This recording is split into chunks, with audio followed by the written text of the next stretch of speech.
Yeah? Is that a valid way to say thank you for the raid, thanks? Ah! Cheese. And thank you for the resub, Anna-Marine! Welcome! Welcome, everyone! Cheese. Why? Omni, I swear. Cheese. Hello! Welcome. I'm sorry, I'm having to be quiet because it's nearly 11 AM. What a weird time to start a stream, but I was so determined to finally get another stream in this week. Hi! Welcome, everybody! How's the bigs doing? Welcome, Anexia and Snipes and Appy. Cheese? No, there's no one called Cheese, so I don't need to welcome Cheese. Stop! Cant, Psychic Solid, hi, welcome in, Skew, Yif, Ty, holy crap. A lot of peeps. Welcome, everybody. Let me actually go back and welcome also Anne-Marine and Omni. And did I say Psych already? And Gigi and Jockepper. Fifi Melo, your name is always so fun to say. In moonlit night, a tail does gleam, a silken thread from a distant dream.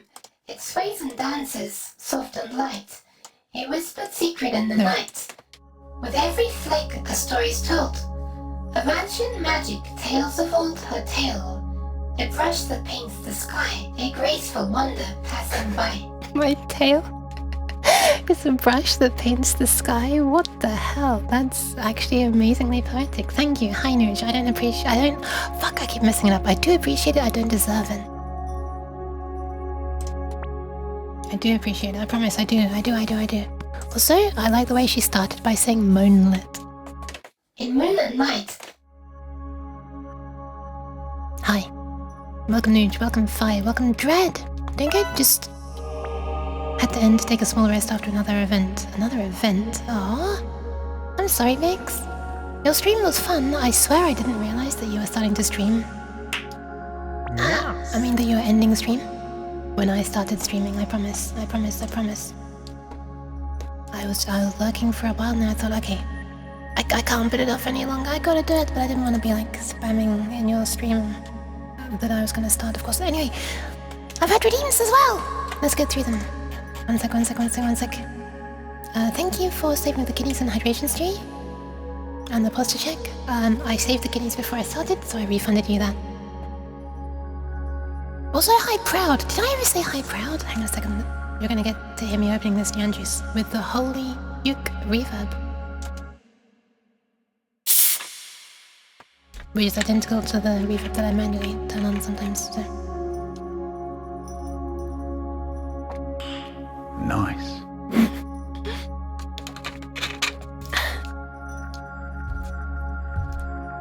Oops. And stretch.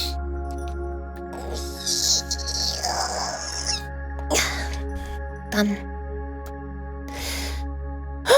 Liquid as well, welcome, and Belgian. Hang on, did I miss both of you before when I was scrolling through the list? Sorry. Hi, both of you. Oh god. There's more people than I usually have at the beginning of a stream. I'm not used to reading so many names at the beginning. So you went live and took the opportunity? Aww. I very much appreciate it. Bye, welcome in everybody. Hope you had fun at Pix's stream. For those who are from there. I am... Cheese. You'd be forgiven for thinking so. I'm actually a cat beneath all this cheese, a weird one at that. And today, I was going to do a pretty chill, almost just like a brainstorming kind of stream. I know you said fuck around and find out, but it's actually, that's like the negative version of it. I am gonna mess around and find out whether it's possible. Don't worry, it'll be fine. Liquid cake? No, not as an LED cube. I have indeed been cringed by the cult, so I didn't even read your message. Yuki's tail animation is reminding me of today's Friday Factorio facts, where they talk about how they made lightning effects for Tesla turret/gun. That sounds interesting. That sounds like it could be relevant to me if I'm wanting to make some kind of tentacle animation. For a game. Get mathed by the Mathra. Yeah, the Mathra is the last thing I saw when she was drawing it. Belgian Wolf says, I wonder how the Uke came onto such an idea. I know, Belgian Wolf. I was doing this on my Discord server, playing around with it in one of the voice channels, and Belgian Wolf was there, so they have a sneak preview of what I'm about to be talking about. Oh, hang on a second, I've missed a Nyan from Big C as well. Okay, hold on, let me look through the redeems. I think I've been missing things. Oh, okay, I think it's just that one. Nyan. There you go, it has to be a quiet Nyan, because people are sleeping. Hi 5G, welcome. Java stream? Nope. Not even gonna be about, not even gonna be, programming stream as far as I can tell, unless something breaks and suddenly I have to fix it. Don't let it fool you, the cheese is the real streamer here. It's not! Also, Nyan! Sorry. My frustration corrupted your Nyan. Let me try and get you a better one. 1 second. Ah, stop! Cheese. Not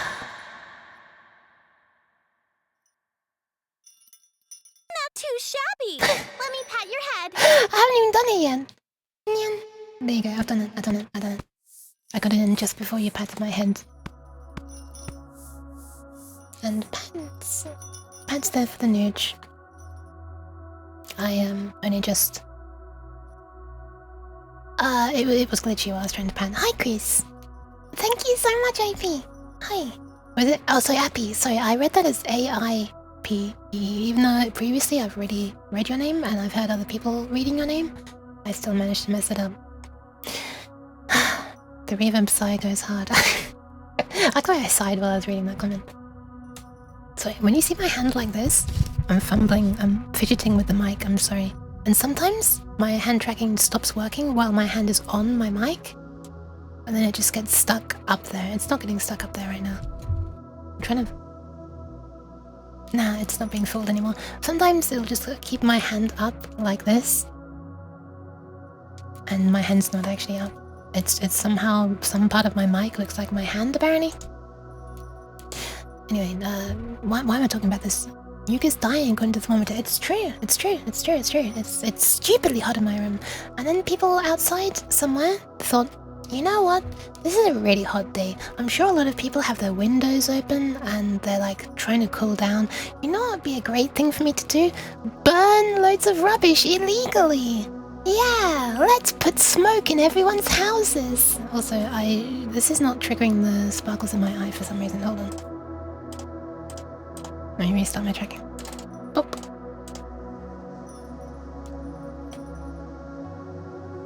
Wait. What? Huh? Hold on, let me try something. Huh? So something's broken. In my streaming setup, I can't get sparkles in my eyes anymore. Normally I do thumbs up and it puts sparkles in my eyes. Well, guess it's a programming stream now. I'm just kidding. Something always manages to sabotage my attempt to do non-programming streams, but not this time. I'll make a note, and I'll add it to my list of things that I will never fix in my streaming setup. It'll probably just randomly work tomorrow. You know what? Let me just restart my streaming setup out of nowhere. Do you like to know what OBS looks like? Because you're about to see when I close my streaming setup.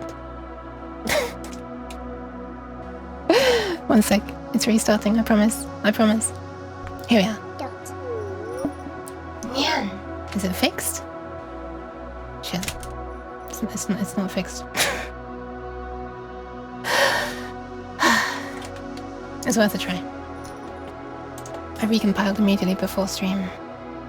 So it's never a thing you should do. To remove the trucker hat from me. Anyway, this music is really loud. Let's quieten it a bit. It's all a smoke for why we can't see sparkles. Yeah, maybe. I should do that. I should have... Beep. Boop. I detect a uke. Pat, pat, pat.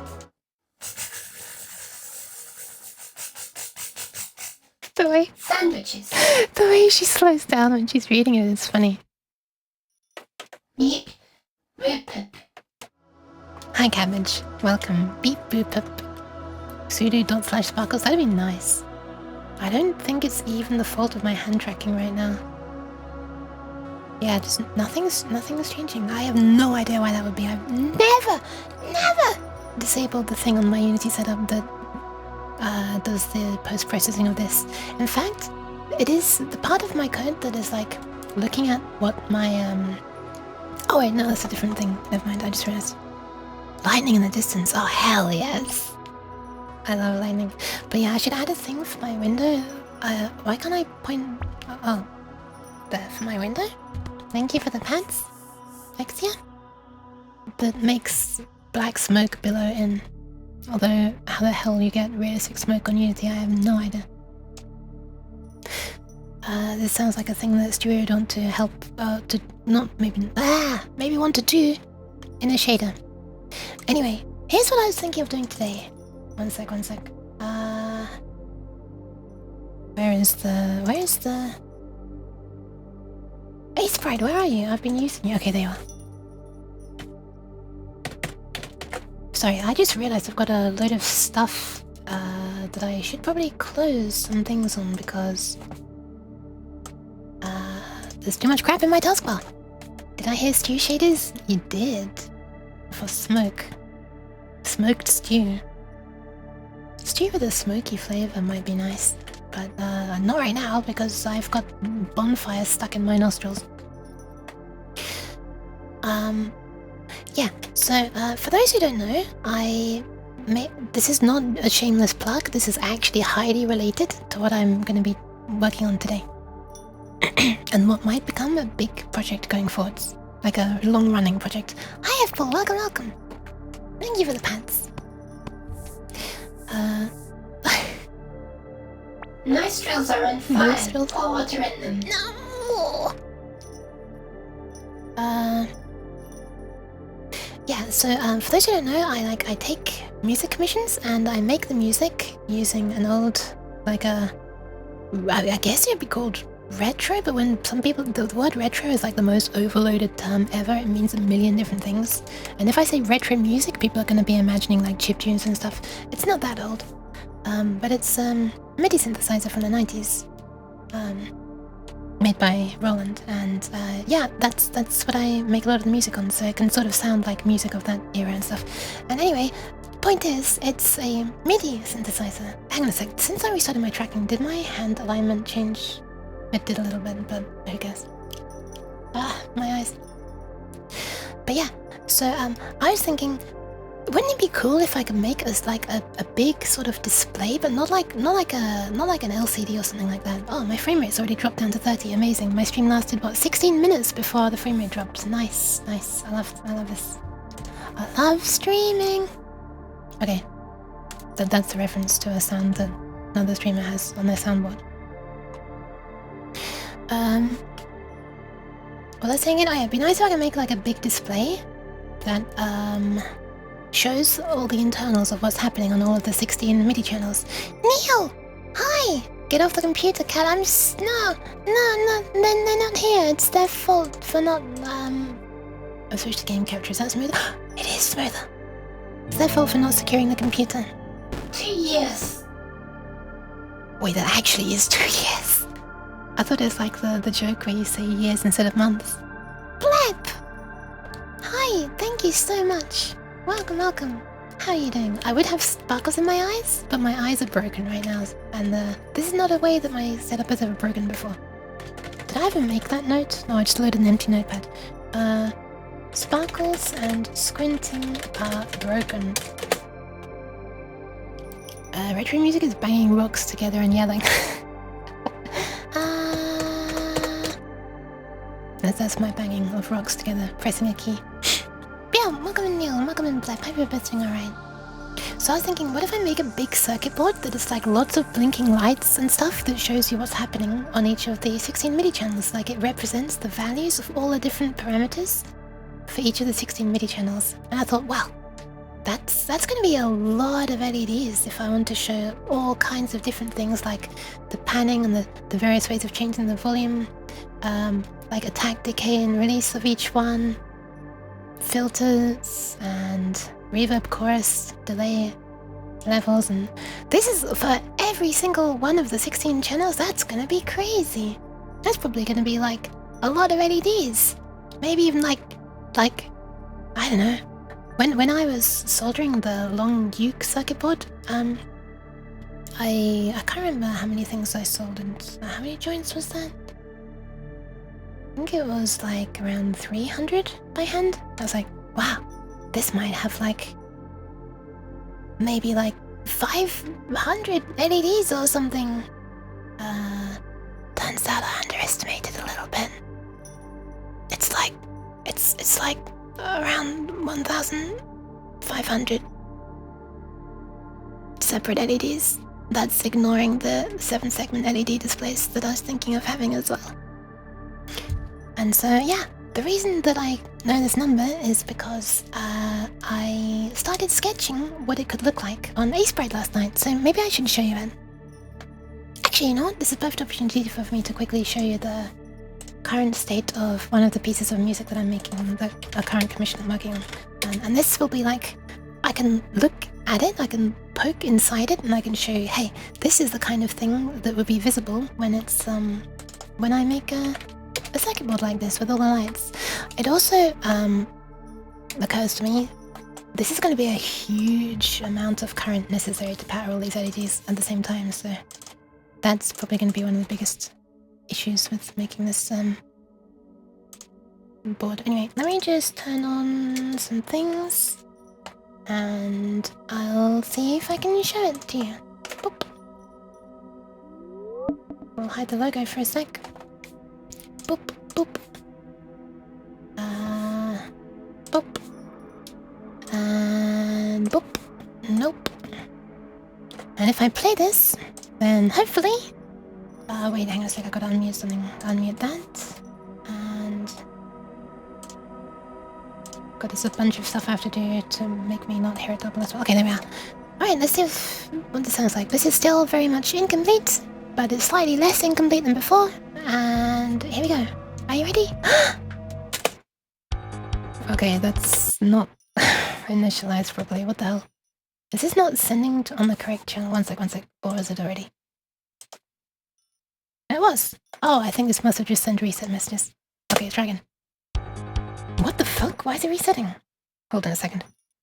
Welcome to Yuka doesn't know how to... Oh, for God's sake, it's playing on the Microsoft... Get out of here. Get out to my synthesizer. Get off the Microsoft synth. Try again. There we are.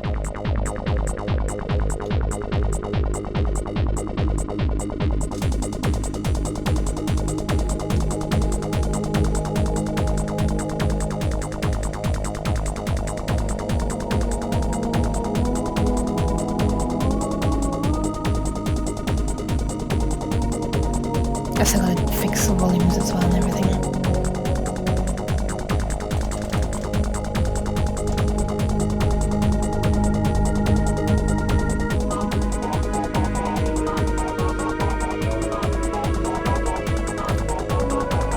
I might need to separate some parts here as well.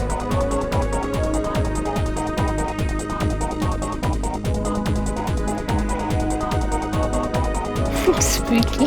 This is where I tried breakbeat for the first ever time. I don't think it's very good. Holy crap, breakbeat is difficult.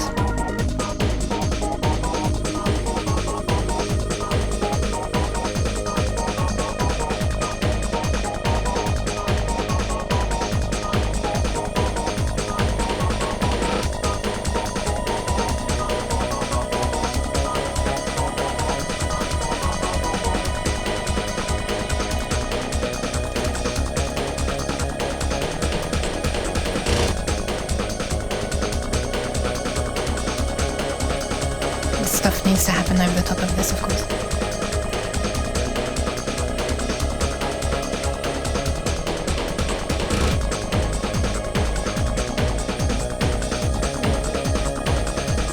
Yeah, but this is like the underlying parts of stuff so far.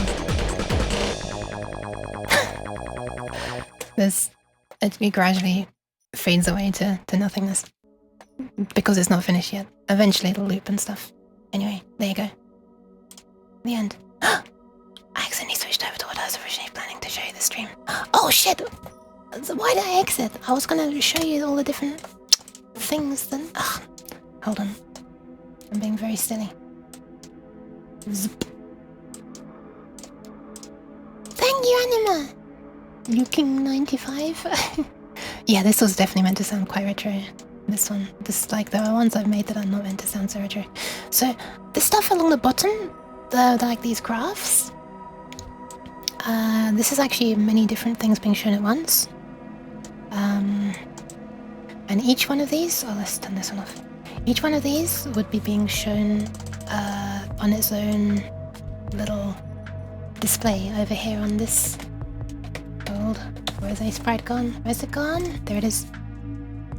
So I was thinking of making a board that's something like this. You've got the 16 channels going down here. Then you've got some LEDs going across. This is one LED, like this. That's the second one, that's the third one, and that's the fourth one. So you've got like these 4 bar chart, bar graph kind of things. And some of them go horizontally, like that, for the panning, because I thought that'd make more sense if the panning is left and right. It makes sense that the LEDs go left and right. Stuff like that. Anyway. And there are going to be a few of these 7-segment displays for actually showing numbers. You being a little silly? Wait, what did I do? Oh yeah, right, I closed this program. So, for example, that's interesting. I control scroll and it redraws the window but doesn't actually change. So there's a few things going on here. There's this, for example, which is pitch bending, which is happening on, which channel is it? This channel?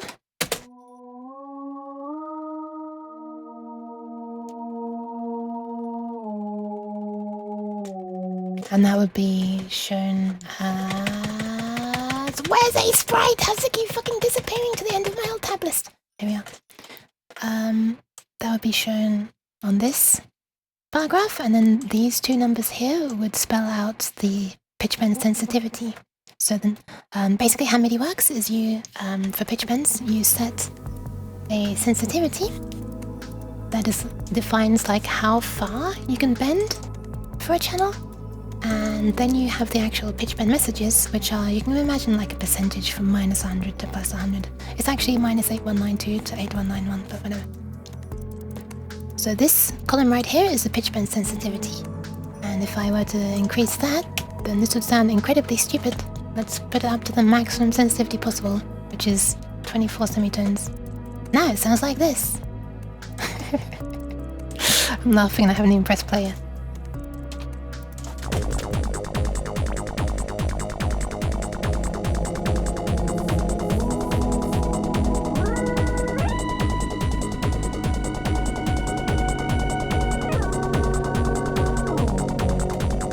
That actually sounded a lot less silly than I was expecting, because it was bending by entire octaves. Thank you for the pad, Skittet. Yeah, that actually was less silly. Well, you know, we can put it down to a single semitone, then that's going to sound very silly. I demand silliness.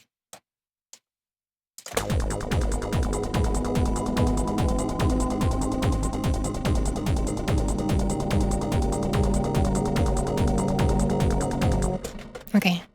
Better. Let me put this back and don't save this before I before I accidentally mess up the commission.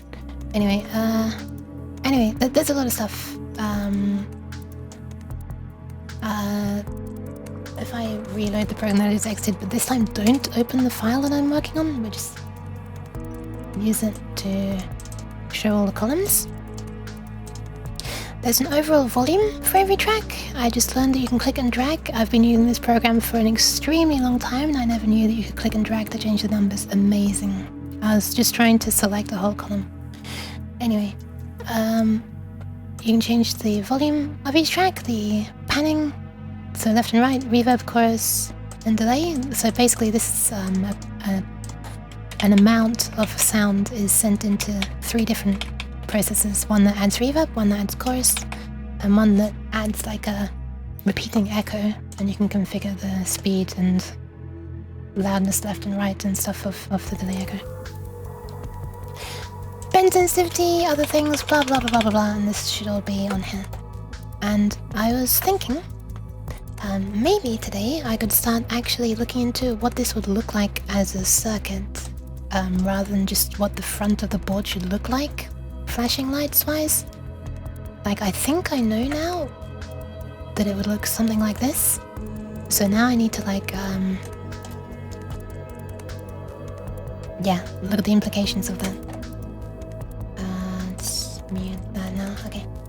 Don't develop a full-blown digital audio workstation interface in the end. Well, this is actually only going to be to show it. This is like purely like looking at the output of something. You won't be able to control anything with this. The way I'm thinking of doing it is having an Arduino of some description. Maybe actually something faster than an Arduino because of the amount of possible parallel outputting to various LED controllers that I'm going to want to do to maintain a fast update rate. But some kind of microcontroller.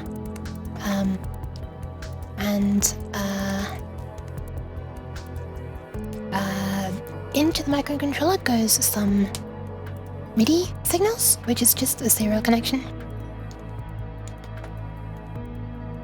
And yeah, the Arduino will keep in its memory an idea of what all the current settings are set to.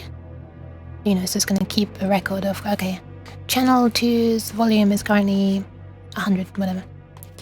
And then because some...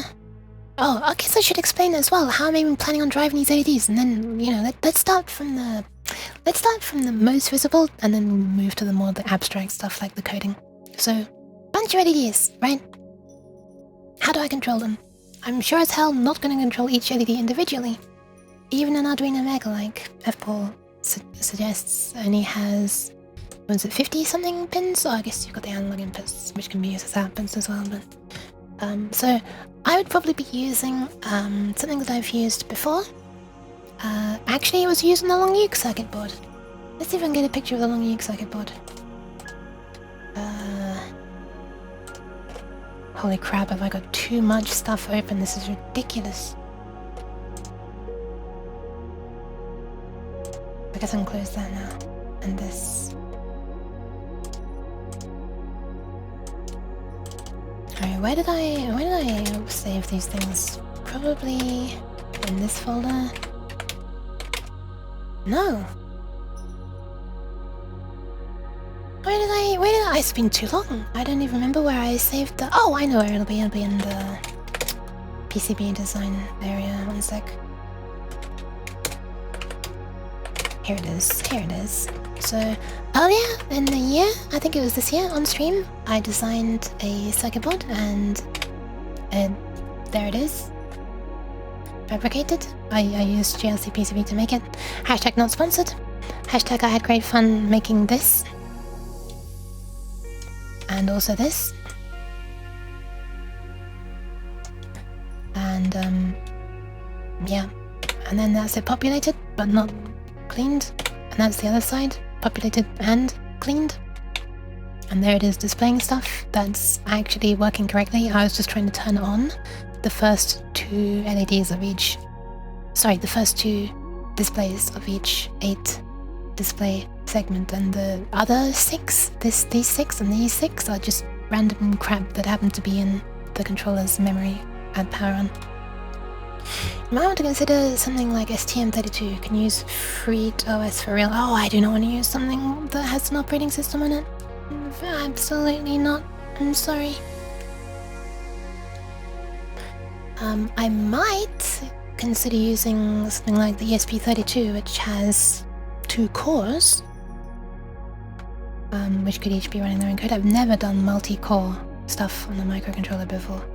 But also, I think I don't need to. I think single core would be okay. Because they have typically hardware. Oh, I guess I need to explain. Right, sorry, I'm jumping ahead again. I'm jumping ahead. How do I control them? Well, let me reload the photo that was literally just loaded. There's this little chip here, and this little chip here, which are on a pre-made circuit board because I was lazy and I just bought a circuit board because I didn't want to have to solder all this stuff. But you can get this chip just by itself. What is this chip? It's... ta-da! This. So this thing can control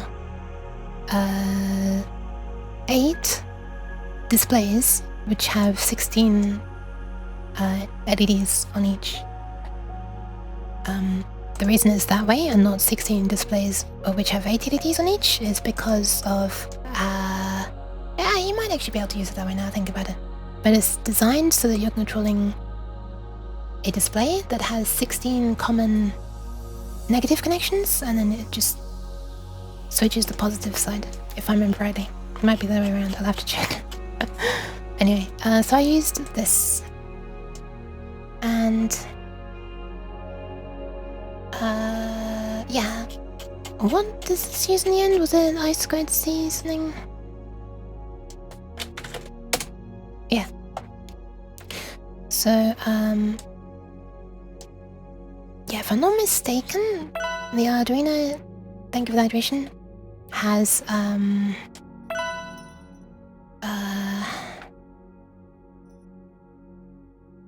the Arduino have, like, dedicated hardware for sending I2C stuff out over a pin extremely quickly? So, it could, like, blitz through a bit of code that wants to output, and then the hardware in the background has its own little buffer of stuff that it's working on sending, and then, it can send that at a high speed in the background while your code is still executing. So I actually don't think I need to worry too much about even multi-core stuff.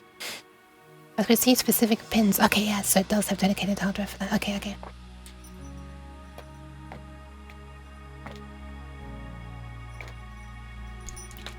When you least expect it, Fimsh, don't worry. The Fimsh is always welcome. Ouch, I elbowed my mic stand. While stretching. Thank you, Sri. Exactly. One sec, let me get Roboyuk to do that for you. We're gonna get a free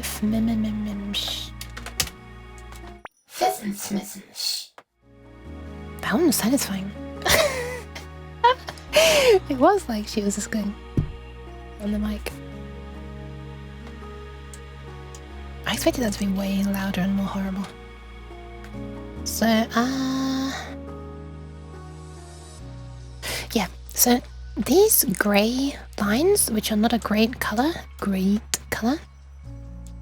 against these. I originally made them magenta, by the way, and then I added a magenta LED, and that's like, okay. Well, now you can't have magenta lines on top of it, can you? So these grey lines that are joining up some of these LEDs, these form a combination of ideally 16, up to 16, things that I'd like to control with one of these chips, because these can control 16-inch. Thank you for the follow, Tolkaiti. I'm sorry, I'm butchering names. So these are 4 LEDs, these are 4 LEDs, so that's 8 in total. 9, 10, 11, 12, 13, 14, 15. So I could control 15 LEDs, so I'll be making good use of one of these. And then this is a 7-segment display, and as we all know, 7-segment displays actually have 8 segments. I don't know why they're called that. Because they have a decimal point down here. 1, 2, 3, 4, 5, 6, 7, 8. So, yeah. That's it. Wait, I can't draw anymore. What the hell? What has happened? That was weird. So that's 8, and that's 8. That makes 16. That's 4, 8, 12, 16. 4, 8, 12, 16. And I can't scroll. This program's behaving weirdly. What the hell? 8. I can't draw again. What is... Okay, let me close this and reopen it. I'm not quite sure what's going on. 8. 9, 10, 11, 12, 13, 14. That's nearly 16. that's 16. That's 4, 8, 12, 16. That's 8. That's 16.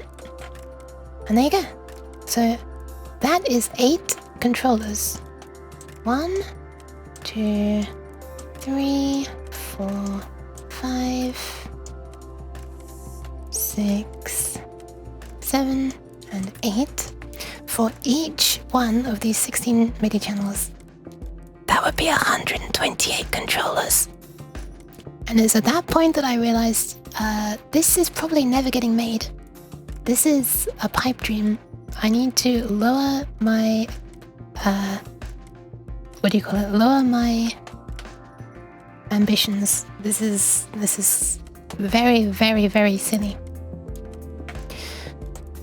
And then also there are going to be these 4 LEDs for each MIDI channel, and so I can just control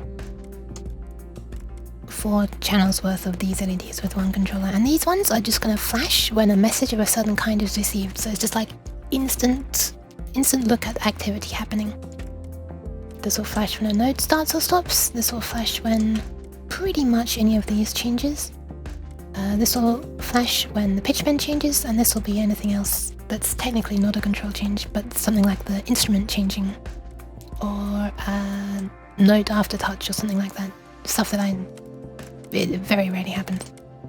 I've never made a MIDI that uses aftertouch. Oh, I missed out. Oh no, I didn't. Never mind, I wasn't even looking at these. Okay. Ambition. God, yes, exactly. So, by the way, this really weirdly named one that's just named play is going to be the number of notes that are currently playing. The number of notes that are like on, haven't yet been released. And I tried to sort of order these into like unique sections. This is okay. I've messed up this slightly. Voices, kind of, but some instruments use multiple voices. Behind the scenes, I'm actually not sure if that's exposed. I'm not sure if that's something we have to care about when we're using the mini synth that I use. Like, I'm not sure if it can only play. I'm not sure if based on your instrument choices that limits the number of notes that can play at once. There we go. I was able to form words. Good job, Nuke! I spoke! Okay, it's just occurred to me that this, like the little category text up here, is wrong right now, and I'm gonna start fixing it. Why are you pinching the uke? Why is she pinching? 1, 2, 3, 4, 5, 6, 7. 1, 2, 3, 4, 5, 6, 7. Okay, that's gonna be annoying. I have to make this not... What? Oh. There we are. That lines up there. Thank you for the pads, Pep. Good job, thank you.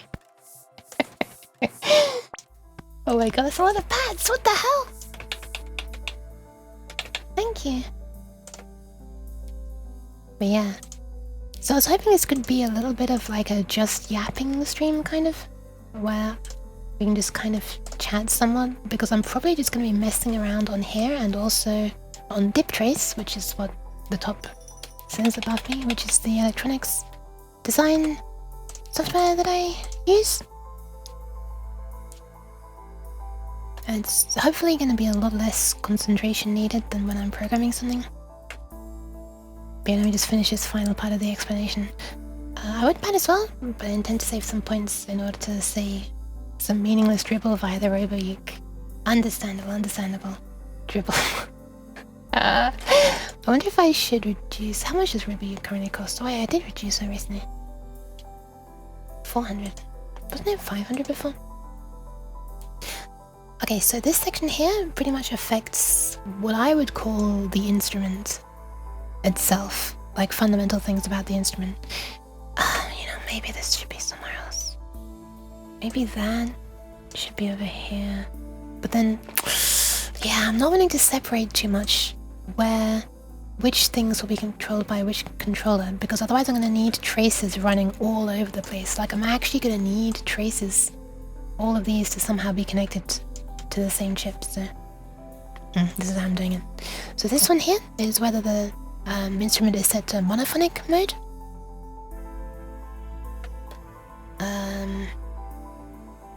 I've forgotten what I said. You want one big megaboard or split into modules?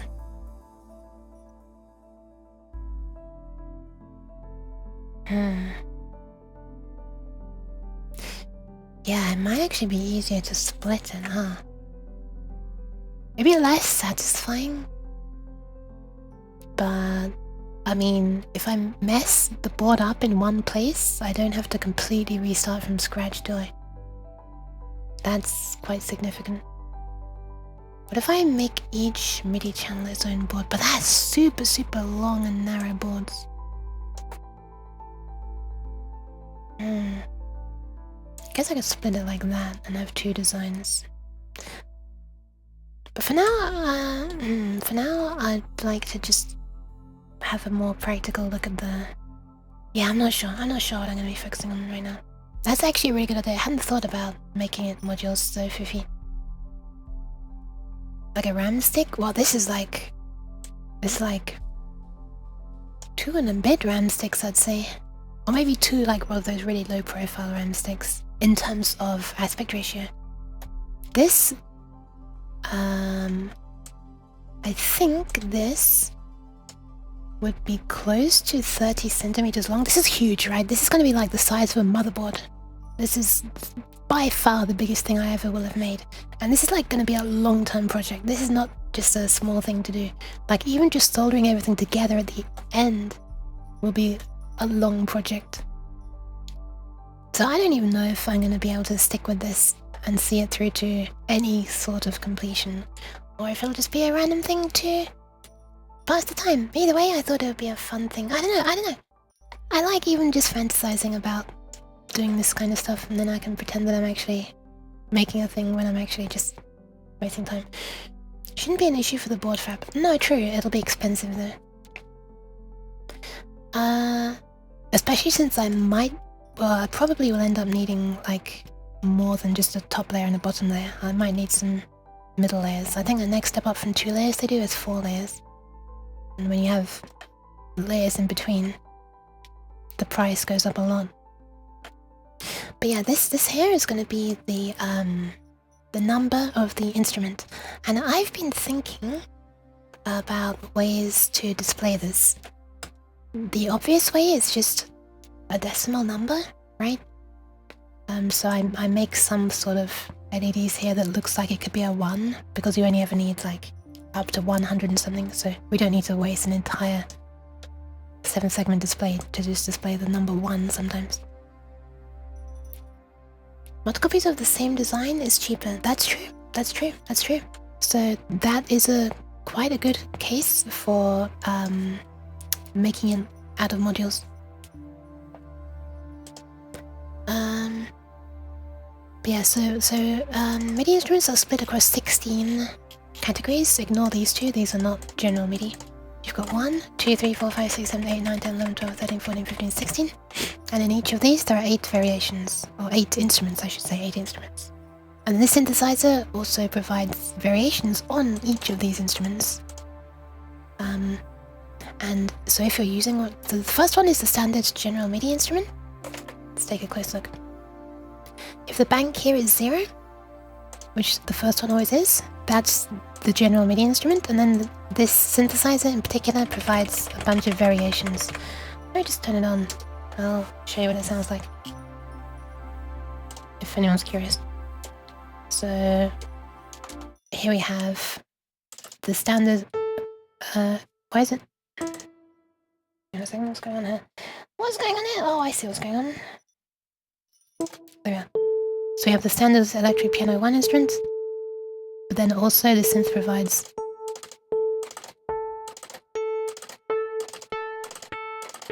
those variations. If it's one of these variations, then I was going to turn this light on, so the Arduino will look out for control change to set the bank to anything other than 0.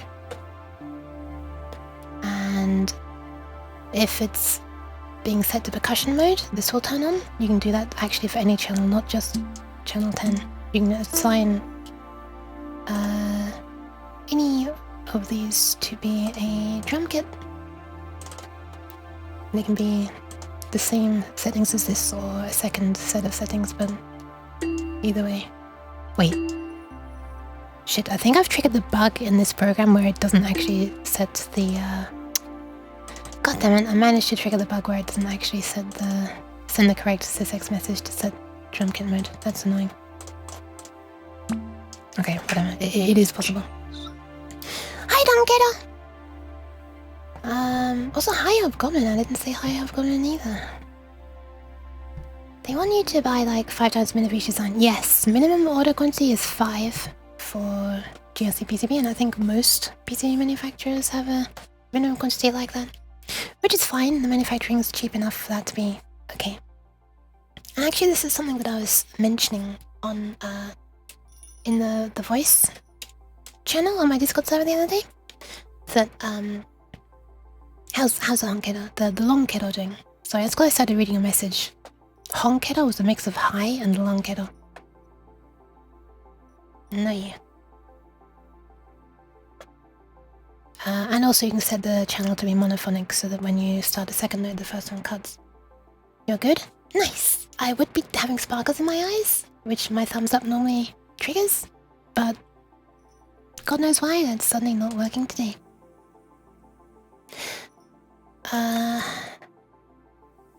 What was I saying? I don't know what I was saying. Oh yeah, right.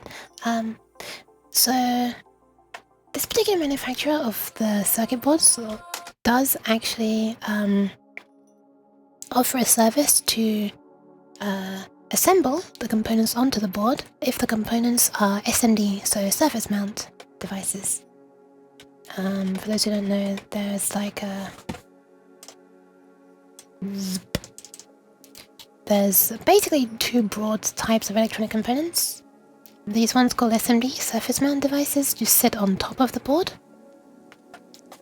And you have like the board, and then you'll have like little pads where solder paste gets put, like that.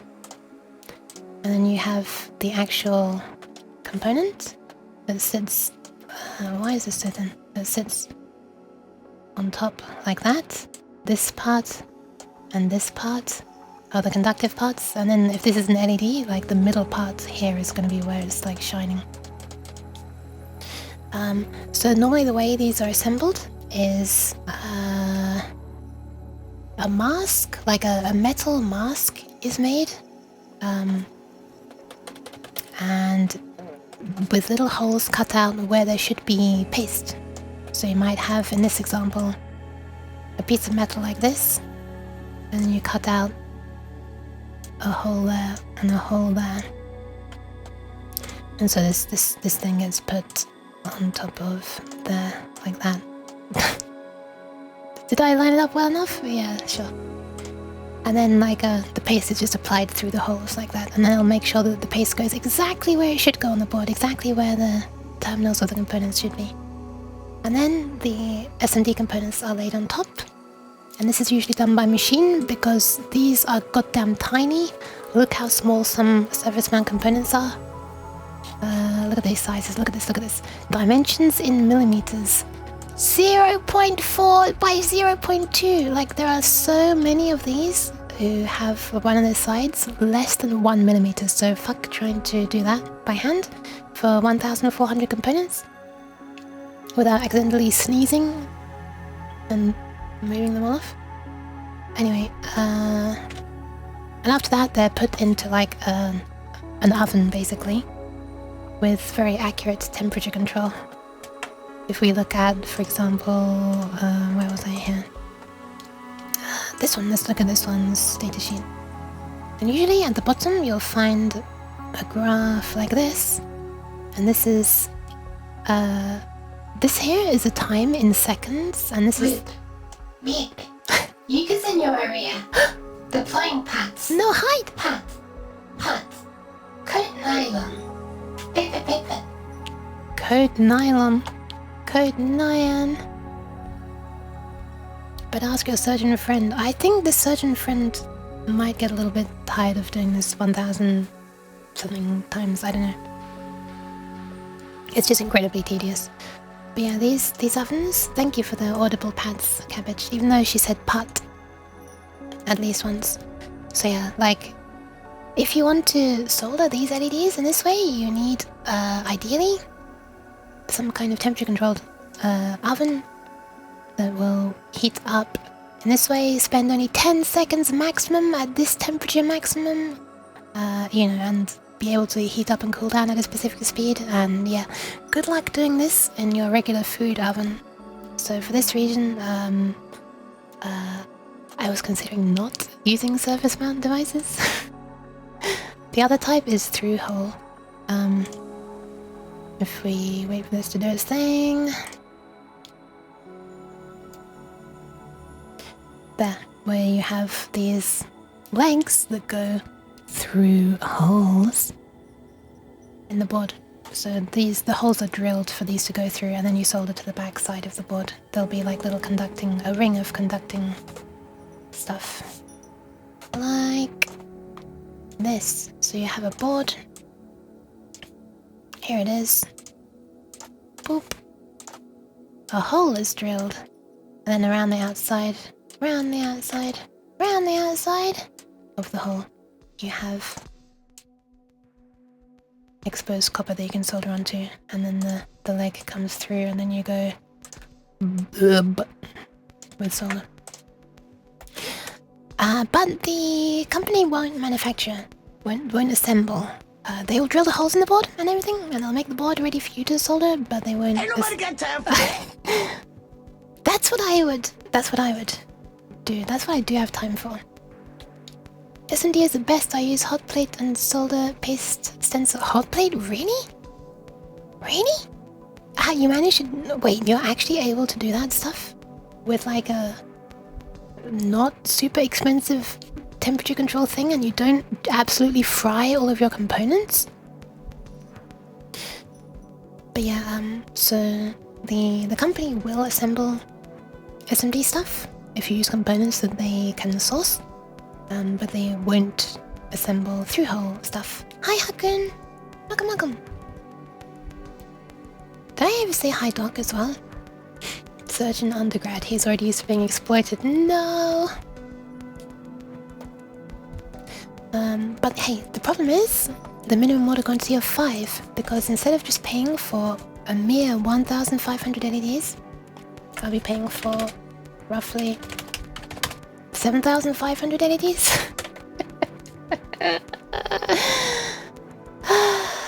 Because they would need to assemble all 5. I used to do it with hot iron, but hot plate is cheap. Wait, hot? Oh my god, I got hiccups. Hot iron? What is hot iron? I have soldered some SMD components by hand before, but never down to that size. These sizes are absurd. I think it was... I can't remember. Like something in this region that I've soldered by hand before. I actually can't remember. I could have a look. My eyes isn't what they was. Yeah, it's very small. Leaded solder helps. Interesting. Turn it on, wait for it to get to 210, and turn off. So you'd want an accurate temperature reading that updates quickly as well. Thank you for the hydration. One sec, my nose is being very silly. Partially because it's full of some selfish, annoying people's bonfire smoke. Let me just... One sec, sort my nose out.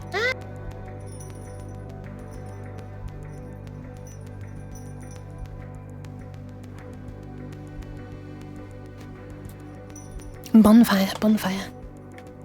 They decide, you know, it's really hot. People have their windows open to cool down. Let's burn rubbish illegally and make smoke go in everyone's houses because We're selfish. This is extremely annoying. It's illegal as well, but they still do it anyway. Nobody stops them, so I'm not really quite sure what the point of the law is. But an iron for shots. Really, you actually used that? That's really impressive. Bonfire.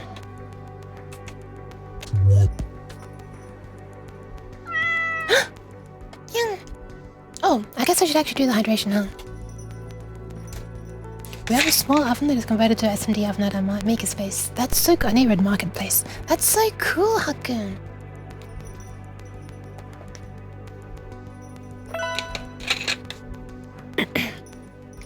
Thank you, Blap.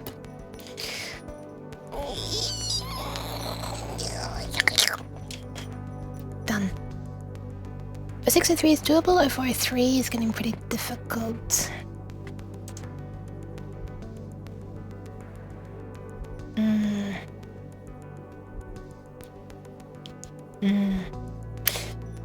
I actually got a bunch of SMD resistors. Fun fact, some of those resistors are now being used on a board. That is why you can see the temperature of my room. The little circuit board that I made. I did solder those by hand. Yeah, there's this little circuit board now that is what some temperature sensors are connecting to. Then an Arduino is connecting to that. And the Arduino is sending the temperature to my computer. Thank you. Oh my goodness, I'm about to sneeze again. I mean, I haven't sneezed yet, but I'm about to sneeze. And Arduino runs it. That's pretty cool.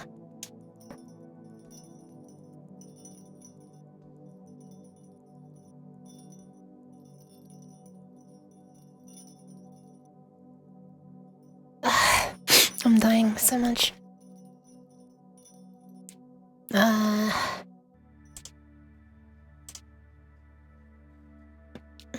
Yeah, let me just go through everything else. So this will be the program number. Oh yeah, right, that's why I started to talk about this. So the most obvious way to show the instrument number would be just to show the number from 0 to 127. Or 1 to 128 if you're a heretic. But it might actually be better, and I could get away with only using these and not this, if I do instead show it simply as hex. However, what would make more sense is if I sort of took a little artistic liberty with it and instead made it so that the left hex digit, this one, shows 0 to F and the number is just this category. Then you could really easily just look at that number and just memorize what the categories are, and you'd see 0 and you'd be like, oh, okay, that's a piano instrument. Or you look at 1 and be like, oh, okay, it's a chromatic instrument. And then this one here would just go 0, 1, 2, 3, 4, 5, 6, 7 for the in each group. So it's always the same number in each. That might be a nice way to do it. So the left one shows the category and the right one shows like the exact instrument. That might be a thing that I do instead. That way I don't have to worry about this.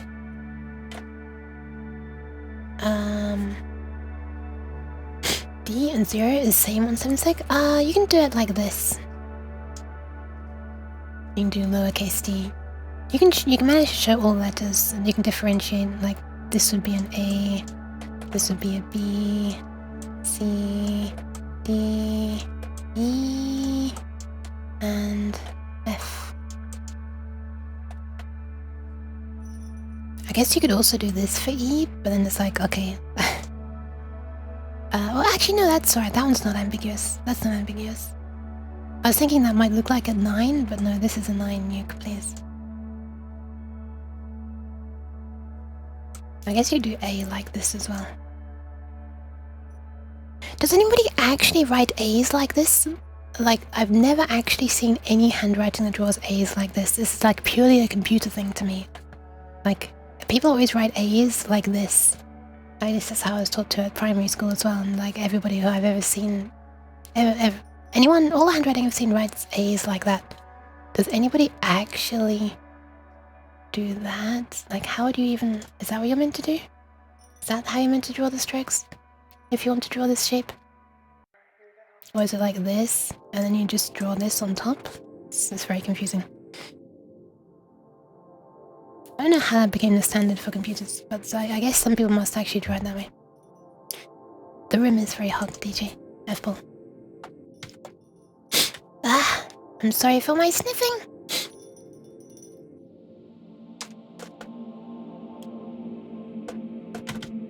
You can also butcher a bunch of other characters. I think the only ones I wasn't able to get on a single segment were M and W. Oh, X and H also have...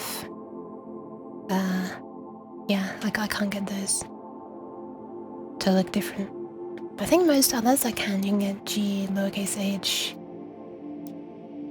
You can get a straight line for I, or I guess you do this really cursed thing. J is easy.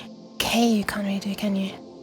You can do L, you can't do M, you can do N, O, P, Q, R, S, T, if you want to draw a T like this, I guess. Or you could just draw a 7, I guess. U and V, you can't differentiate between W, X, you can't do... Y is fine. I mean, it looks like a 4, but let's be honest, the 4 already looks like a Y. And the Z is just a 2, so... You can get a lot of letters. Anyway, this one here is gonna be for when you're using this. Where is it? This. One of these effects on this synth. So this is specific to the Roland's GS series of synths. Yamaha might have one the same. I'd like to make this be able to support Roland's special non-standard messages and Yamaha's special non-standard messages. For those who don't know, Roland and Yamaha, both sort of huge figures in the MIDI landscape, came up with their own extensions to the MIDI standard, which are entirely incompatible with each other. And yeah, I'd like to, but thankfully they both indicate at the beginning of playback a message that, like, I mean, MIDI provides a system for so-called system-exclusive messages. So in a way, they're not breaking any rules. They just define their own sets of system-exclusive messages. Anyway, these ones, volume is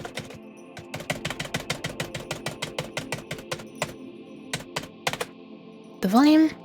Expression is also volume, but it's one that can change. You typically change more at the same time. You just multiply this with this.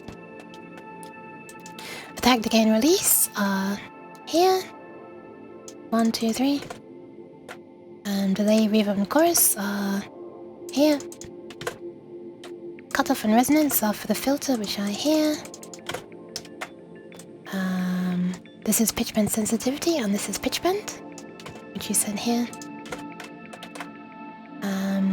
This is for portamento, which is like an automatic light between notes. You can turn it on to have it glide from every note to every note, or you can just send a single message and it'll just glide only the next note from a certain note. And then this here would be the speed of the glide.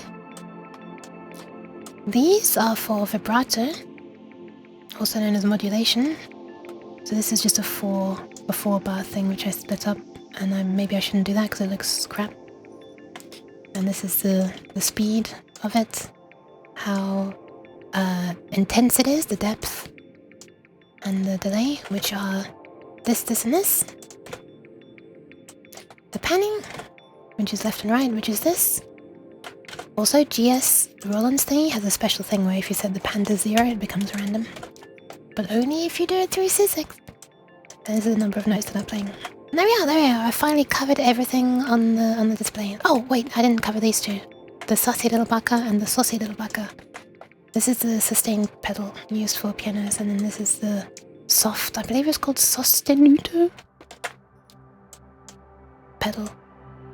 And I think there's like a third pedal on some pianos, right? What is the other pedal called?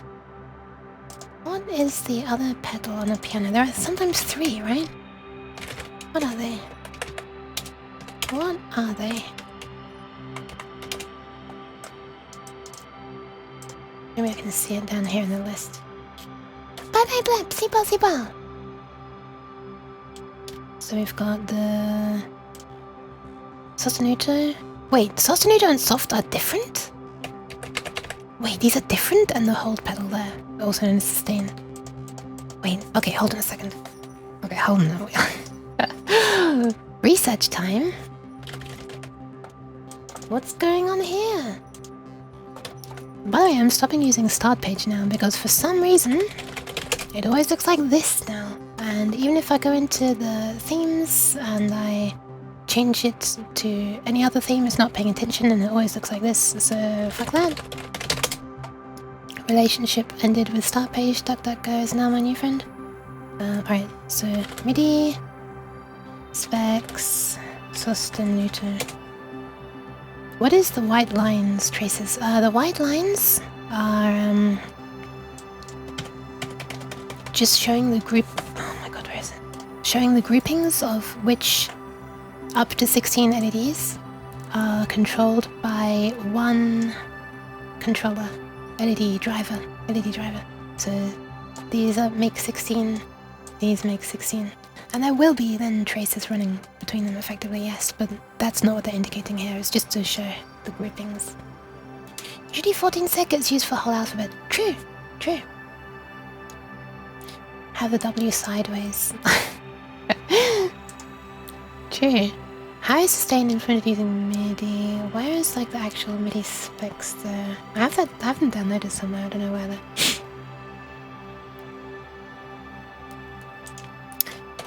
Sostenuto, soft, and hold. Can I get an explanation of all of them?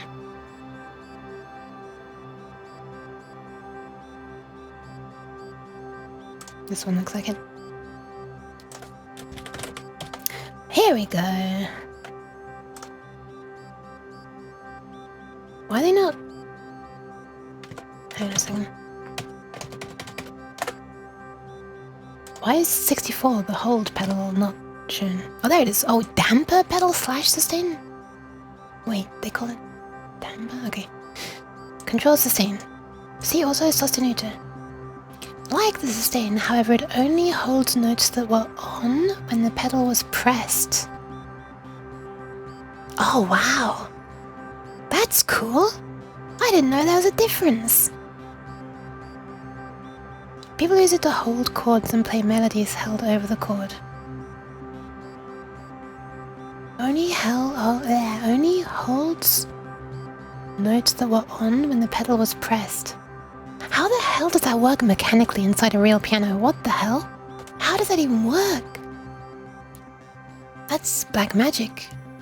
Must be like some kind of mechanism that doesn't allow it to come back down? I don't know, anyway. But still allows other ones to come down after. I don't know. Anyway, and this one as well. This one's the quieter one. Okay, so I was completely messed up about what these pedals actually do. Alright, and you know what? That's 3. That's 3 things, not just these 2. There's a third one. And you know what that means? That means that 1, 2, 3, 4, 5, 6, 7, 8, 9, 10, 11, 12, 13, 14, 15, 16. It's perfect. It brings us up to 16 LEDs for that one controller. So yeah, perfect. We're not going to be wasting anything. In that case, we can, so there's hold, sostenuto, and soft. One of them is soft. So we're going to have like sus, sauce, and soft. What? These are going to be the most ambiguous names. Just all but select hammers fall back on the strings. Oh my goodness. Welcome! Hi Orange! And Peachy! Welcome! I'm sorry, I'm sniffing a bunch because I have hay fever right now.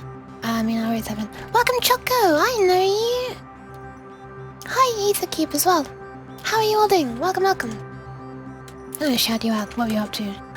Wait, I never even shouted out Biggs earlier when she rated. Oh god, I'm a terrible person. I'm gonna shout Biggs out after this. Orange and Peachy. It's because she rated when I was starting and I didn't even have my My starting screen was up. Anyway, here we are. Why does this look like it would taste nice? I'm not into vor, I don't want to eat you, but this looks like it would taste nice. Pat pan, pat pan. Pottering about mining and crafting. Community night. Nice! Hope you had fun! Welcome everyone! And thank you for the pets Choco as well. Well, how's you? How's everybody? You came recommended by Ari. Aww! Thank you very much, Choco. Or Ari, I guess I should be calling you, not Choco. I'm sorry, I'm doing a very weird stream right now. In case you couldn't tell by that. I should introduce myself. Hi, I'm a strange cat, and I'm doing a strange thing right now. I'm also dying of heat right now, which is why I'm looking wiggly. It's because the temperature is in my room is a little bit too high. So I have heat haze kicking when it gets really hot. Some chill Minecrafting. Hell yeah, nice. I'm alright, I'm very hot. I was thinking, oh my goodness, how do I summarize this? I was thinking I could maybe make a circuit board that can show me the internals of what's happening when certain... Wait, actually, I appreciate that. Thank you. Ah, thanks for the follow as well. Thank you. So... I make music sometimes, and I... make it in the form of MIDI files, and MIDI files are... They have like a lot of information and stuff that can change over time and stuff, not even just notes. This stuff along the bottom is like other things that change over time. And I was thinking, wouldn't it be cool if I could make a board with like lots of blinking lights and you could see all this stuff changing while you listen to the music play? That would be pretty cool. Because, you know, I'm a sucker for blinking lights. I mean, who isn't? And I was like, okay, let me maybe try to design one. And then I realized this is going to be an absolutely monstrous project with like over 1,000 LEDs, and I'm probably never going to make it. And I decided to continue planning it anyway. There you go. You've come to my you're up to date with what I was doing. Also, it says dip trace above me, even though I'm not using dip trace yet. So maybe I should turn that off. Dip trace is the name of the electronics designy software, but right now this is not dip trace. This is just Sprite, which is pixel art software. Cooling the cat with spray. First time it's been used in not mean way. Some people do use it in a nice way, actually. It's rare though. I usually am getting sprayed for doing something bad. Hi Sam Mike, welcome. Send you a video about the sostenuto pedal of our grand piano works. Thank you. Wait, let me have a quick look at this.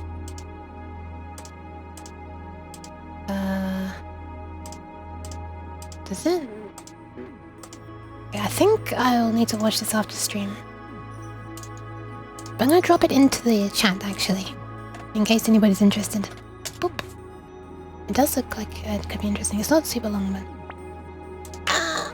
Cheese. MIDI visualization doohickey 9000. Exactly. It would be cool if you did make it true, but it's a lot of effort. The stream is not a spam of cheese, it seems. You said the C word, Ari. Now look what's happened. Yeah, it just occurred to me that there's like 3 pedals on a piano, and like MIDI supports all 3, and I never actually learned what the 3 pedals of a piano even do. Apparently, sorry, I'm selecting the wrong ones. This one, and this one. Yeah, I never learned. But apparently one of them is like a sustain pedal, which I knew about. But there's also a pedal that only sustains notes that were on at the moment that you pressed it, and any new notes don't get held, which is really cool. And that's what the video the mic provided explains how the hell it works. And then this one that makes the notes softer, which I knew about as well. We had our feed earlier. It's true. People are always throwing cheese at me at the beginning. Mid-display. Oh my god, that's what a good name. What a good name. Mid-display. That's cool. Sure. Okay, so I'd want 1 for sustain. I'm struggling for my life to tab between too many windows, so it's very confusing. So this is sustain. 1 is this, which is like sustain, but it only holds the notes that were already being on. I'm sorry. Oh, also, we finally shout out Bixia. I was lurking on Bixia's stream. I think that's why I didn't shout her out because I knew what she was doing. But that's horrible of me. I mean, actually, probably shout you out. Better late than never, Bix.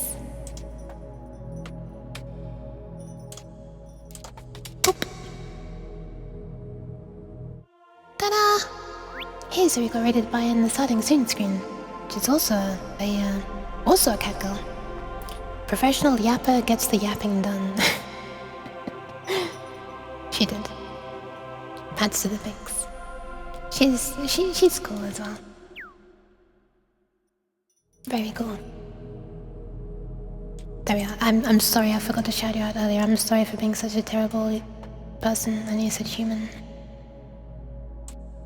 Okay, so Sostenuta would be in the... Oh, you know what? Let's turn this crap off. Boop, boop. Let's just lay these down first. Boop. Wait. Boop. Boop. Okay, so there we'll have 3 LEDs. The top one will be sustain. I guess I'll lay them out this way. Hold on. Let's rotate this around. Now let's rotate the correct thing around. So we've got the... Oh, it's not gonna be... It's gonna be too wide to fit if I do this. I'll stagger them left and right.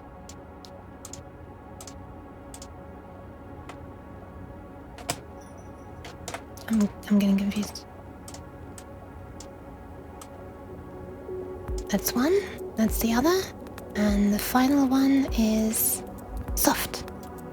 Which, if I'm gonna follow my naming convention of only putting 3 characters, it's gonna be very confusingly sus, sauce, and soft. So they would look a little something like this. And finally, let's clean this up now. Have fun with this funny looking thingamajiggy. Yeah, I'm sorry. It's difficult to explain. Oh my god, it's almost midnight here as well. Have a nice sleep. No worries. I appreciate the recommendation as well. Even if I am doing a strange thing right now, that might not actually lead anywhere. It's still nice to just hang out and, you know, chat. 1.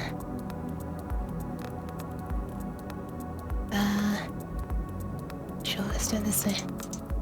And there, boop. Ta-da! Done. Boop.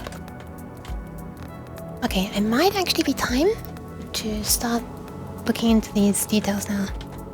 I also made a text file somewhere. Oh yeah, I remember where. It was in my pictures. Where else would I save a text file, right?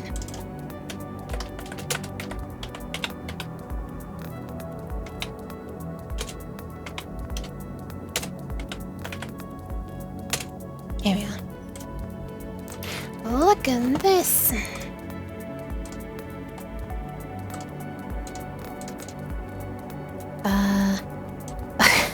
This is so ridiculous. 1,216 of these LEDs. So this is 1, this is 2, 3, 4, 5, 6, 7, 8. And I was going to make those out. Well, I was going to use this kind of thing. Not exactly this one. What is this? Is this like a second page or something? This is not the same stuff. Oh, hold on, in stock. There we are. Wait, is that gonna show me what I was looking at before?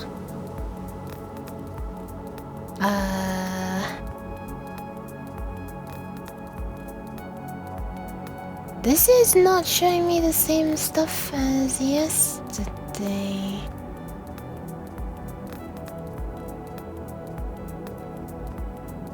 Wait. What? Hang on a second.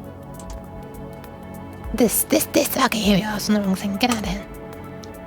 This is the one. The price is like 10 times higher than what it should have been. So, if, for example, I wanted this many LEDs and I didn't care about the color, I just went with red, which is the cheapest, I would need this many red LEDs. Well, this many LEDs if I don't care about the color. So 1,216, and if I'm buying over 1,000, then they're this much each. Just under 4 pence, which is amazing. When you're like buying in bulk, this prices start to get quite amazing. Look at that! Look at that! Look at that! It's less than £50, which is like what, $70 or something? I don't know what the exchange rate is right now. That's kind of crazy. For like 1,480 or 1,200, I keep forgetting the numbers. Got too much stuff open. I'm gonna start closing some things. Closing that again. Closing this. I forgot that was still open. Close this as well. Okay, have a bit of space again.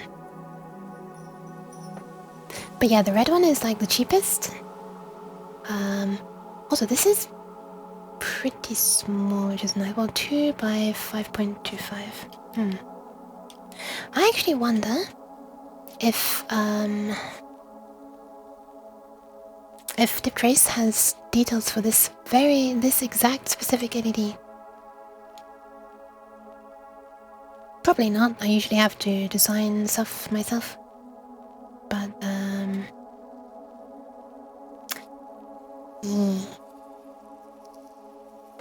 alright, let's fire up the trace finally. Boop. Also, actually, you know what? What I had been using previously to control loads of LEDs was this thing. Not this thing. This thing. Which looks like this. But this can only control 16. I wonder if there are other drivers that can control more than 16 while still being in like a form that I can solder, you know? I don't want it to start being really, really tiny, so small that I can't solder it myself. Although, I could just have the people that manufacture the board assemble just those difficult to solder things. Wouldn't that be interesting? But I think I might have a look and see what driver chips are for sale in here. This is like a big UK stocker of electronics. I don't think I'm in the right section.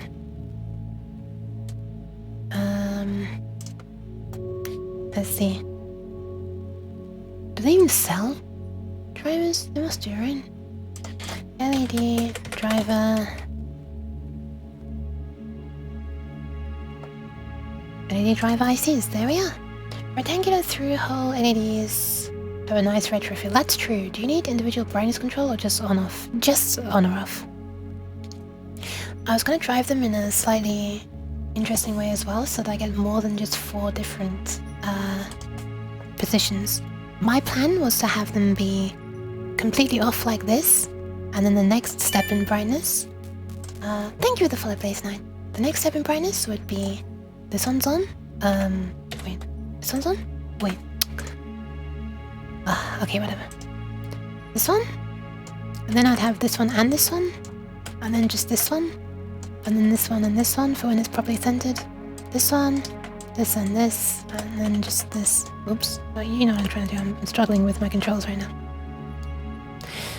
I would multiplex with shift registers then. Multiplex with shift registers. Is multiplexing the thing where you like... It's like a grid, and you will just turn on like a horizontal and a vertical pairing to... Okay. I've never done that myself. Funnily enough, this chip here supports key scanning, where you have, if you imagine like a numpad, like a keypad, which is sort of like the other way around of that, I guess. Wait. But I've never done that on like outputting. There we are. That would be if you wanted to like do input stuff, I think, question mark? Yes.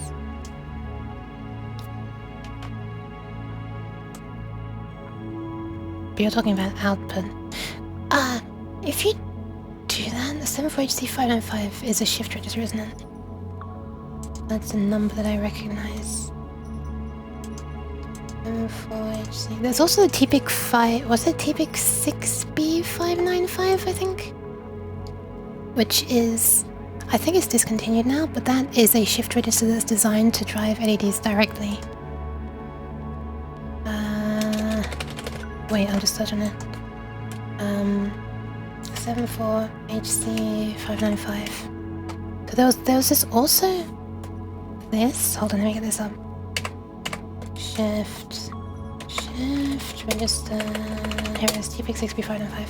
So this one is like a shift register, but it is able to drive LEDs directly, which is very nice. I'm not trying to select text. Which is kind of nice. You still need to add resistors to each one though. It's not doing current limiting, it's just able to drive a high current.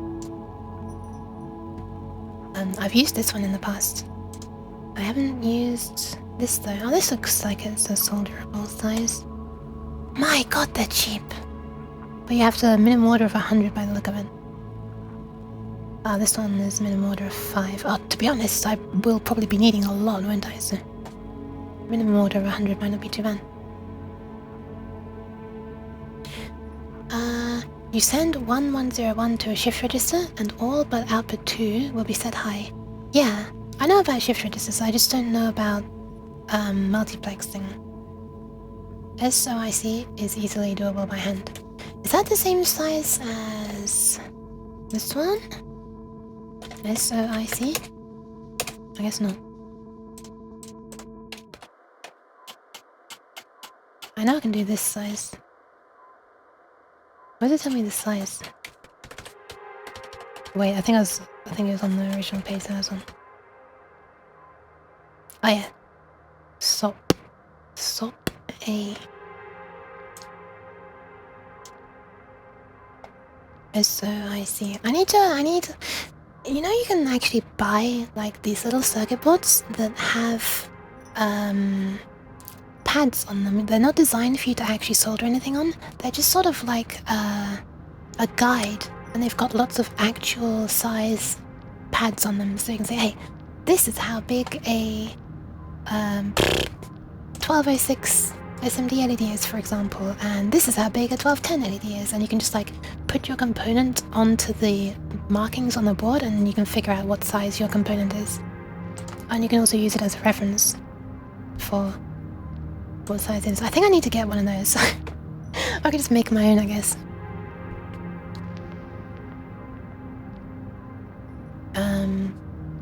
Not a breakout board, it's like a, almost like, I can't think of the word. It's like an electronic, let me see if I can find it on, if I go to images.google.com. PCB ruler, is that what it's called?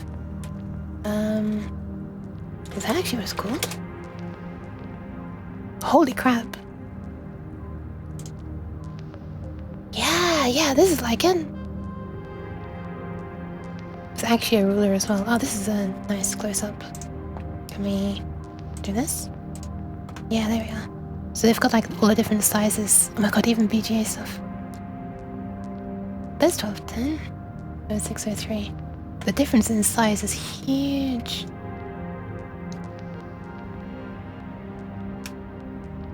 Oh, there's SOT something rather. Oh, that's tiny though. So SOT 5, SOT 3, SOT 2, 6? I can't quite see. It'd be nice if I could just even see. Oh, hey, this might be useful.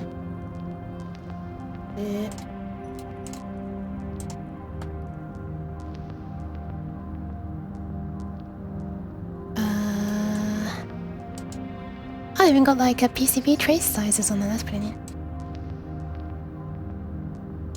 But yeah, it doesn't have any of the sizes I'm interested in.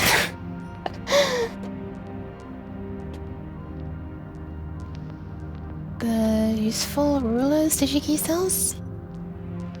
I don't know, DigiKey's an American one, isn't it? So I think. I give it the pants. I know Mouser is always the company that I see people talking about online, but that is... Whoops. Sorry, that one is definitely American. So Farnell, which I'm looking at, is like the Mouser of the UK, I guess. SO8 is the same as SOIC. Okay, so I think I'm also going to need a table of all of the different terms. And it says this is equal to this also known as this, also known as this. Thank you for the patronage. Maybe I should have a look about how to do multiplexing stuff, but the thing with the multiplexing stuff is...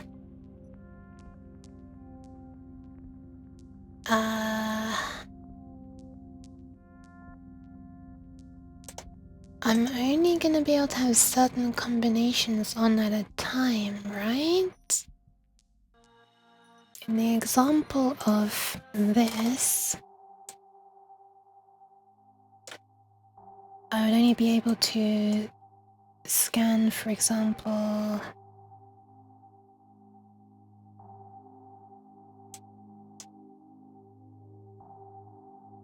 Well, I'm not sure which... Oh, common. Okay, so the common is on this one.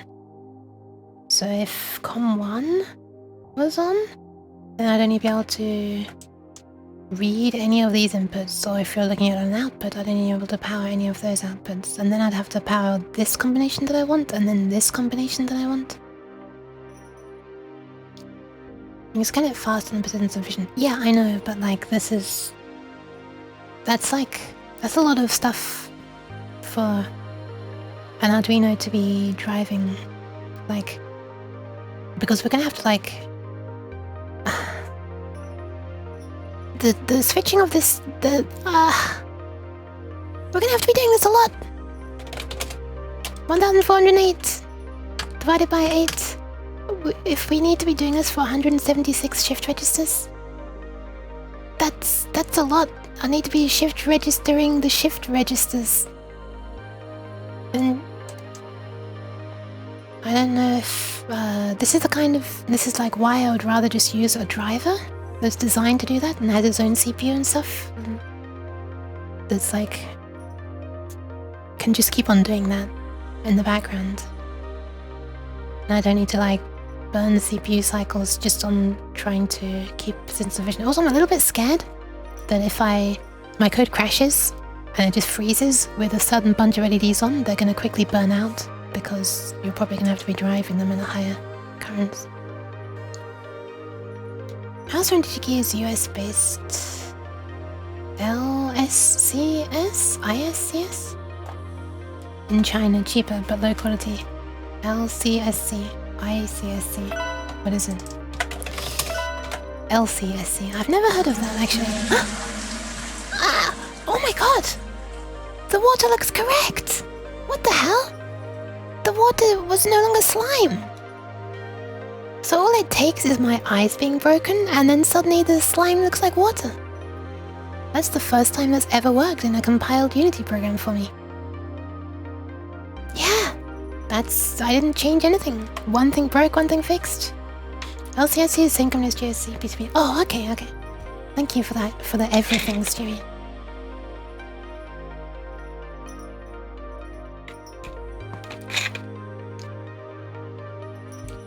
So running with a different graphics API? No. Yeah, it's not. Because, none of the other ones work. They all just crash. If I remember rightly. Or possibly run really slowly? I remember most of the OpenGL ones crashed.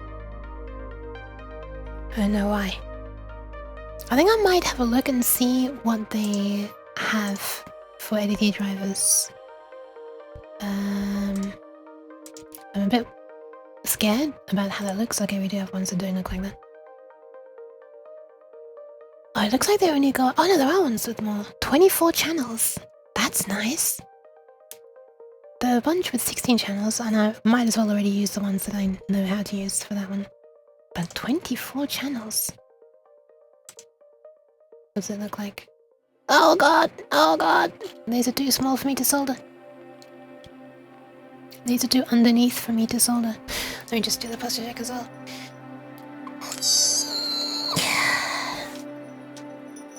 There we are. Were they still, Stu? I thought they were updated since then, I'm not sure. Also, 19 volt output, what the fuck? 19 volts... 24... Oh no, 3 volts to 5.5 volts, okay. 30 megahertz switching, Jesus. I mean, I guess what I should probably do is have a look to see what GLC PCB even can stock, because only that stuff is what is happening to my hand? Only that stuff is what they will assemble. Otherwise, I would just stick with this, I guess, because I'm used to it. Are these? I don't think I can get these from Final, but let's see. HT16. Nah. Wait. This does look related. Is that flipping dip? It is RAM mapping. Oh, RAM mapping LCD controller. Okay, I want RAM mapping LED controller. Man.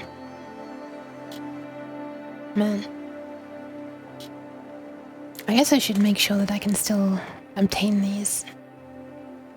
Okay, I'm gonna stop for a sec and I'm going to save the kidneys. I'll be right back. Thank you very much, Street. And then I will come back into this oven of a room and I don't know, we'll continue, oh my god, okay, that is actually too hot for me to hold. My, lead motion. Let me try a thing quickly. I'm taking the thermometer thingy. Oh, it's not gonna reach. Is it gonna reach if I pull it out? Oh, it's all glued in. Okay, never mind. I was thinking I could just put the temperature sensor on the leap motion, but it won't reach. Well, okay, in that case, I will be right back.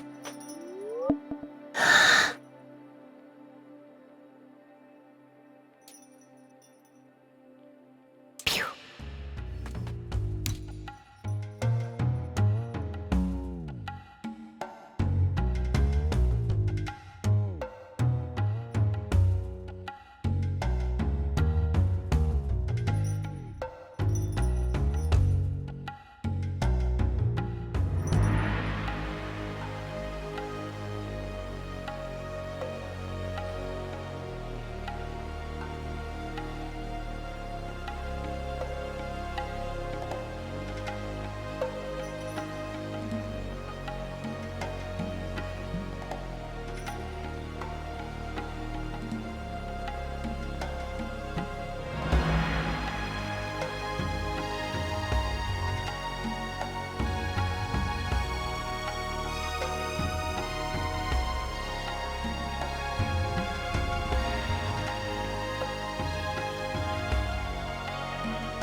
Nyan?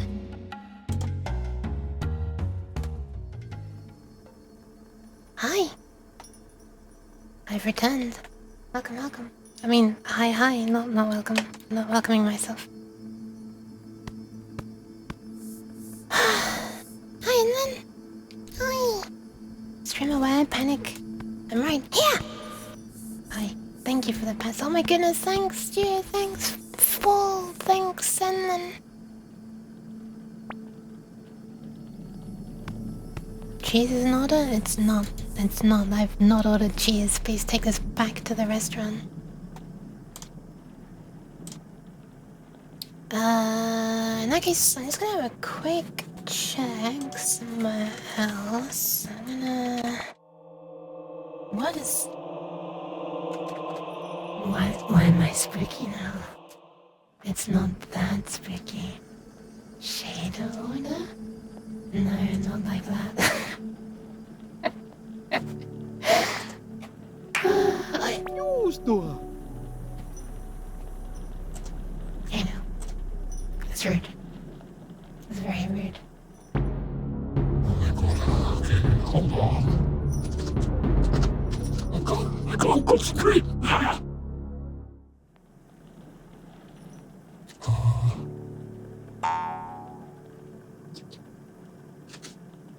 I'm sorry, I'm not able to concentrate right now.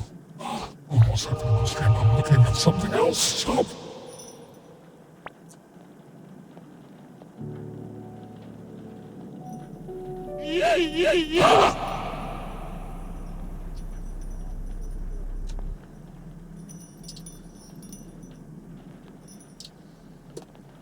I'm sorry, I'm not being able to pay attention to the stream. I'm trying to see. Okay, it seems to be extremely hard to find the HT16K33 anymore. They're quite expensive now. Like £6 for a single one. So... I don't know, what about AliExpress? I've literally never used them because it feels like a scam site, but I know some people who have. And it wasn't a scam for them.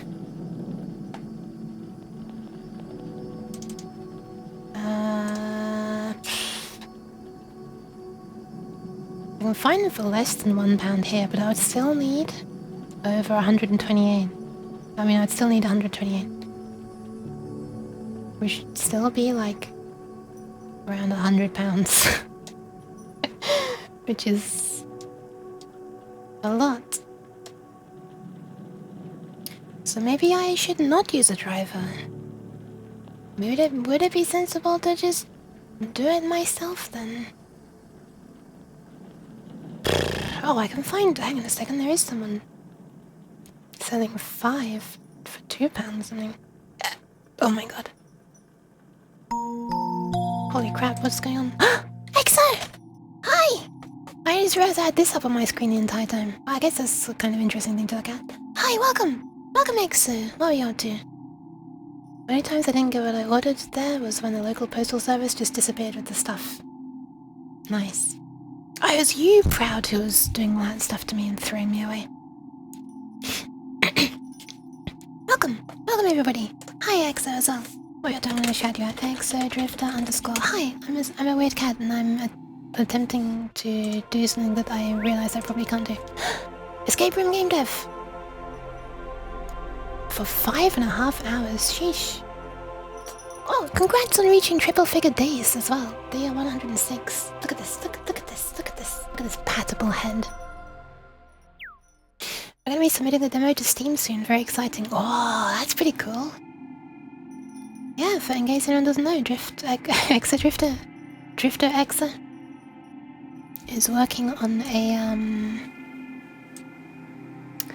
was it escape room style game, and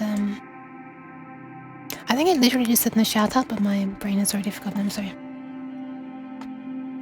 Yeah, like an actual real professional game, and streaming the whole making of it. So yeah.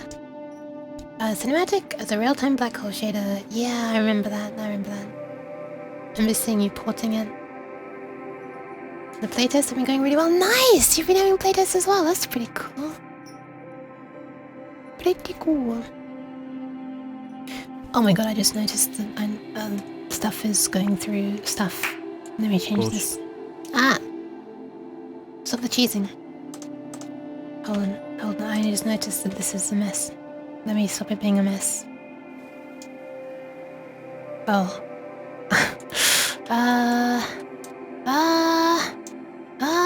I guess I should say what I'm working on, huh? Gonna update this team page next week, but it's over here if anyone wants to peek at it. Okay, hold on. Let me make it so you can post a link.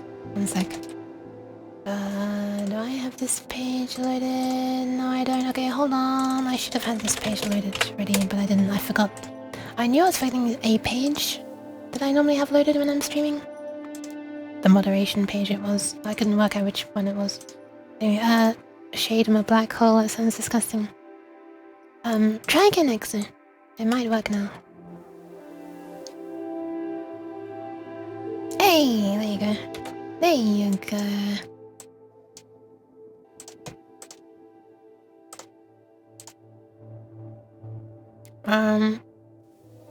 Oh, Myriad! Hi! The shade of a black hole is Myriad. Oh, I didn't read that name, sorry.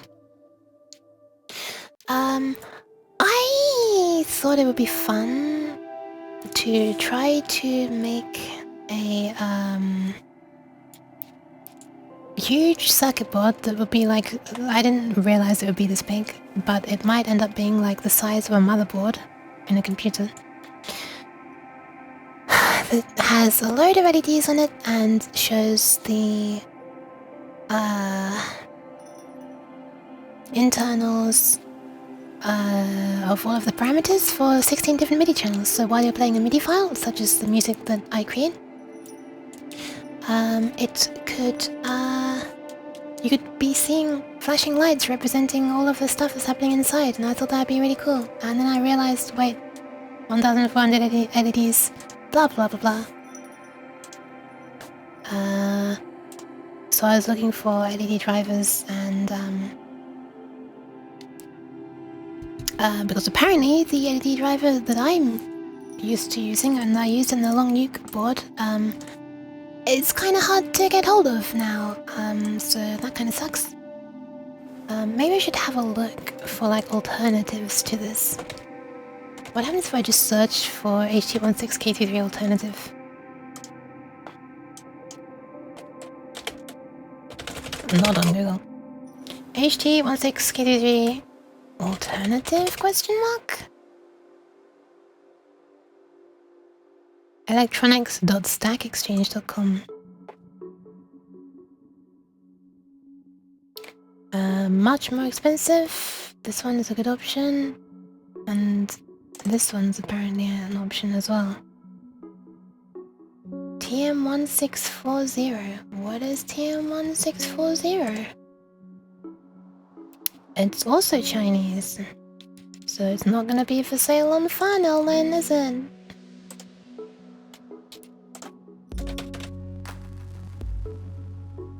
TM1640OS2 thermocouple. What is this? Like, those. Why are the dashes all over the place? Okay, so TM16XX. Oh, it's just a library for. Library for what? Library for something for driving it.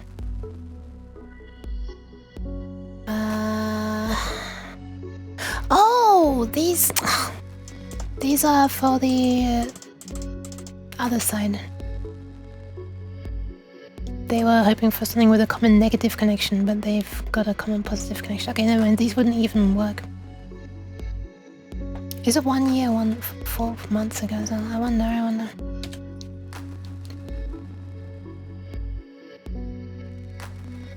Multiple LED drive chips, blah blah blah, plus blah blah blah. Max 7221. This sounds like something that might be stocked by Funnel.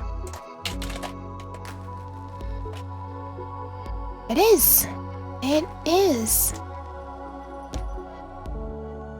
Nobody seems to stock the Chinese stuff, but the Chinese things that involve microcontroller.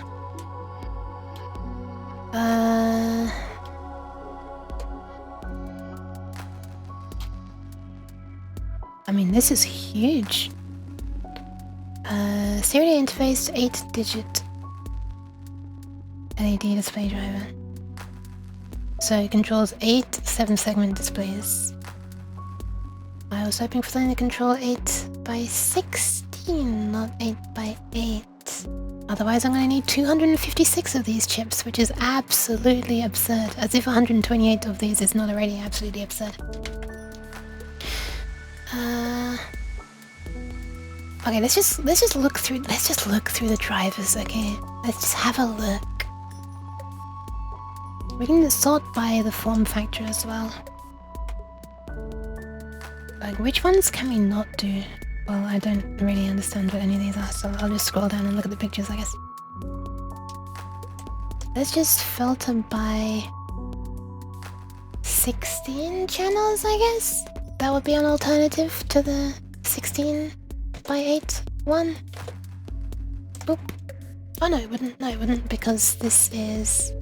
Well, in my use case, it would be fine. This one looks similar.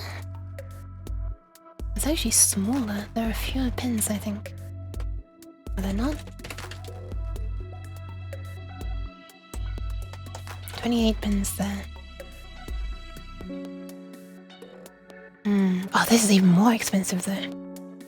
This would be like £200. Over £200 just for the controllers. Okay, this one would be closer to £100. It's still really expensive.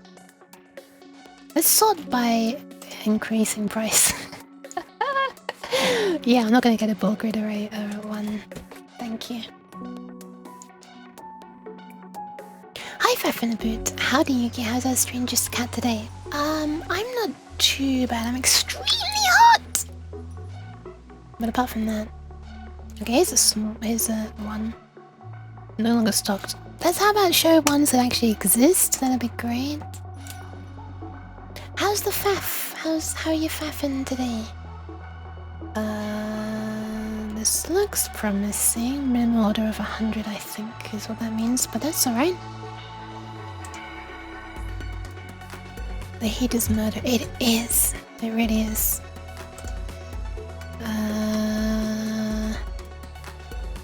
Alright, let's look at the datasheet. Boop. Still kicking. I'm glad. So this was... SOP A... Okay, whatever. It's available in a bunch of different form factors, but let's just see if we can even do what I want. Video panel... Why are my ears like... Why am I constantly looking angry? It's starting to annoy me. Let me just restart my tracking again. Wait, let me super properly restart my tracking. I wonder if that magically fixes my eyes.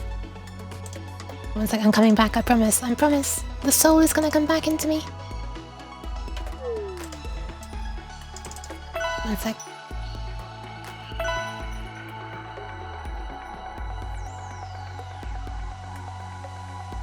I was muted. Okay, restarting VC Face fixed it. It wasn't even a problem with my setup. It was VC Face. Where apparently turning off the tracking and back on VC Face didn't fix it, but closing the entirety of VC Face and reloading it did fix it. Hell yeah! Now I can have sparkles and squint. Why is VC Face so fucking weird? Thank you for the hydration and the posture check. Thank you, Stewie. Yeah, I do be like a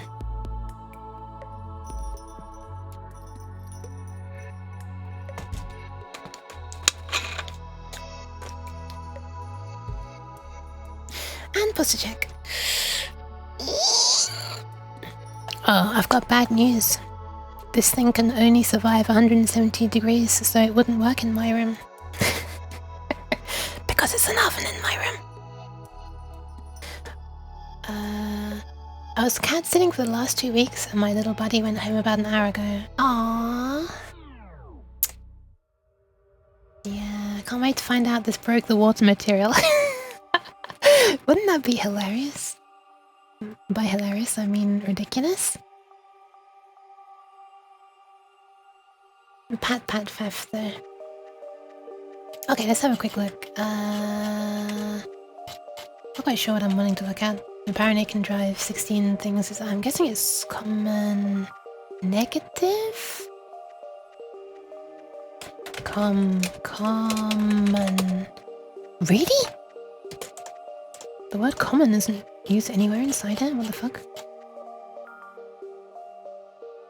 Out 0 up to out 15. Ah! Oh, this is just like an actual shift register. What the hell? You just... like you've got an output enable. Oh, maybe not. Maybe it does actually take... like, is this just acting like a shift register, or is that actually, do you need to like program it?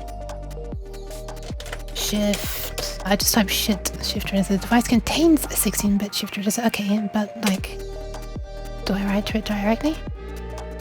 Looks like it. It's literally just a shift register. Fuck's sake. Okay. I mean, at least it's easy to use, right? I guess what we could do... we could actually have all of these... all 128 of these... on the same line, and have it on like the I squared C line? And then we just set a... one of the other, or... oh my god, we're gonna need shift registers for this as well, which is insane. But we would just like use a digital pin to turn on the output enable, oh, not the output enable, but the... something? Hopefully. To allow this to start listening, one of these, and then we just clock out the data over I squared C. And then we turn off that pin. The reason being that we can then take advantage of the Arduino's really fast clocking speed over I squared C. And we don't have to like bit bang over a general purpose digital output pin. Okay, so we've got the clock, the serial data input. LE pulse latch is the last 16-bit loaded. Oh, sorry, so it's latch enable? Is that what that's meant to be? Output enable. Serial data out, which I guess you can use for chaining. Oh! Right! We actually could chain! How many different addresses can it be set to? This is just a shift register, so... it seems it's just a shift register with some current regulation?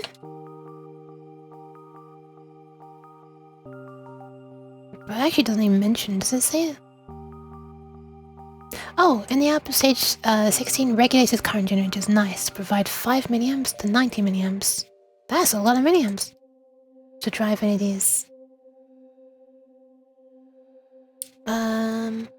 Hang on a second, have I been missing messages from this video? I've not. Have a nice driving. Thank you. I was confused for a second. I heard I squared.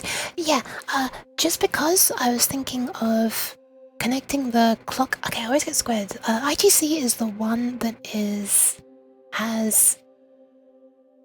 separate clock and serial data output pins, right? 2-wire is the one that... I always get confused. This is the one that can have the really high speed. Okay. So what we could do is we could connect a bunch of these in parallel, like all sharing the same serial data input and the same clock pin. And I'm actually not sure if there's like a pin, like a chip select pin. That's the word that I was looking for before. Chip select pin. I'm not sure there is. So we've got the outputs here. Latch, clock, serial data ground, power, serial data out, output enable. What is RX? What is RX? What the hell? Input terminal of an external resistor for constant current programming. Fair enough. So we might need like an AND gate or something. On like the clock input or serial data input. Oh, clock input actually. And then these could all be sharing the same clock and the same input. But only the one that we care about actually has the clock pulsed. That way, we can just use I2C to clock out to one of these at super high speed. I'm assuming there's a function to actually like flush the I2C buffer on the Arduino so that we like wait for the stuff to finish sending before we say, okay, we turn off this pin and turn on the pin of another chip. Sharing the same clock. I know. Daisy chain the data, share the clock. The reason that I was trying to avoid doing that was because I'm struggling to find a sprite, hold on. Was because the way I've chosen which things are paired together are things that are likely to change together, and things that are not together are likely to go long times without changing. How do I explain this? Like if you're changing attack, decay, and release, that's probably unrelated to you changing the volume or the pitch bend or the panning and stuff. Like you might frequently change the panning, but you might not be changing these. So in that case, the Arduino would be able to get away with just outputting data for the one controller, and we could have like faster updates. Otherwise, like if we just want to change one LED on here and we've daisy chained two of these together, we have to clock out 32 bits just to turn one LED on, which is kind of a lot, right? But I guess I could pair them up just in pairs rather than in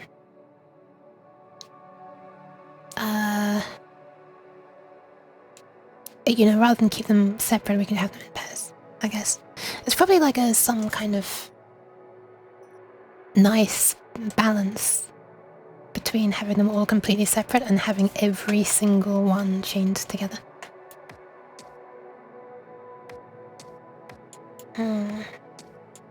If we were to chain 3 together, this chip can do 30 megahertz. Isn't Arduino like 16 megahertz? It is 16 megahertz. I don't think it can, I think the highest it can clock out over I2C is 4 megahertz though.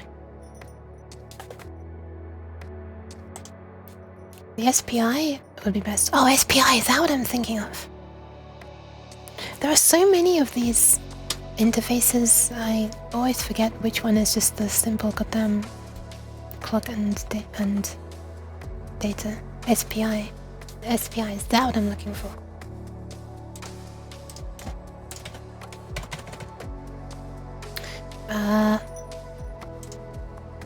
Hold on.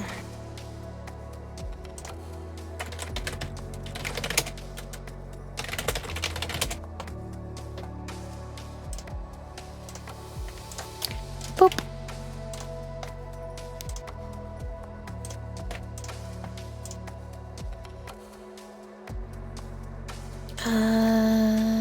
Oh, this one has separate happening, but yeah, okay. Yeah, this looks like what I'd want. Now just clock out from the master out, save in.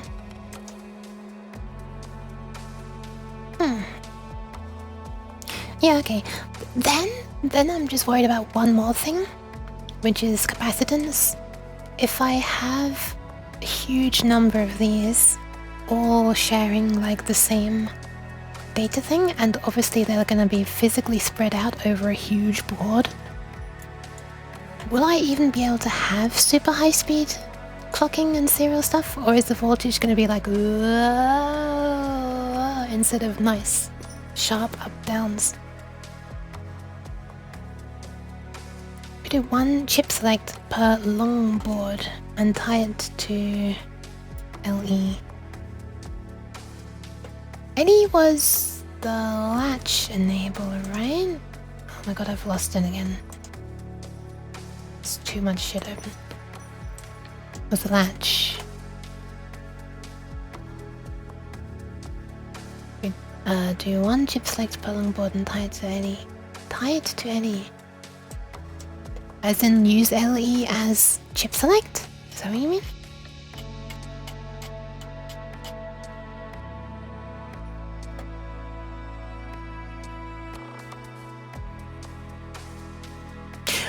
Oh, I think I get what you mean.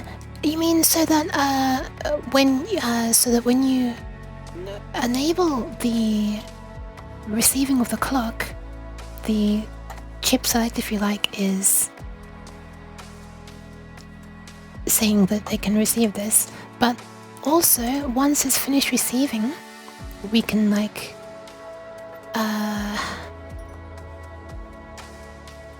any high got listening to new data. Isn't? I thought any high meant that's when it updates the output.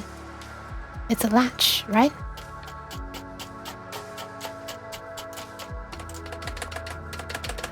And where's the timing diagram gone? LE pulse latch is the last 16-bit loaded into the shift register. Yeah. So this just updates the outputs with the last 16 inputs. Is once that happens, these do their things. Oh god, right! I wasn't even thinking about... Well, actually that's not really a problem. I guess it's not a problem. But I wasn't even considering the fact that we might also want to be doing like some kind of pulse width modulation on this to control brightness. I don't want to control brightness, to be clear, it's just that might be a bit easier on the current requirements if we only have one of these on at a time. I'm not sure. You shift the data through. When done, you pulse LED to output it to the LEDs. Yes.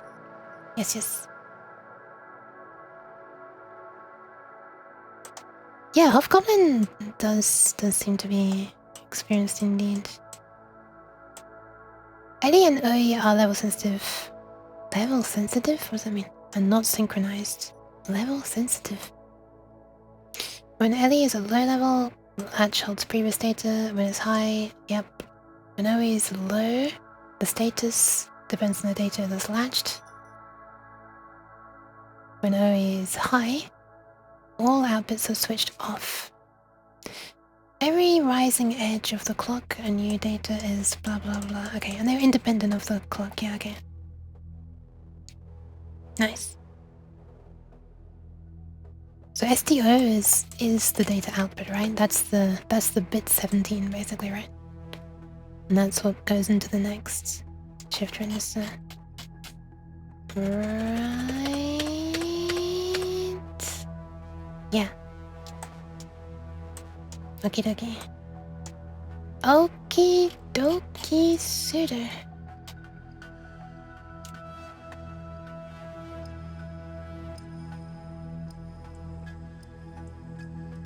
Yeah, it can be clocked super fast, so yeah. I don't need to worry about clocking too quickly for the chip, I just need to worry about clocking too quickly for the capacitance, I guess. But this is interesting though, this is very interesting.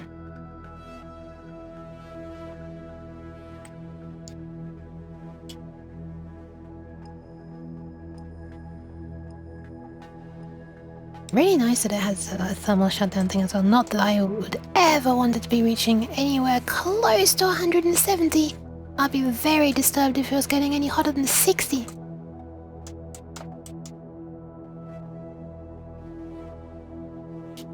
I mean, all I'm wanting it to do is like... I don't know, how much current... Okay, you know what? Actually, one sec. How do we guarantee the shift register won't listen to noise? Caps or pull down resistor. I will definitely put a capacitor on the power input for each of these, like I did for my long nuke circuit board. Especially, I think that was even possibly more of an issue. It's about the same issue, I guess. It's gonna be more of an issue with this one though because of the high current.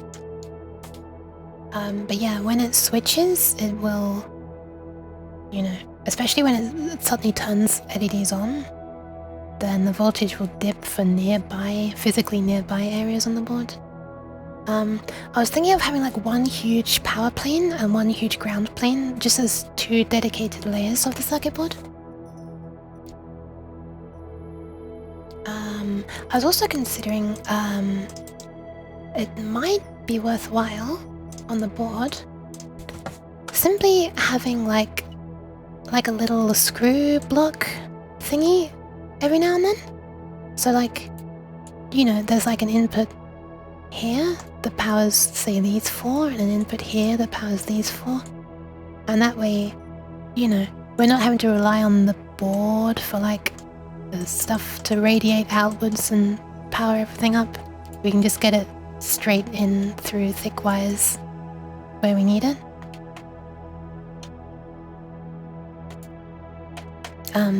That's just a concern of mine because of like how much current this is all gonna draw. Most of these are not gonna be on at the same time. In fact, we're actually guaranteed with these kind of ones that there'll only ever be 2 on at a time, maximum of each. So that reduces current quite a bit now that I think about it. These ones are, well, this one is likely only to pulse. This is actually not as bad as I thought. We're not gonna need 1,400 LEDs on at once. For this one, I might do a fancy pattern, like maybe green, green, green, and green to indicate random panning, which is a mode that this synth can be put into. So this one might have up to 4 on, I guess. Or maybe I'll do these 4 on, and then this one on, and this one on, or something like that. Just some kind of fancy, graphically fancy layout to indicate that it's not just constant panning. If I was feeling really fancy, I could even have like an animating fancy pattern to indicate that it's random, but that would be quite annoying and distracting. Okay, so this is actually not as bad as I thought it would be for current requirements. So, okay, let's work it out. Let's work it out as it currently stands. Current requirements, max current requirements, whoever he is.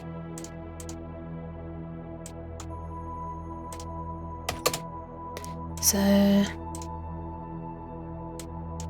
this could be an 8 and this could be an 8. That would be 7 segments on. Could these both be 8? I guess theoretically you could. You can actually send a maximum of holy yuck! We can actually set a maximum of 24 pitch bend sensitivity through system exclusive messages to the synth, but the GM standard actually says that you could set this up to 127, which is absolutely ridiculous.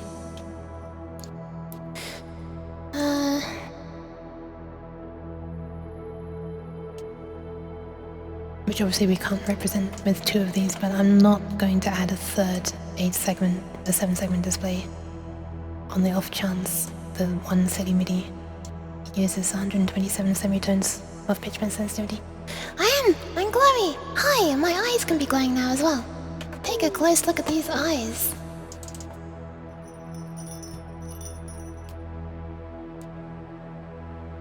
It's yellow and glowy! You can't even see my open mouth, it's just white. Oh, there we are. Ah! Ah! Oh, there's OBS. Hi, Cloco! Welcome, welcome! And yeah, this could easily have 8 notes playing at once. Not sure if I want to let this be able to show more than 8. Probably not. Okay, so in the worst case scenario, we could have 1, 2, 3, 4, 5, all 5 of these displays showing. So all 5 7-segment displays showing. Yeah. 8. So that's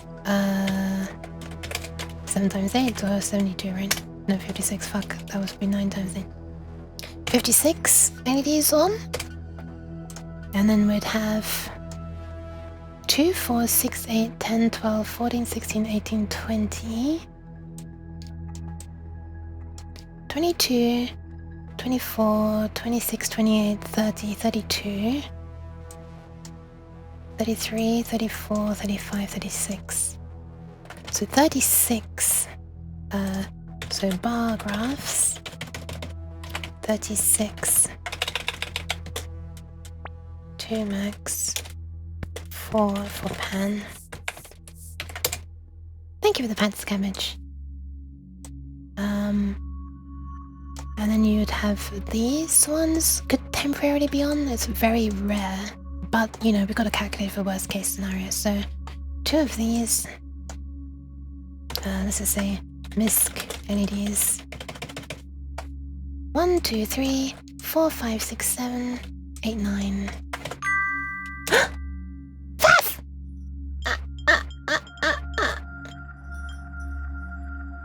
Help! Move! My tracking was dead for so long. Why did it die? I was just trying to put my hand out to touch one of the gems, and then my tracking fucked up. Thank you very much, Faf. Please accept the rest of my bits as gratitude to your wonderful company. Ah, thank you. I'm glad. I appreciate the bits. Have a nice rest. Have a nice look. Pat your you carefully when she is at a high temperature. Yes, please. By the way, I'm discarding this. I think I'm gonna get rid of this. I'm gonna get rid of that. This one will just go 0 to F. This one will go 0 to 8. Uke hereby decides. And then you have these, which are only going to be pulsing. These are going to be really short pulses. But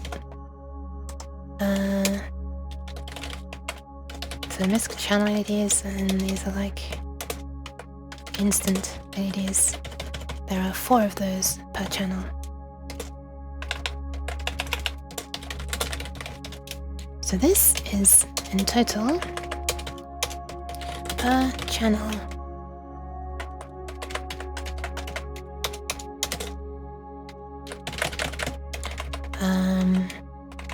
So this is the area, or the category, I guess, and then this is the num LEDs. And some of these LEDs are blue, they're going to require more current, but, well, not more current, but it'll be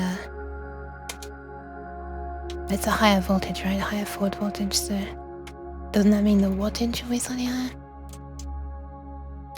Anyway, is that right? I think that's everything. Then let's BTW dash dash greater than asterisk asterisk asterisk. I'm not sure what that was meant to say. I'm sorry. Ah! For a second I thought that was code.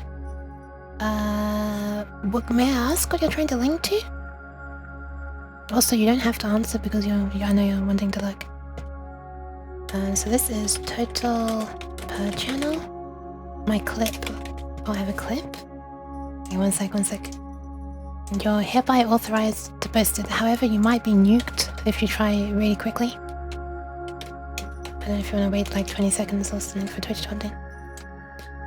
Okay, so 56 plus 36 plus 9 plus 4. 105 LEDs.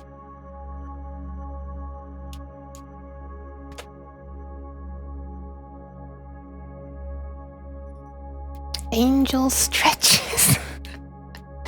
Okay, let me have a look at this. I'm laughing because of how much I feel like I don't deserve this, but let's have a look. What happened? I'm muting. Oh, the music is nice though, huh? It's yellow and glowy! You can't even see my open mouth, it's just white. Oh, there we are. Are you gonna catch me being stretched as well? Yep. Nice. Shut up, you. Shut up, past you. You're not funny. Get off my screen. Thank you for clipping that.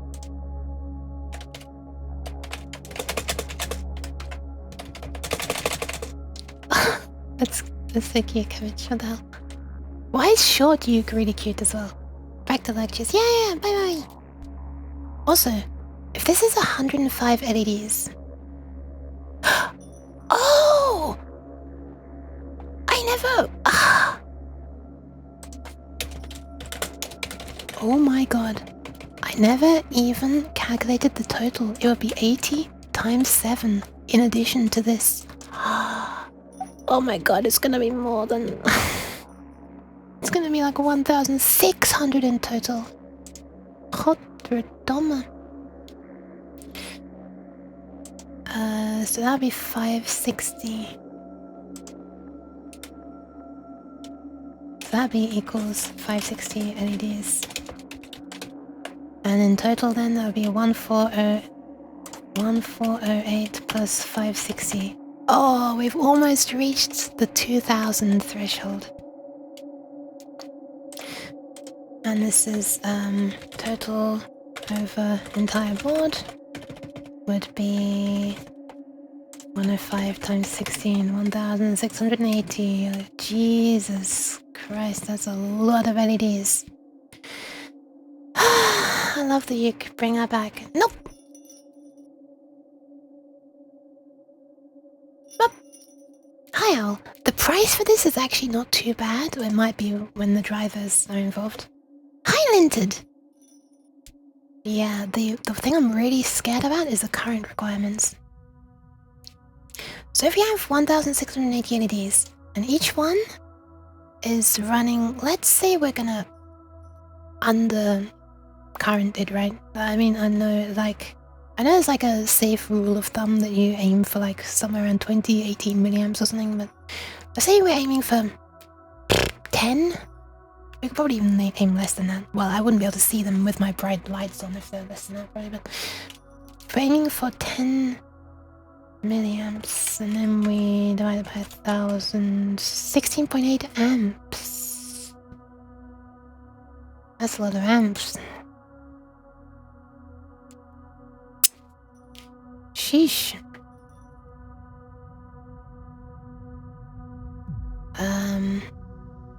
But it wouldn't be at... Wait, no, yeah, that's I think that is about right, actually. I think that is about right. That's a lot of amps. You're gonna have them on all the time or pulse width modulate. This is absolutely worst case scenario. This is with like all of these segments showing 8, 8, and 2 being visible on this all the time when they're not necessarily and stuff.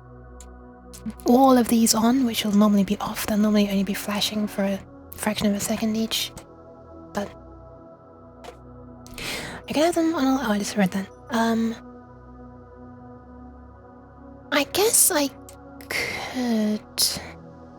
I guess it would be very trivial, actually, to just be pulsing... this, the output enable, as a way to set the brightness of the entire display at once. 10 milliamps is a lot. I did a board with 0.3 per LED. Really? Holy crap. 10 milliamps is a lot.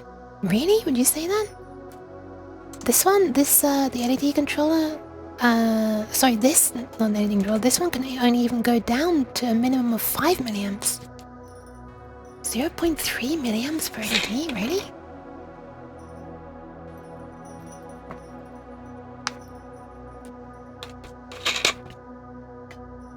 Interesting. Let's look at the datasheet for one of these LEDs. Also, hi, Linted, welcome, welcome.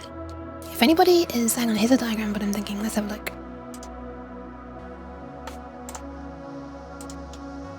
Is this actually the original? Yes, it is. By the way, if people are finding electronic stuff interesting, I would highly recommend checking out Linted, who is also a VTuber who designs circuits and stuff, except they actually, you know, follow it through to completion. Okay, so the Arduino outputting clock and data, and separate latches. Oh, good point! Hang on, why am I holding this? I see what you mean now, Hobgoblin, right! As long as you never do the output enable, you can be clocking in as much data as you want. You're never going to see it. It's only at the moment that you latch it that you're actually going to see it. Yeah, that's totally fine. Yeah, we won't even need to worry about an AND gate or this nonsense. Some are way more efficient than others. Interesting, interesting. Well, have a look at the one that I was considering using. Yeah, that's totally a thing we could do. Thank you for pointing that out to me. I wasn't even considering that. That you can be clocking stuff through a shift register non-stop. And you're never going to see it. Unless you latch it. Okay. Oh my god. That was a weird hiccup. I pitch bent my hiccup. Thank you, Cabbage. I just fully processed your thingies, your messages. Where was the LED that I was looking at? I think I've lost it. Oh, there it is. Alright. Data sheet.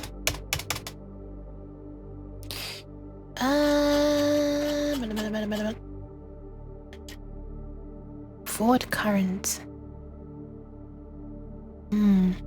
I doubt that this even goes down to 0.3 milliamps. I guess there isn't a...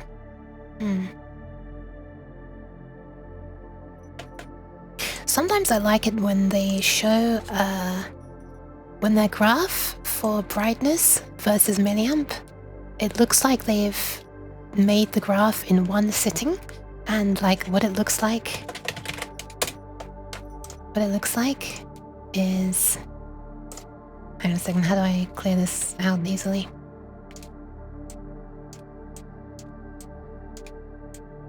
Sure. But when you look at the curve, it looks something like this, and they're like, yeah, as the current goes up, the brightness goes up and up and up, look at this. And then the graph looks like this, and then it just stops like that. It's like you can see the point where it started to burn out, and then the brightness just got worse, and then it suddenly died fully there. And it's just, I don't know if that's actually what happened, but I've seen graphs that look like that, and it made me chuckle. I also felt sorry for the LED. One LED gave its life for the creation of that graph. Different color LEDs can be very different brightness and the same current. Yeah, it's very true. How many MLEM gates are you adding? Also, no lies entered. I haven't seen an emote before. Nice. The reason I was looking at this LED is because it's... The reason I was looking at this LED is because I need, like, over 1,000 and it's really cheap. That's it. I'm sorry, that's it. How do you even tell which side is positive and which is negative? Oh, like, is one of those longer? I know it usually is, but they don't look longer there. I don't see a flat... Let's have a look. How's it designated? Oh, yeah, one is longer than the other, okay. Nice. The photo makes it look like they're almost the same. Different colored LEDs also run at different voltages. True. Thankfully I don't need to worry about that with this chip, because this one is constant current. So if it needs a higher voltage to achieve that current up to the input voltage, it should be fine. Should just do it. Constant current things are so cool. The LED I used as a crazy part name. What the fuck? That's one part name? Okay, let me see if it's on here. I doubt that it will be. I'm curious. Let's enter the first few. Cripple Sloops. Oh my god, actually. 1.32 Vavix EQ BTBV D8 Xav L1B. Well, goddamn, the exact LED is on the funnel. What the hell?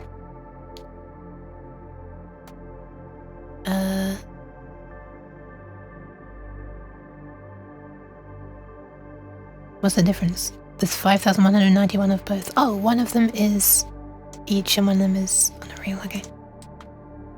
Constant current? I've only had black current myself. It's okay. It's okay, Longyuk. You should just have the. You should eat the currants. Don't eat the zappy zaps.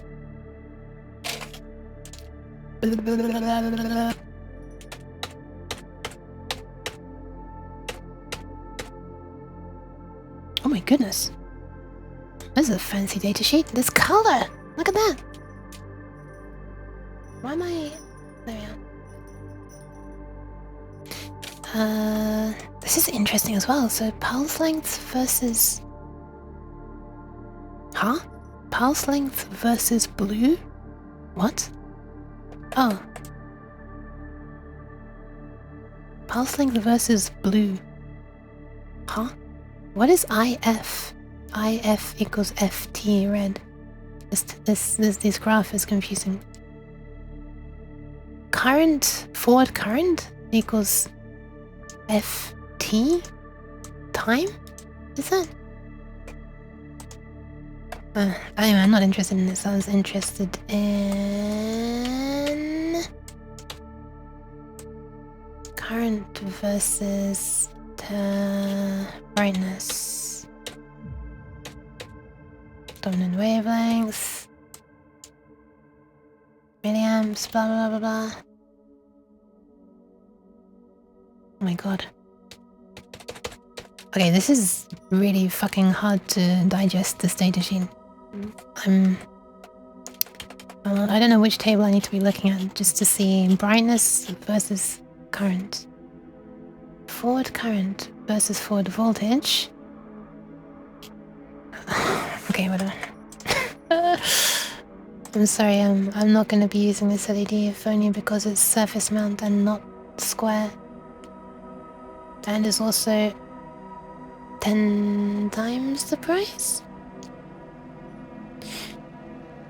Interesting though. If you can group the LEDs to keep the same color on separate drivers, you can use the current set resistor to match the brightness. True, true. There's not really a reason why I need to use separate colors either. It was just to sort of separate things a little bit and put similar color how do I explain it? The colors I've chosen are not super well thought out. It's just that these two are similar to each other and these three are similar to each other. Therefore, I wanted to give them different colors to each other so that you can visually see, the green ones in this area are the volume, are the envelope, basically. And the yellow ones in this area are the cutoff filter. Or the low pass filter. These ones I might want to break up as well. These ones are all to do with pitch. This here could probably do with being changed, to be honest. But in that case, the colors of this, the color of this, would need to match the color of this, because this is for pitch bend. And this one, or these ones would need to match as well. I guess I could change these ones to like yellow. And then these ones would need to be green. That could be red then. Actually, that'd be quite nice. Because yellow is cheaper than...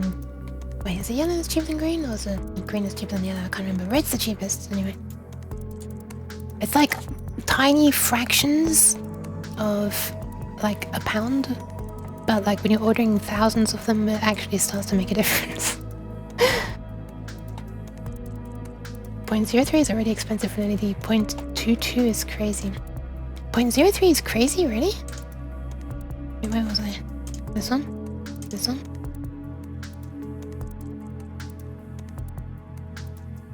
Oh yeah.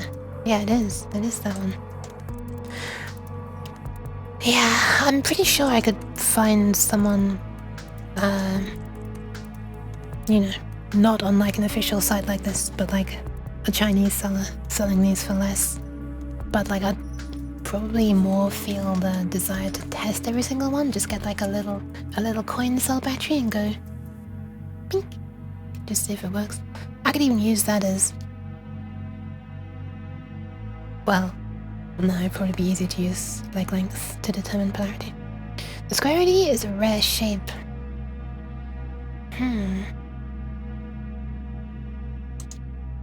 Which category am I in here? Standard single color LEDs under 75 milliamps. I'm not even filtering by square here. As you move on, there's like the rounded ones, which are more expensive. I say more expensive, it's 0.039 versus 0.036. Yeah. Yellow was next, 0.04. And then green. This isn't the same size.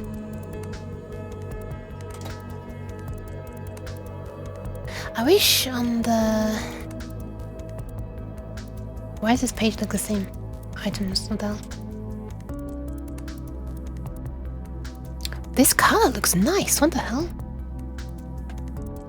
It's also a lot more expensive, huh?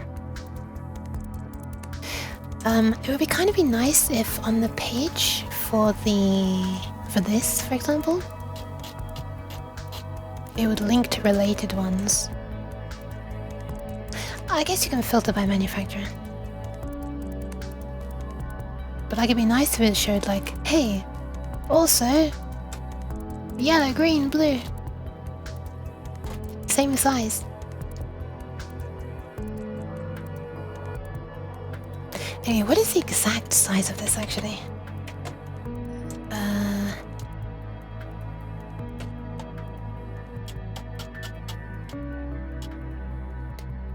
5.25 millimeters wide.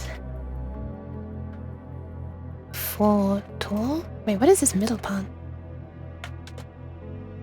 Is that the part that glues?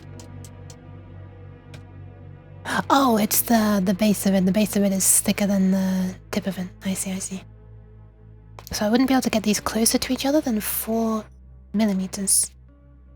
Ah, this actually enforces quite some spacing, huh? Is there anything about tolerance?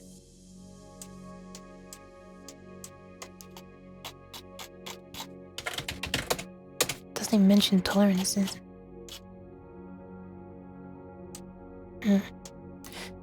There should be a link to the series there somewhere. It's on DigiKey. Oh, okay, that's a different side, but... Series...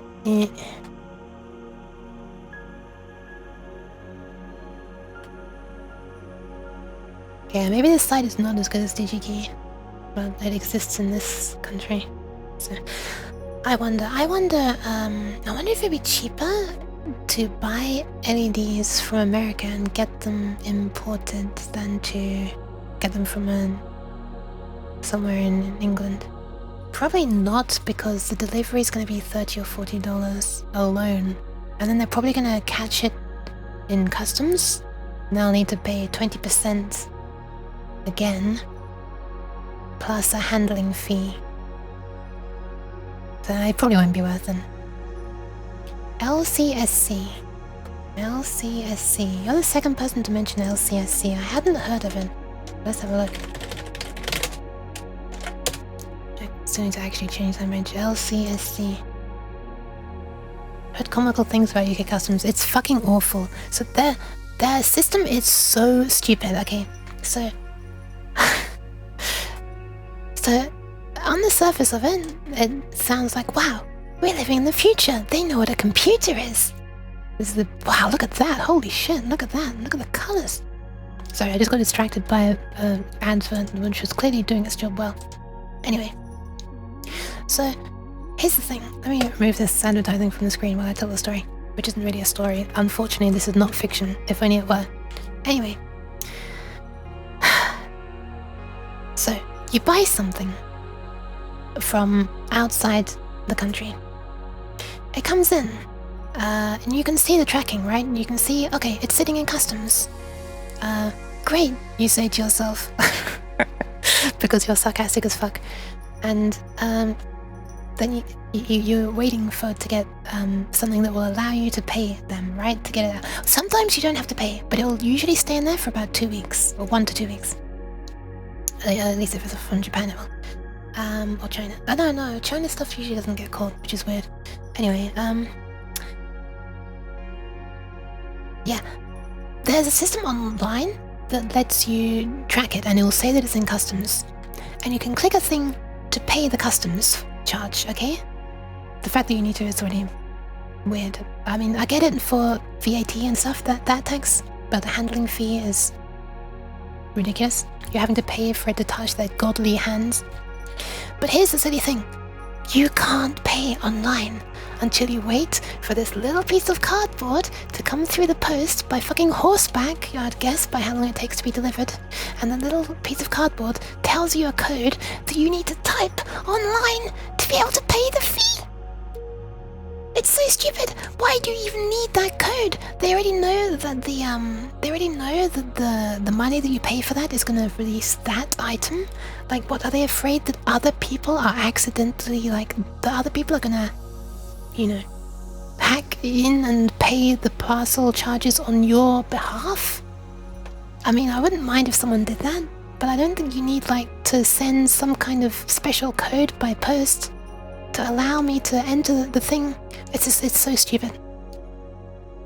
Like, why can't they just, like, but you have to have, like, a phone number on the parcel anyway, right? Why couldn't I just have an automated system that just sends a text? Hey, your parcel's held. This is the code. If you need a code in the first place, you shouldn't need a code, but whatever. If they want to have a code, they can do it that way. Anyway, it's so stupid. And then it's... Hi! Hi, Luke. Welcome. Hi, Yui. Thank you very much for the resub. Hi, sorry, you joined mid-rant. Hi. I very much appreciate the resub. 3 months already feels ridiculous, but that's always the way. How's the Yui thing? Welcome. Anyway, so the fee that you have to pay is 20% of the item because that's what VAT is over here. I think it's still 20%. It's actually been a long time since I've had something important. I think... yeah. I had the circuit boards made by GLC PCB, but like I said, they were from China, so they didn't get caught in customs. So I didn't have to worry about this. But anyway, then on top of that, you have the handling fee, which is... I can't remember. Is it like... I think it's somehow not a fixed fee, or it might be, I can't remember. Is it like £8 again or something? What is the current exchange rate, actually? What is the current exchange rate? Let me get this on the right screen. Boop! What would this be? I'm guessing it's somewhere around $11. Oh no, I don't want to convert. Wait, what is going on? Are you saying that? You have to wait and then press enter. 10. Oh my god, they're nearly the same. What the hell? This exchange rate here is what I was used to for the pound to the euro. And now there was a time when it was £1 equals $2. Now, like, they're nearly the same. What the hell? What about euros? Oh my god, they're even closer. How's the yen doing right now?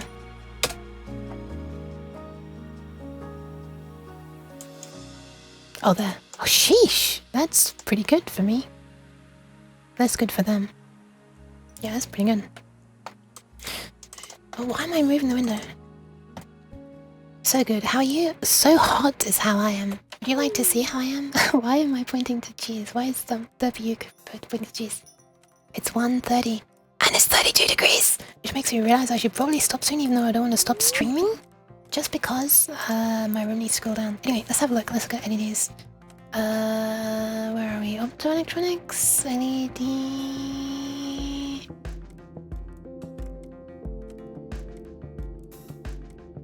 Discrete? Question mark?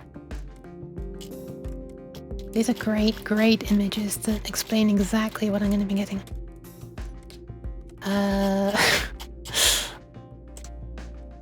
Up there, have any pictures? Like any?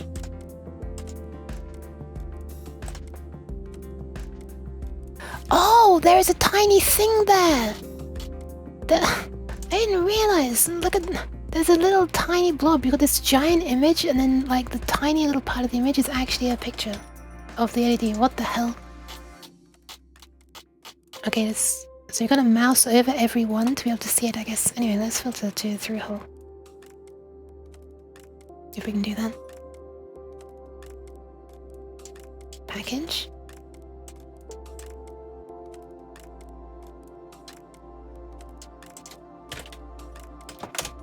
Operating temperature, viewing angle, lamp holder type, forward current, forward mounting style.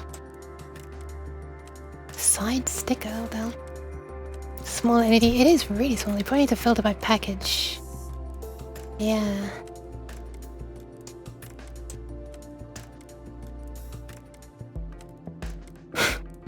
All these non-standardized names. Do they sell through-hole stuff? Radio?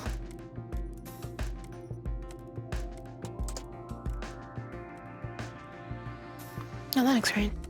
I actually want a square one though. Do they have SQ for square or rectangular?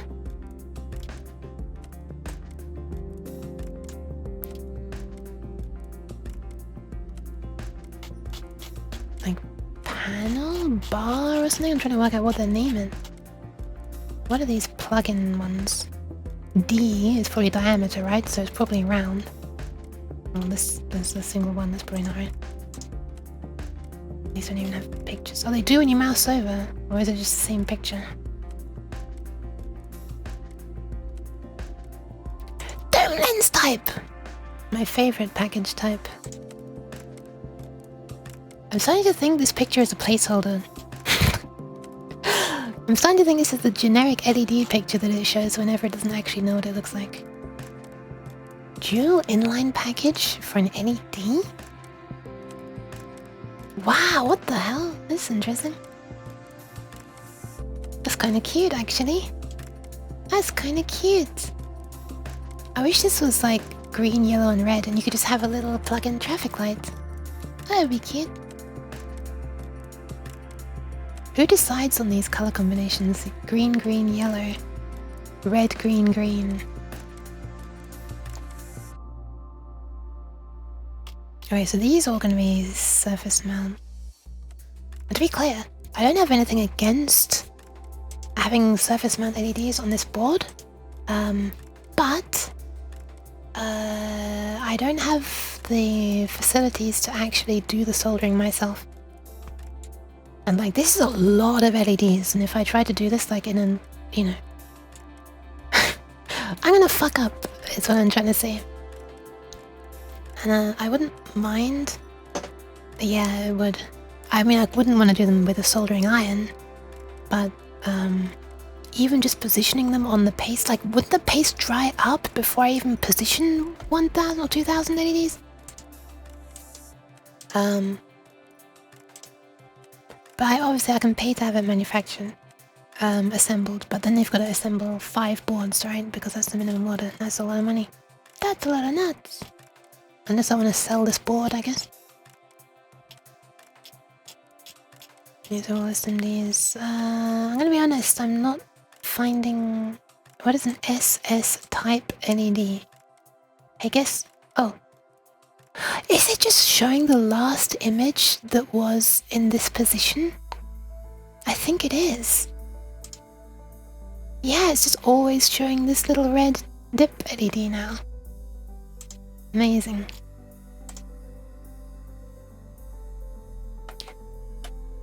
You should also filter by in stock. That's a good point.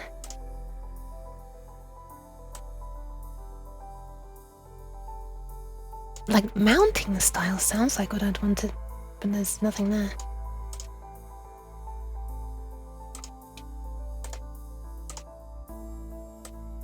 Oh, dash. Never mind, dash is actually a thing. Positive stick reverse mount. Does reverse mount mean through hole? Because it goes like through a hole and then you solder it from the back? Is that reverse mount? Is that what it means? No, these are still surface mount. Side sticker? What is side sticker? Oh. Wait, the first one looked different. positive stick. Positive stick sounds like something that the long you could have. She finds it on the floor and she likes it and it makes her happy. It's her positive stick. Paste plus the metal shield with cutouts you can get plus normal oven. Normally works pretty well. Hi, don't watch. I'm scared about that. I'm scared about that. First of all, my oven can only get up to 220 degrees, which is... Oh, we were looking at this earlier, but it's like... Wasn't it less than this shows? Oh, this is through hole. I looked at a surface mount one as well at one point. Was it this one? Nope. Never mind. Positive stick sounds nicer than a negative stick. True. Lenses, color, wavelength. Wait. Does this, if I go for square lamp holder, does that mean it's a square LED? A square LED?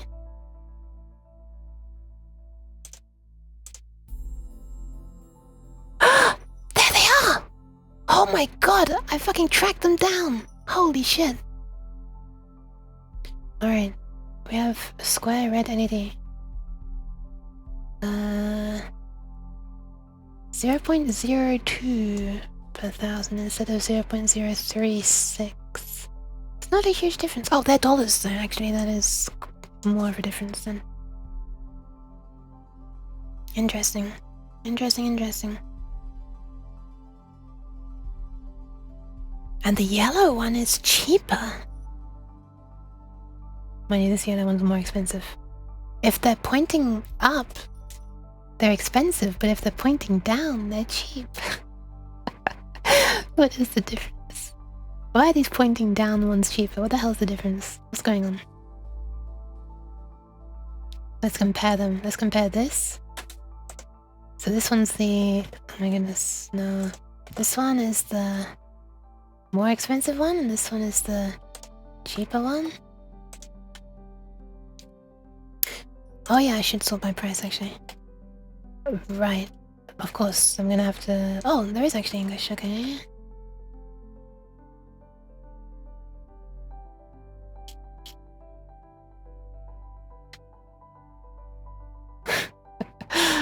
Oh my goodness me, this viewer is having a hard time rendering this. What the hell?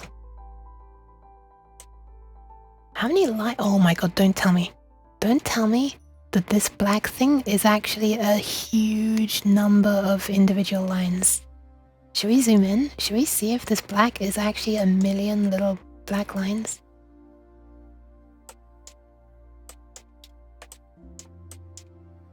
It's not.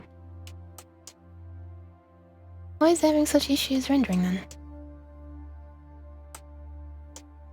Is it having a... Oh my god. I've never seen this program struggle to render a PDF this much. Holy crap. Okay, so this is fast. Oh, I guess once it's drawn it is fast. It's just the initial render is slow. Alright, I'm closing this. This is flipping DDoSing my computer. Well, not DDoSing, just... DOSing. Normally I like DOS. Okay, let's sort by price as well. Boop. There it is, the cheapest red LED.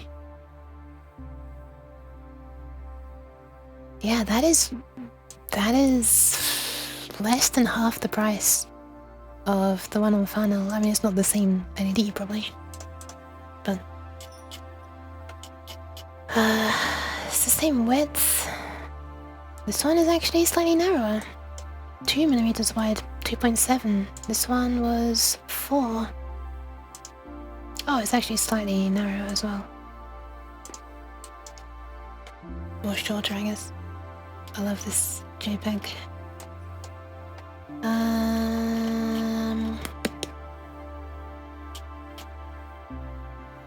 Okay, so what is this? Forward current, 30 milliamps? Does it have forward voltage. This is like maximum reverse voltage, right? VR. What is PD? Power something? So forward pulsed, I guess, for 0.1 milliseconds, 100 milliamps. I'm guessing IF is forward current. But this is in volts, the VR. Don't solder in the oven you want to use for food. Ever use for food in the future. Okay. Thanks for the advice. Oh, there we are. Forward voltage. Okay, there. Sorry. What is this? Ah. Is this the color? Yeah, I guess this is the color, the kanji for color, at least in Japanese. So I'm guessing the R is red. 1.9 volts.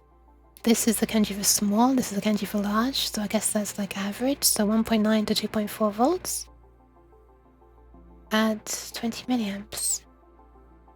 We did it! We decoded it. Nice. We decoded it. What's the minimum current I could use? Brightness versus current is this one. Oh my god, this thing can take a lot of current. What the fuck? Relative luminous intensity. So they're declaring like 18 to be the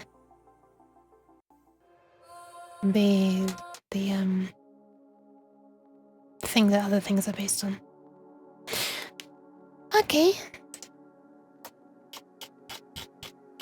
That's interesting. That's very interesting. Looks like they're declaring 20 to be that one. Okay. That's very interesting actually. That's So in that case, LCSC is the same company as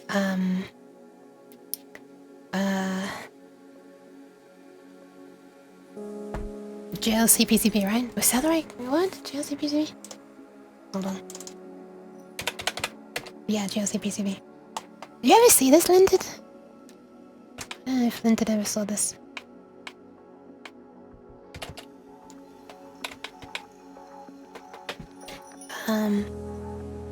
Yeah, okay, so in that case, JLC PCB should be able to source any of these parts. I know they're not going to assemble through hole.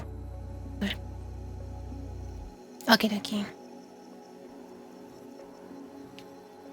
$44 hot plate, no oven needed. This is like a... That's a very significant thing for me. I don't know if I could just suddenly... I don't know. I might want to start on a smaller scale before I like try to assemble something like this myself. You know, something that's surface mount but smaller scale. Sorry, keep doing these weird hiccups. Okay, so these ones. It is going to make quite a difference, isn't it? It's going to be quite significant whether I choose this LED or these sizes, wherever they were.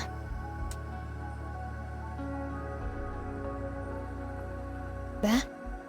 Or this LED with these sizes. Because I need 4mm plus some amount of tolerance, I guess. Whereas for this one, I only need 2.7 plus some amount of tolerance. I don't know. I guess, is this the tolerance? Can I copy this? Let's try copying both of these. This is... this program is struggling with the Chinese, I think. Oh, what the hell is this layout? Alright, let's see what that is. Bell.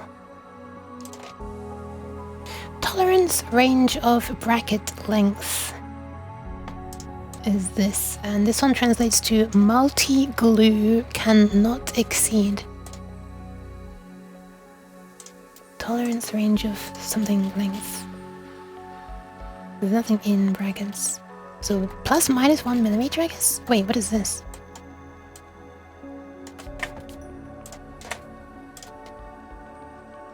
That one is tolerance. If not specified, the tolerance range is plus minus 0.25. Bracket length? Is this like the length of the leads, maybe?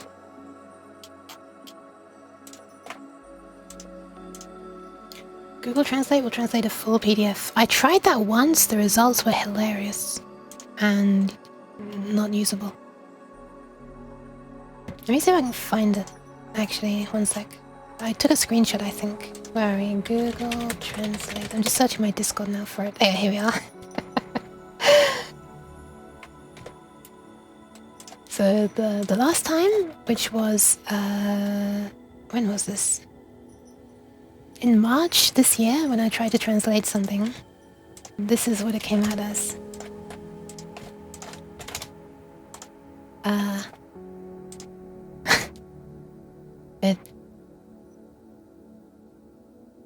An image may contain text message. Yeah,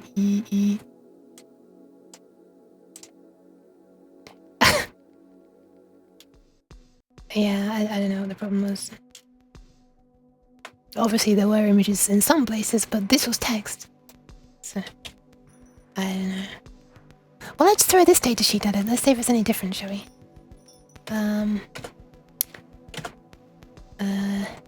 Which one was it? This one? Yes. One sec. Let me temporarily put that here. And we'll load up translate.google.com. And give me one sec.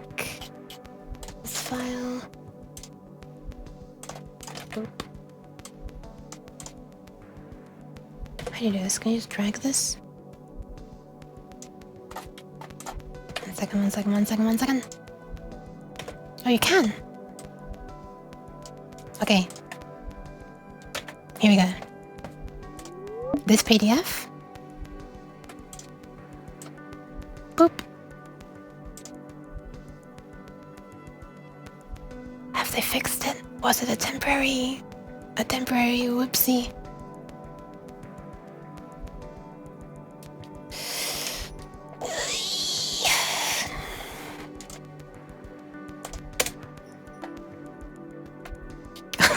Okay, this is better. We have fewer Y's with umlauts above them. Wow, look at this. This is actually better. Oh, hang on. Okay, it's better. Uh-oh. Uh-oh. Okay, nice. Nice. They have fixed it. What? The maximum power is 30 watts? Excuse me? Oh, are they talking about 30 watts for soldering? Holy crap, that was loud. Because contact process, the body of the LED might be exposed, so don't use an iron hotter than 30 watts, is that what they mean? Fair enough. I think mine is 35 watts.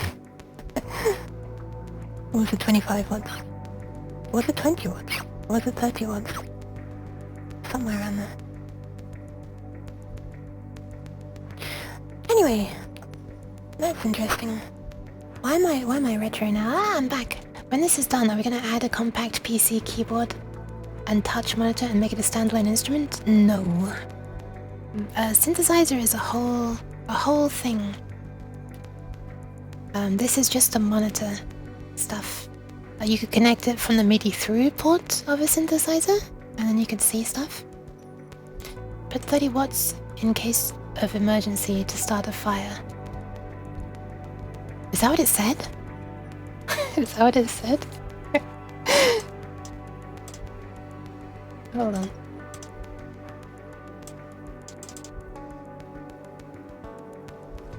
Fire. A fire. I can't find it.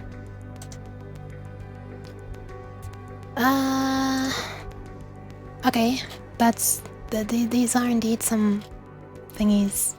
Are there blue ones? I wonder. Are these blue? Or yellow, green? Red, green, yellow, green. Something. Doesn't look like there are blue ones here. Although wait, my design didn't use blue ones. It used blue round ones, not blue bars. So that's not a problem. Oh, this is kind of neat actually. This is interesting. Do I trust buying huge numbers of stuff from here? You'd certainly want to order more, wouldn't you? I wouldn't trust the count to be correct. Well, I wouldn't really trust the finals count to be correct either. There's far too much possibility for miscounting. Even just ordering like 50 spare or something might be worthwhile. Which sounds like a lot, but that would be what, 50 times 0.0111. It wouldn't even be $1 worth. That's ridiculous. That's ridiculous. Well, I mean, that's interesting. I've never used the site, but I have used GLC-PCB, so... Maybe? Is it like the same account as GLC-PCB? Because I could just log in. I've used them a couple of times and had a good experience. Okay. Nice. Guessing that you're in America, because I think you're talking about the other site that I can't remember the name of, not Mouster, the other one. Dig is all I can think of, but that's not the right word. I'm not trying to make you dox yourself either. Australia, sheesh. Wow, you're probably annoyed at me complaining about the temperature then, with what you need to... with what you have to deal with temperature-wise. DG key. That's the one.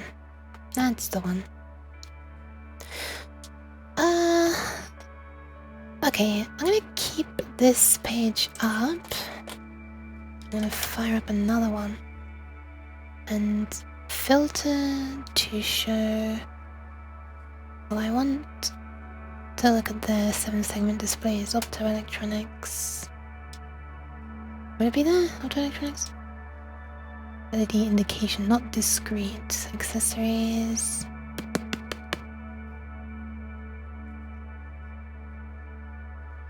Do they sell them?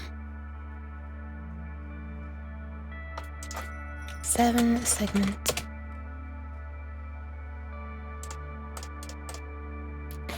Display... LED segment displays, there they are. Oh, wait, there was a section called displays. Was there? There is a section there called displays. I didn't see it when I moused. Oh, I guess it would be on the view all products. Okay. How did we filter these? We filtered it in stock for a start. Oh, we can also filter to 7 segments. And I actually don't care whether it's red or green, to be honest. I could just go with whatever's cheaper. In fact, different colors might be nice. Okay. I'm looking for the small ones, because I know there are 2 common sizes. Oh, look at that! 4 in 1. That's a suspiciously small number of pins. I'm guessing that has its own microcontroller? No, it's not! Oh, there are... I'm not sure. Maybe there are like 4 common cathodes and then just the 8. Yeah, okay, no, that's not a suspiciously small number of pins actually when I use my head. Multiplex lines, yeah. Is that like a size? 0.56 is a size, I guess. 0.39 I guess is a size. I guess these are sizes in inches, right? Well, already when I'm looking at just the first 1, 2, 3, 4, there are already 3 different sizes. 0.3? Oh, hang on, let me just do the old filter by price thing, or order by price as well. This is so many results, holy shit. So I guess plug in here might mean through hole? Well, I've never seen a surface mount. Oh, no, it's a lie. Never mind. I nearly just did a lie. Literally, these, the ones that I sold in myself are surface mount. Which is why it looks so goddamn ugly with my soldering.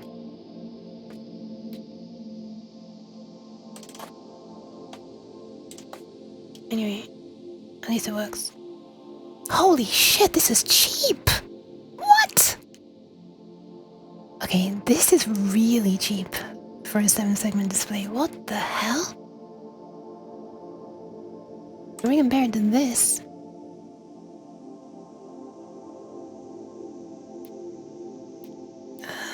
Wait, where am I? Wait, are these meant to all be double? Oh yeah, these are meant to all be double. Okay, let's do the fair comparison.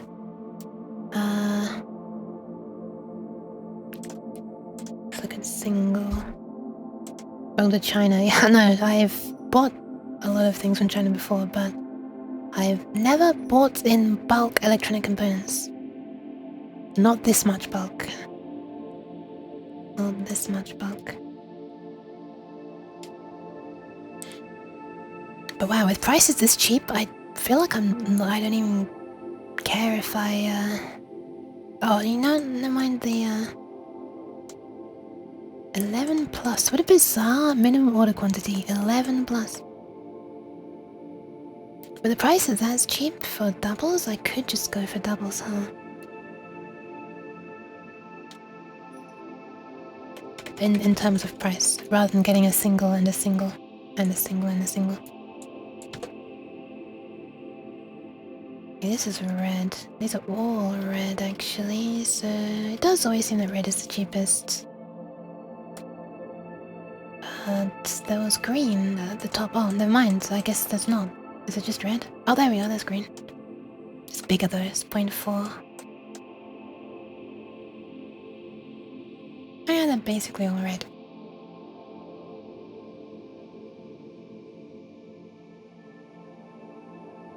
Yeah, they're actually they are all red. AliExpress is dangerous. I've never used AliExpress. But I have a friend who has. I would have assumed it was like a scam site with the prices and the way things are worded and stuff, but it doesn't seem to be. It doesn't seem to. Oh my god! It's still working, Stu! It didn't look like slime. Or at least it looked like slow motion water, I guess. Should be faster actually. I'm not sure why it's that slow. Thank you, Stu. Let me do these first and then I'll go and save for kidneys.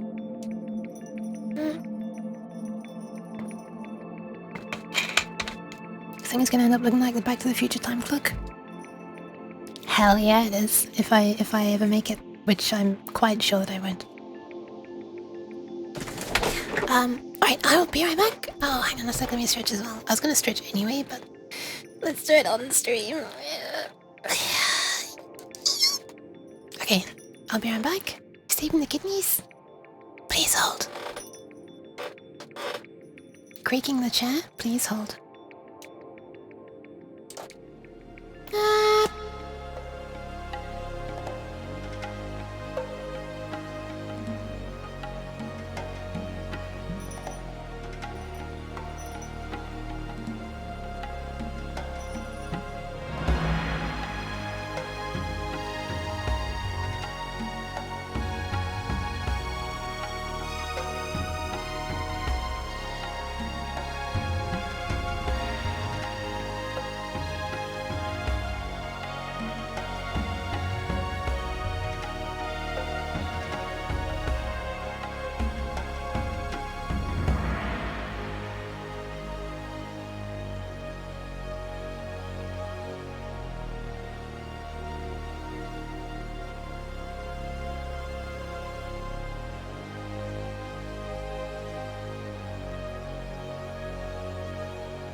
Hi. I actually haven't gone yet. I just had to take a moment to deal with the spider. Now I'll actually go.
Streamer? It's me, Ice Streamer. Ice Streamer. Maybe I should get some. Put some water in the freezer and then have some ice. I'm back! I'm back! That was really good timing with the music finishing as well. Sometimes I can still hear her voice. Hi! Can you see me as well? Hi, Proud. Not the scams, just the buying things you don't really need, cause yes, I know what you meant. That's what I understood it as then. But I've never actually seen a 4-digit display before. Without the microcontroller. Okay, so 0.3. Let's have a look at this one's data sheet. We have a picture of it. Okay, so 12. Hang on a second. What is the 0.3 relating to? What is the 0.3 in relation to? 0.3 inch. Okay. Oh, is it the size of the actual digit part, not the size of the entire package? No wonder. You left us alone. I'm sorry, I'm back now. I'm back. It's okay. Bye. Okay, so this is 12.7 millimeters tall, question mark, except this is not even going up to the top of this, but I hope that's just a glitch. Plus minus 0.25 millimeters. So let's just call it 13 millimeters. And then there are 16 of these channels. That's 20 centimeters, roughly 21 centimeters. If these were packed bottom to top tightly, which they won't be.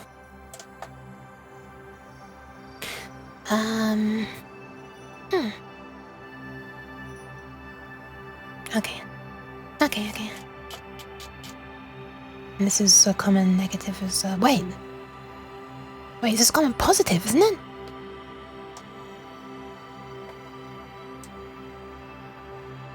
This is common positive.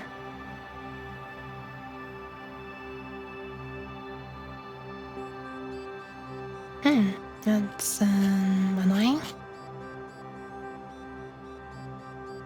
Oh. Well, I guess I won't be able to use this then.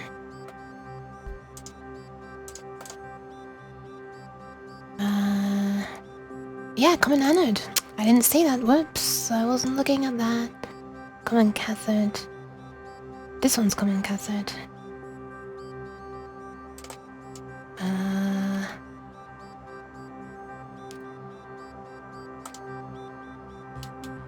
Boop. How big is this? I'm trying to go for like the smallest one that I can. 14 millimeters. That's very, very similar size. But I'm gonna need one that's available in single-digit form as well. Of the same size, ideally. Why can't you use it? Because the driver that I'm gonna be using is well, it's gonna be a shift register, and it's controlling the current into a bunch of things, right? So I need something where the negative is common but the positive is switched. Unless I can get a shift register to work the other way, but certainly I was planning on doing it that way.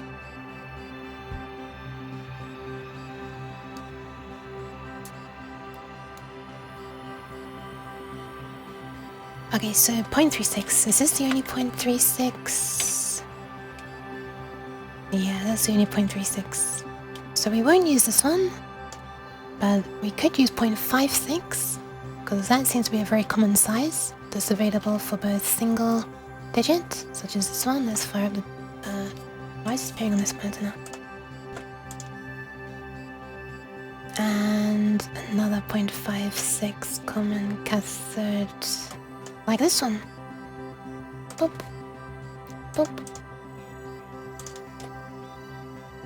Sources, they all say 50 minutes, so how come only 8 options? Only 8 options? You mean this? 1, 2, 3, 4, 5, 6, 7, 8? Because that's just one digit, but I don't think I'm understanding the question correctly. Okay, let me close these two. In the LCSC.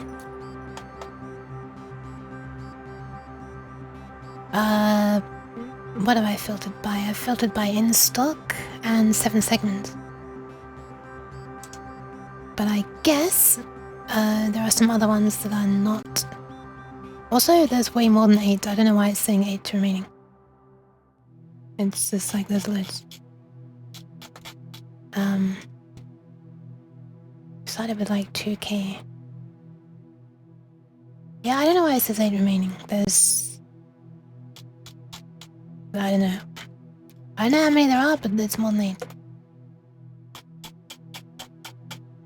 I probably should remove the 7 segment thingy, because there are probably just some that aren't tagged with 7 segment, even though they are 7 segment.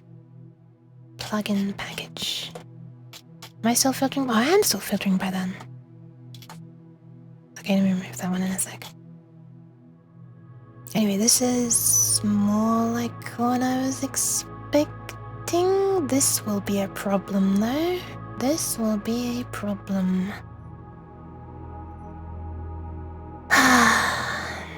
I really need them all individually. I don't want them joining to each other.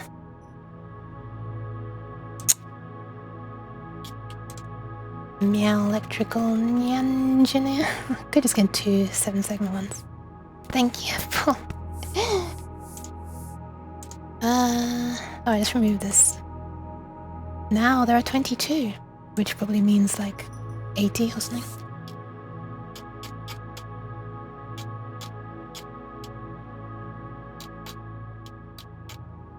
Let's remove 7 segments as well. So now the only thing we're filtering by is in stock. And Well, yeah, there are some that are even cheaper now. Holy crap. Common cathode, 0.56, same size. Dip 10, though. Wait, dip 10? Huh?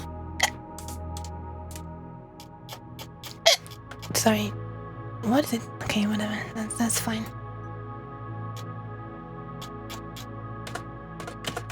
I'm a little bit worried about having a double-digit one that gives me all of the positive sides. But I can just use two single-digit ones if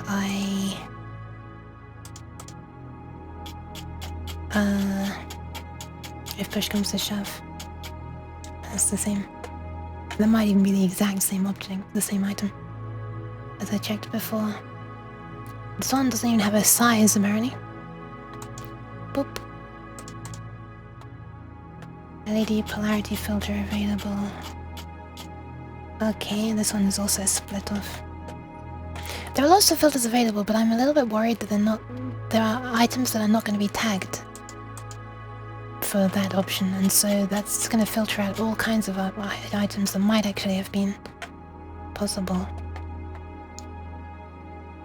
Where's common anode? Oops. This one is common cathode. Why are these? Oh, because it's 21% off. I'm a little bit scared that if they're having a deal, then they're not going to be available for very long. These are all done like this. This is not usable, right? In my way of wanting to drive it with a shift register, unless I put these. Yeah, not really. I'd need to pulse between the first digit and the second digit, unless I want them to be the same. Oh, look at that! There's one that's just 3. I don't think I've ever seen that anywhere, even with a microcontroller. That's cute. That's cute. I don't know why, but I find that cute. Honestly, I think I'm just gonna go with 2 individual 7-segment displays. It'll just be easier. Yeah, I don't think it's worth even looking. The single ones are so cheap. What am I really saving by trying to track down a double? Okay, so which one was this? This one was...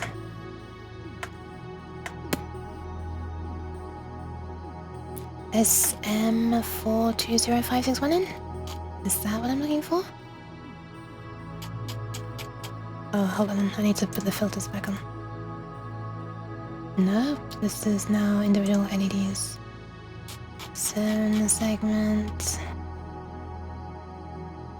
Help! What is going on there? Here, is this one? Oh my god, I don't even know. 7-segment. Plug-in type. That's what found it before. Oh, wait. There was also this one that was not plug-in. It was marked as dip.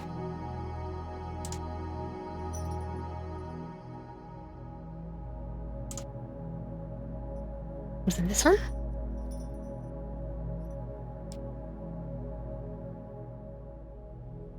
I don't even know. SM420561N. Guess it's this one. I should really be starting to make some notes of these. Okay, in multiples of 5, minimum of 5. Okay. In that case, how many would we need? We're needing 5 per channel, right?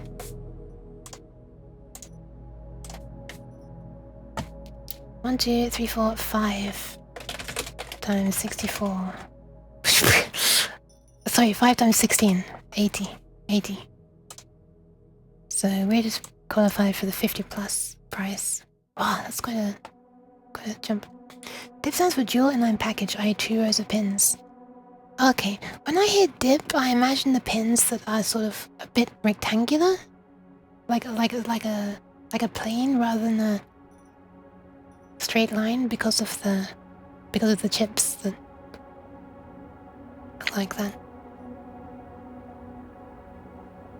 Or are they only like rectangular near the top of the chip and then they taper down to a straight line as well? Yeah, they probably are straight by the time they go through the board or into the holder. Okay, I think I should start making notes of actual part numbers.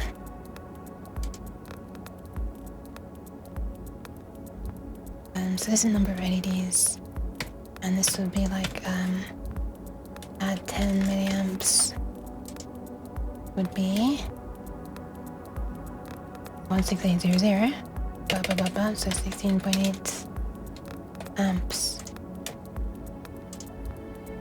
So amps at 10 milliamps each.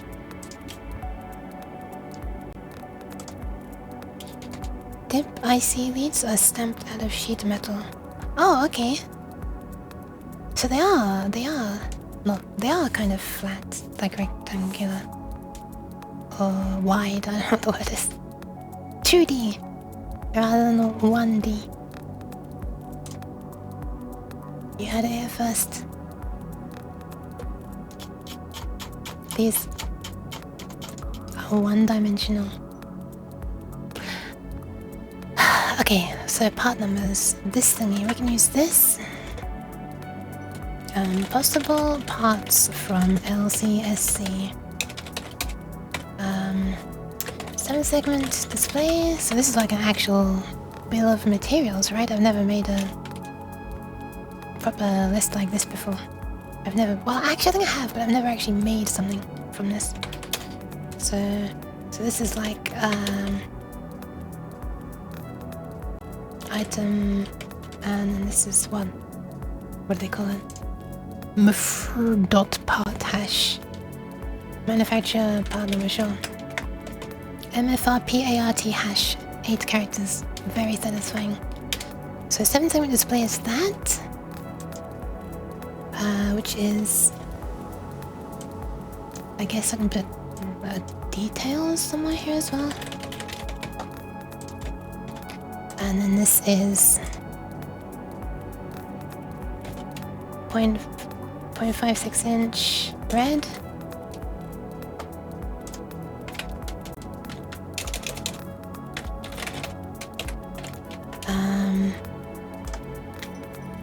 We also, I guess, we're on the price.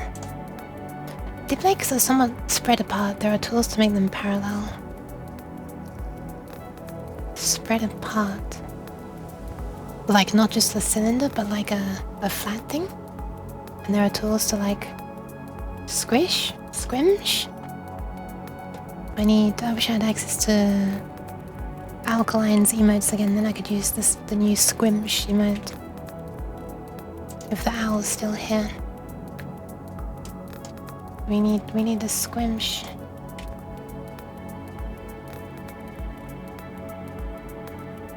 Wait, there is an emote called Squish. I got gifted a sub to somebody who I have never seen or heard of before.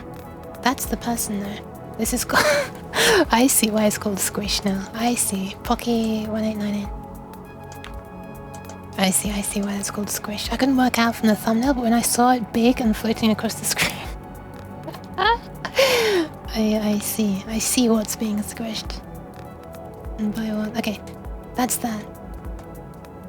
That's that. And this would be... How many do we need? We need...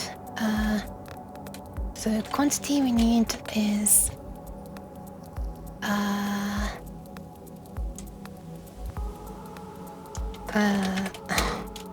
5 times 16, so 80.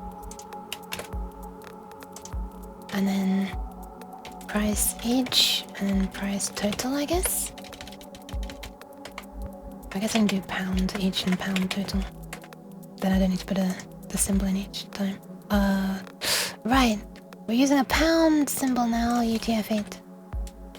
So this is 50 plus. That's 0.1288. Oh, this is dollars actually. Sorry, this isn't pounds. This is dollars. 0.1288. So in total, that would be times 80. 10.304. This is so ridiculously cheap. In a good way. Okay, then we'll need the bar IDs, the square ones. 768 we'll need of one of these. So this is, I'm just gonna call it like bar graph LED. This one is red. We don't know what the part number is yet, but I'm gonna need 768 of them.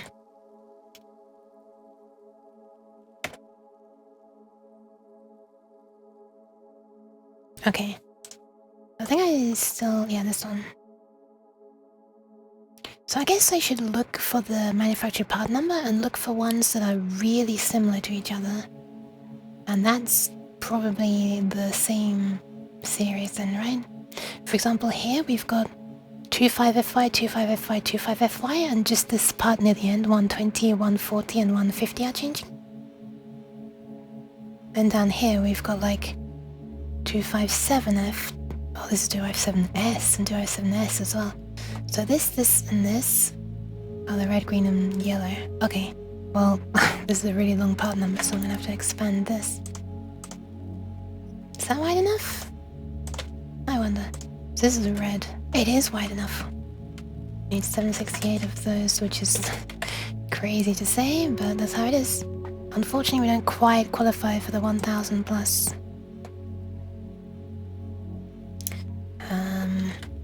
But this is still way cheaper than non-final. Also, we still got final as a backup if this falls through. Maybe I should also put like a parts list for final, huh? Is this a weird thing to be streaming? I feel like this is really weird for me to be streaming this. Should I even be streaming this? Am I gonna get in trouble? Are people gonna think I'm like promoting this? Help. Hashtag not sponsored. Hashtag I would be possibly interested in being sponsored. If I get the items. 0.0124 times 768. That is insane! That is crazy! $9, not even £9, $9. 52. For 768 LEDs. I still can't get my head around it. I'm so unused to this. This is another world. Even on Farnell, it was really, really, really cheap to me. There's not a huge difference in my... well, there is actually. Streaming bill of materials file sourcing. I am. Actually, hi, thank you, Stewie, for the hydration of the posture check again.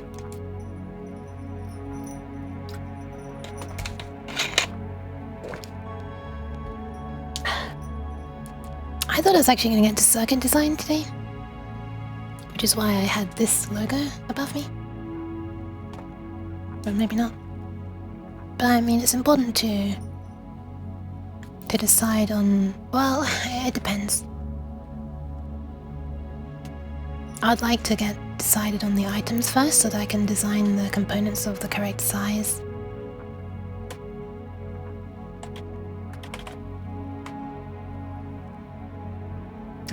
You know, before I then go building them into a circuit. So that's red, and then we also have green and yellow. So this is green, and this is yellow. This is... is there a difference in there isn't? This one is green. Why is this one character longer?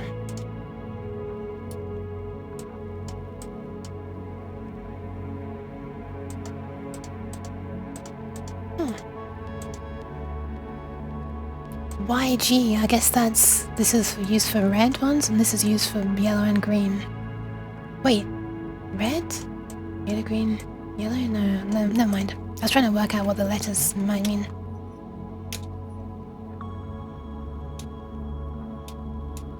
This needs to be one wider, that's annoying. Was it easy for you to find the footprints for this program?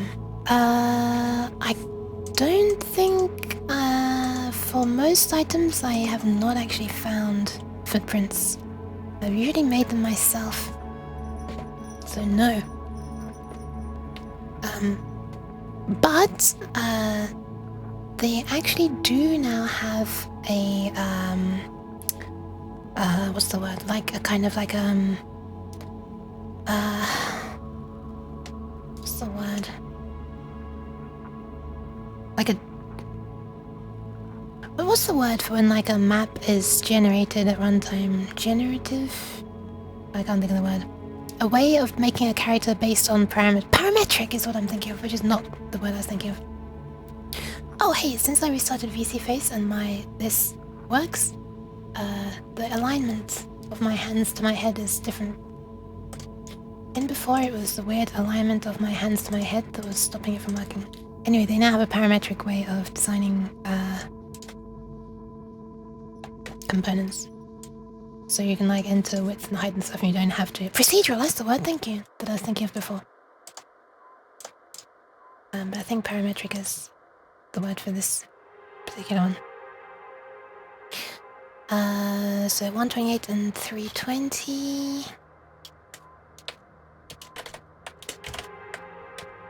Also, this is a bit silly because this is without extras. I should probably incorporate extras. Do you reckon I should like make the extra count be a percentage of the count? So like this plus 5% spare or something? Or 10% maybe? That'd be 12 spare roughly, and then this would be 76 spare. That's a lot, huh? There's nothing saying that I won't use them in the future, I guess.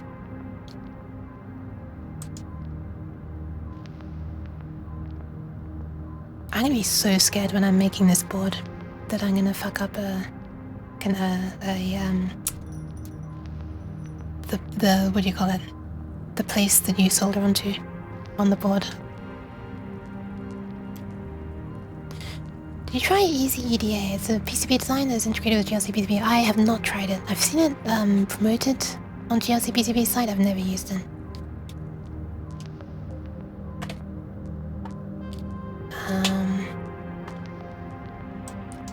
So this is like Q plus the XTRA. If it's going to say plus extra, let's say. No, I haven't. I don't know. I'm kind of fond of tip tracing. That's what I started using. So I don't know. Also, the fact that I paid for it makes me want to keep on using it. Anyway, I actually suspect this probably means some updates. It's been a while since I've checked for updates. They keep on updating.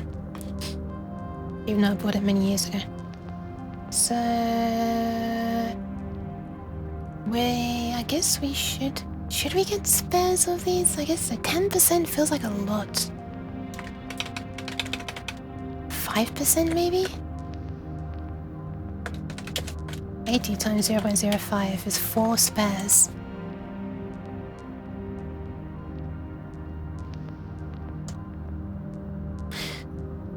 You know what, for peace of mind, I should probably just go 10%.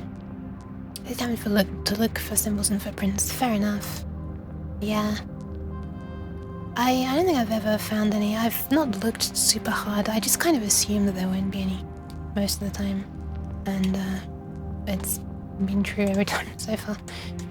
But hey, I'll have a look at the way of designing characters through this, like, by entering the parameters. When I come to this, I don't know if you can design it for an LED. There's various. I'll have a look. 768. I also think this is the area where they might have updated recently because this is a relatively new thing. This is plus 10%. Times 1.1 would be 844, 845, I guess. 128 times 1.1. 141. 320 times 1.1. 352. Finally, we get a nice number. Price each is going to be the same, but we need to recalculate this total. So we've got this times 88 is now 11. Look, I think paying just $1 for some peace of mind of having spares is a good price to pay. 0.0124 times 845.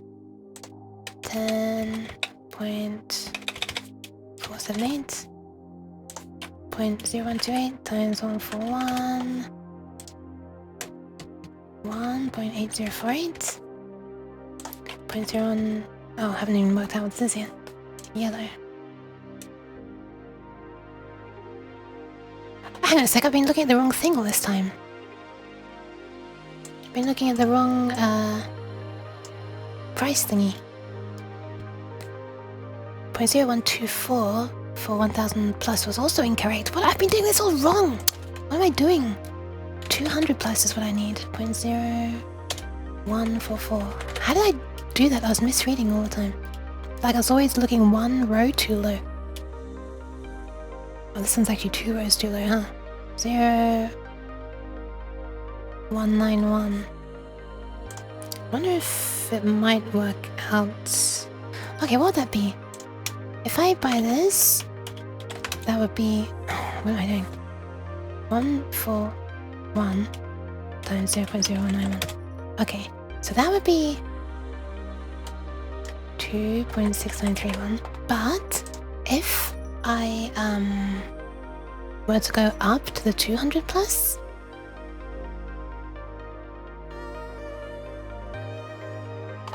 and buy 200 times 0.0151. Oh yeah, it would still be more. What if I had to buy 199? Then it would actually be more expensive than buying 200. Nice. Alright, 352 of these.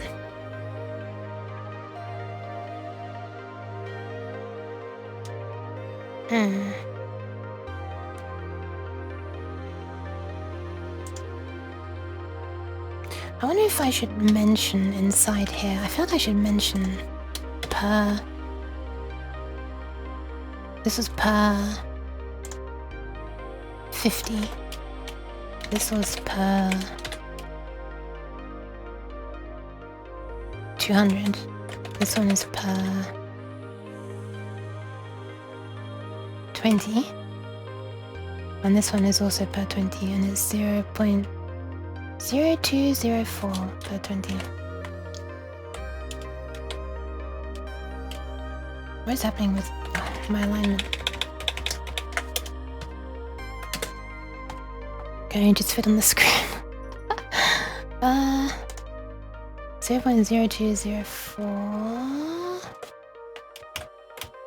times 352. Let's try that again. 0.0204 times 352. 7. I feel like I've done something wrong somewhere. 141 times 0.0191. 2.6931.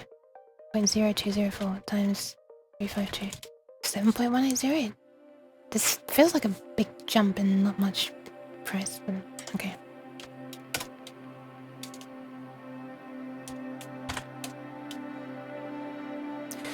Alright, so that's all of these LEDs. What more do we need? We're ignoring this. Oh, there's gonna be a slight change actually. We're not gonna have this long LED. Let's remove that. In that case, we have 1216. I just want to recalculate it to make sure. Oh, that is one. Huh, okay, I did calculate it. Oh no, 1408 plus 80. Okay.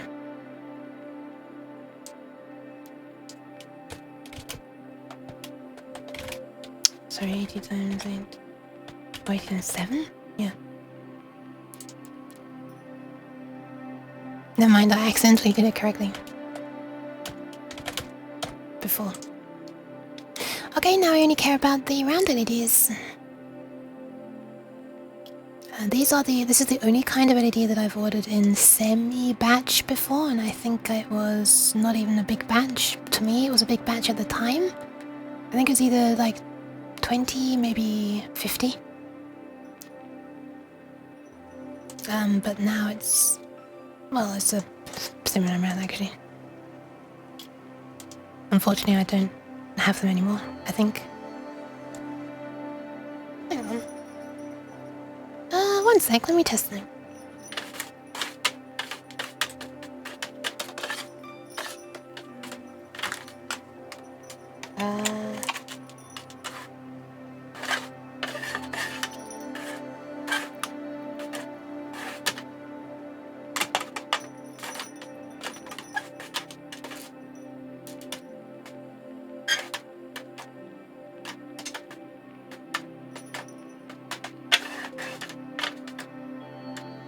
No, I don't think I do have them anymore, but where would I have put them? I certainly didn't use them all.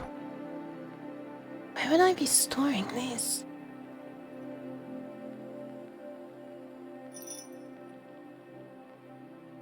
I wonder where I'm storing them. I wonder if they're like in some old package somewhere.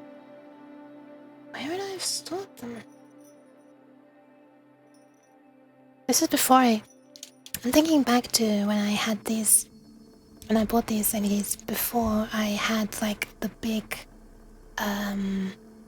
like rack of drawers that I store some components in now. Where would I have stored these little bags of LEDs?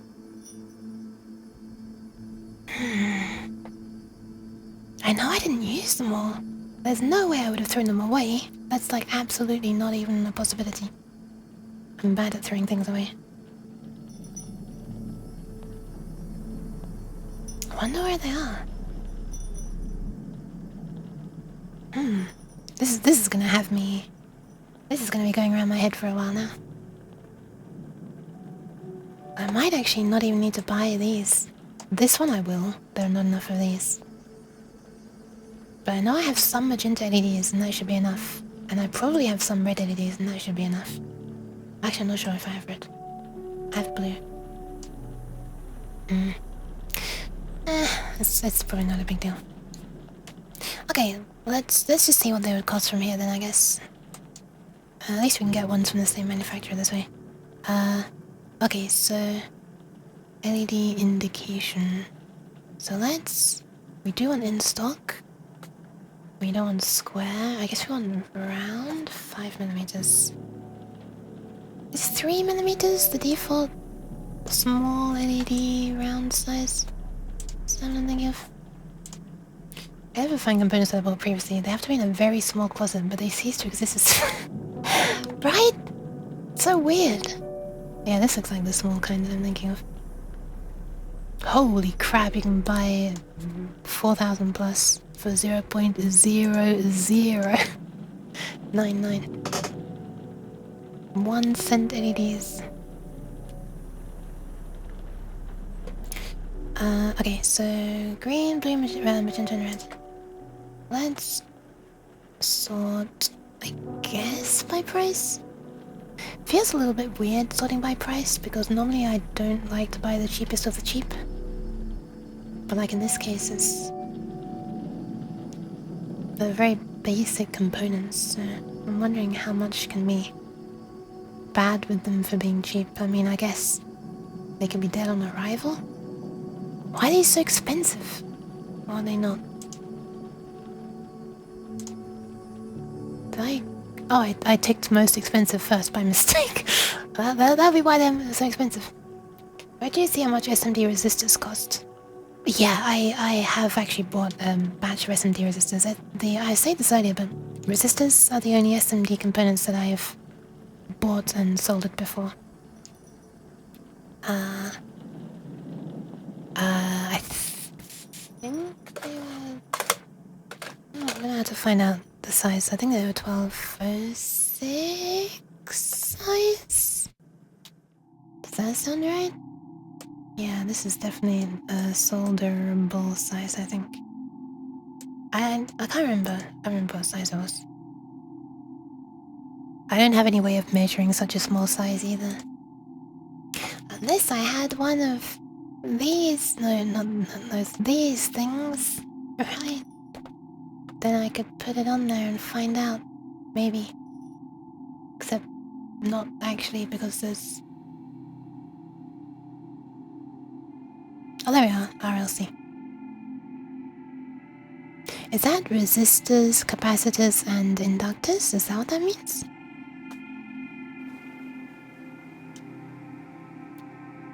Is L for inductors? I know RC filters are resistors and capacitors. Okay. Okay. Nice. I'm less scared of closing these tabs now because I've got the part numbers written down. Alright. So this is some company called Togia LED. Togia LED here as well. I'm just looking at it because I'm looking to try to match up the different colors by the same manufacturer.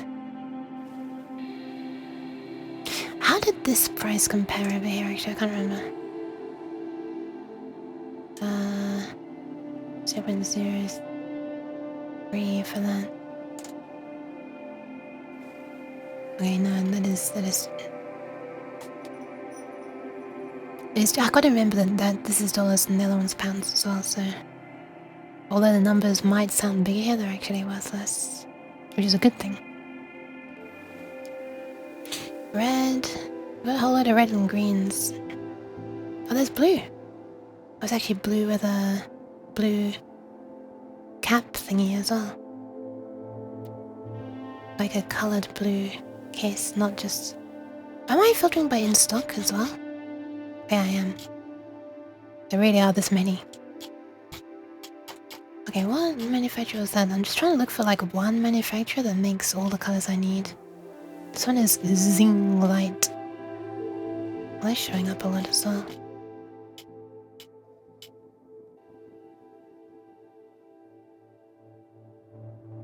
Emerald 3mm. I've never seen an LED color described as emerald before.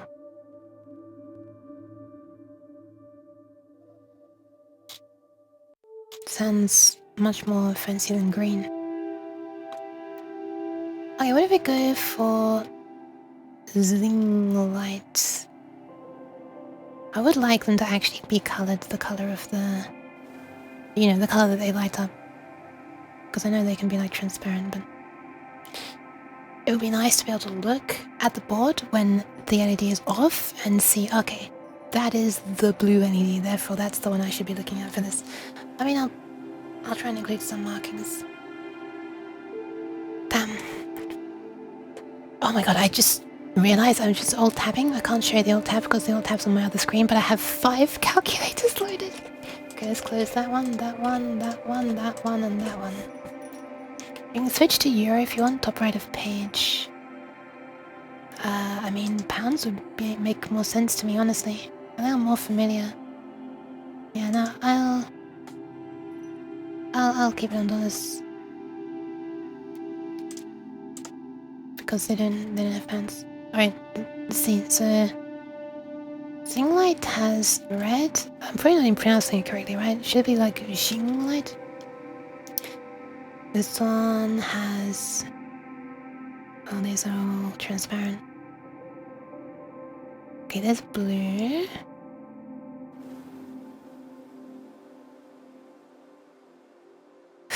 Are there even magenta LEDs that are not in a transparent case, actually? I wonder. I'm gonna add the word magenta to this. 0! Holy shit, there are none! That's not good. I mean, I had a whole bunch of 3mm magenta LEDs. Maybe they're not called magenta, maybe they're called pink. Wait, what's a really, you know, luxurious sounding word for magenta? emerald. Oh, well, magenta isn't one wavelength, that's the thing. It's red and blue. Magenta doesn't have a single wavelength. So... I can't do that, Captain. That was meant to sound sarcastic. Are they very rare? I don't remember paying extra for it, which is interesting. I guess I'll just search my other sources for these LEDs.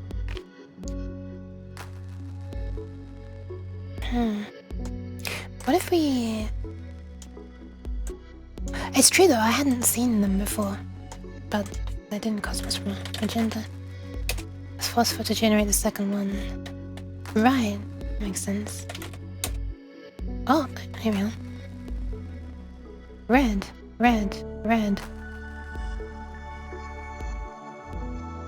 Where's the word pink showing up? Huh?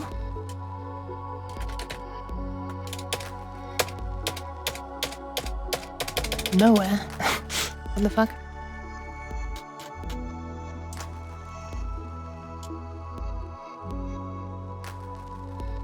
Red.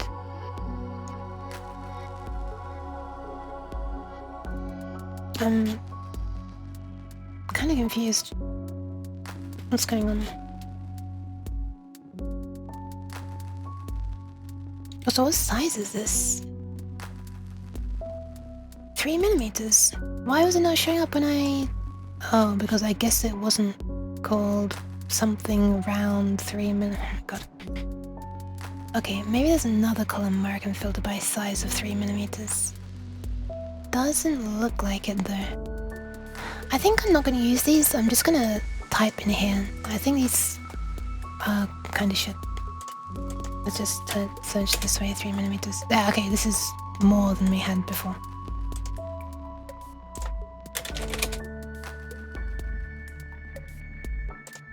Oh, can you only enter one word?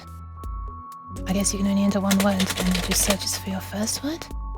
Yeah, amazing. Nice. Well.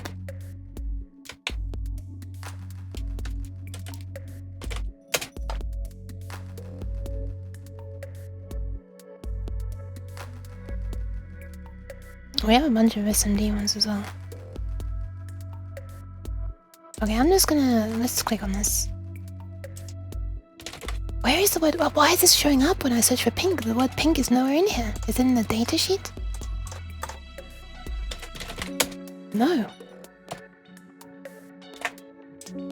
I'm very confused. What's going on here? What is... Is it even searching like at all? It is. Look, 5309 goes down to 10. Oh wait, did I not click apply? Did I forget to click apply?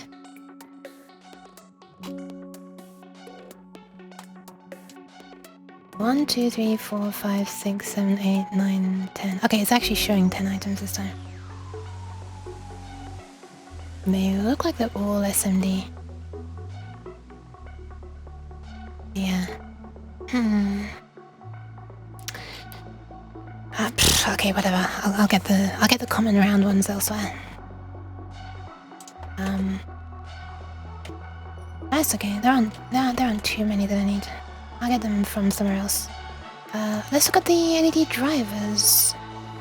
So which driver was I looking at? It wasn't really a driver, was it? It's just a shift register.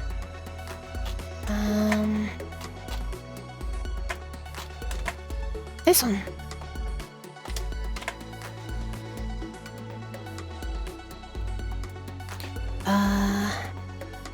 Available in a bunch of different packages as well.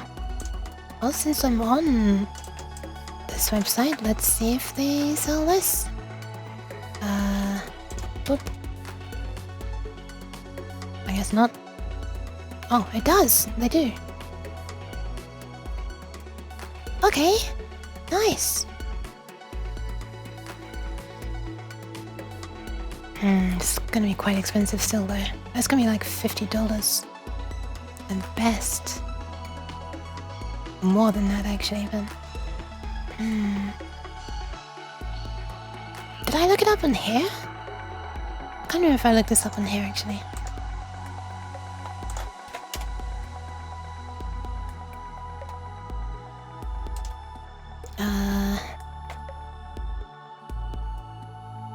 Okay. Hang on a second.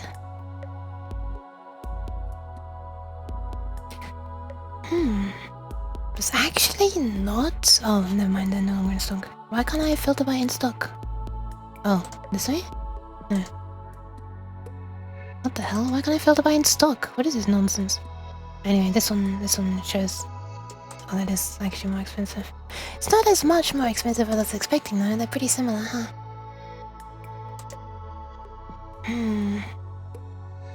Well, this is where all the money is gonna be going, by the look of it. 128 of these.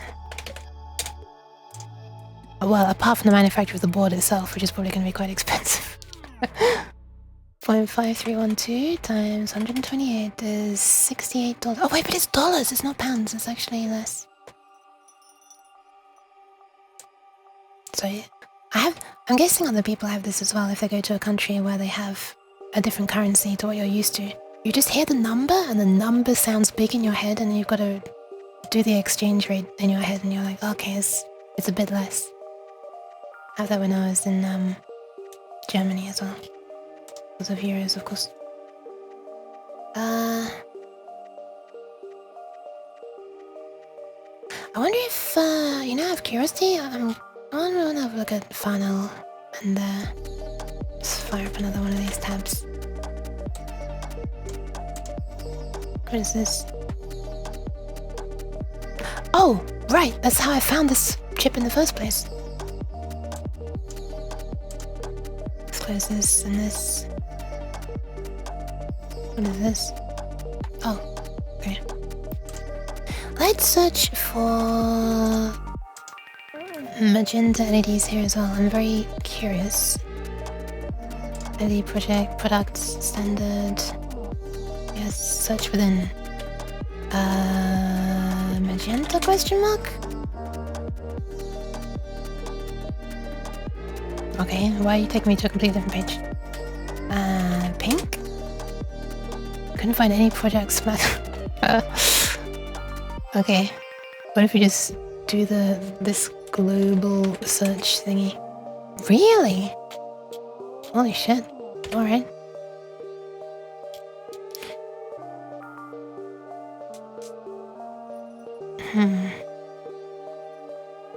Well, I guess this is the final item then that I would be getting in this way. Is this the same name as this? No, it's different. Oh, it's the same, but it's got something on the end. Oh, the last part is the form factor, I guess. Okay, this grid here, for the size reference, might actually be useful. Wait, this is really small. What the hell is less than 1 centimeter? This is tiny. What? I can't solder something that small. But I guess I could get them to manufacture it, to assemble it. This could be like the only SMD. Oh no, but then I'll need to pay for 128 times 5 of them. Help! It's less than 1 centimeter. I think you overestimate my soldering side. I can solder this, but this is like much longer than 1 centimeter. I think. I mean, the gap between these was like 2.54, so it's like 1, 2, 3. So that's 1 centimeter there, roughly. 1, 2, 3. So like 1 3/4 centimeters is this, roughly. So this is like roughly half the size again of this. Just tack one corner and drag across the rest of the pins. You don't have to populate all 5 boards. Wait, really? When you're asking for them to assemble stuff, they can do it with just 1? Really?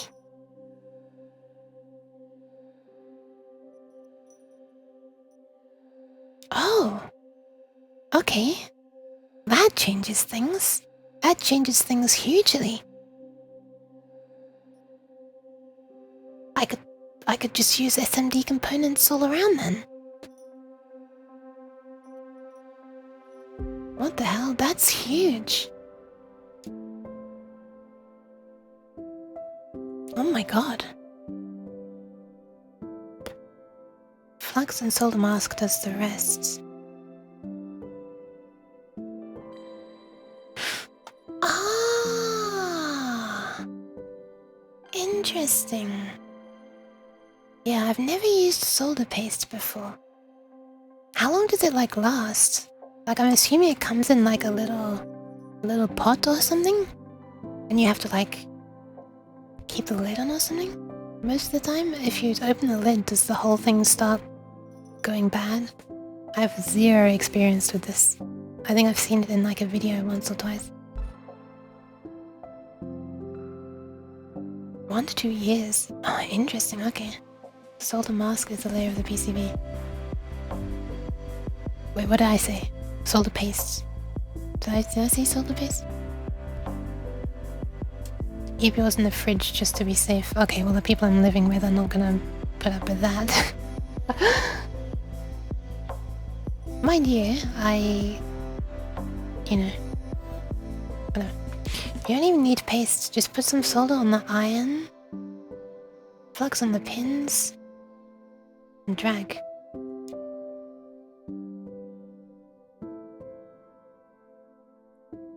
Interesting. I think I'll have to try that. On like, I'd have to like practice that or something, I think. It sounds like black magic. It sounds pretty cool though. Maybe I should have a look at videos of people doing that. Your former roommates were super sketched out when they saw a syringe of grey stuff in our fridge. Oh, it comes in a syringe. Look up drag soldering. Okay, I've made a SMD. Okay, I've added that as a note for me to do later. That's pretty interesting, actually. Thank you for the information. Hobgoblin and Foofy. Unlinted.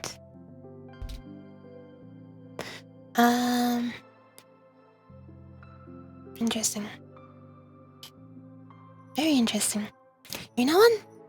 If you can have just one of those boards assembled, I mean, why would I not, right? Why would I not just go with SMD? Out of curiosity, let's have a look at let's have a look at how much LEDs cost, I guess, SMD ones. And I'm not gonna care too much about the size, actually. I mean, you know, I want it to look right, but... I guess the square through-hole ones would look nicer, though. But for the small ones, you can do each row as copies of the same board. Don't go smaller than 0806. Which one was that? 0805? 2mm by 1.3. Well, that's the whole package, yeah. Okay. I feel like I need to like see something with a real life reference to really remind myself. 0805? Okay, yeah, no worries, no worries. I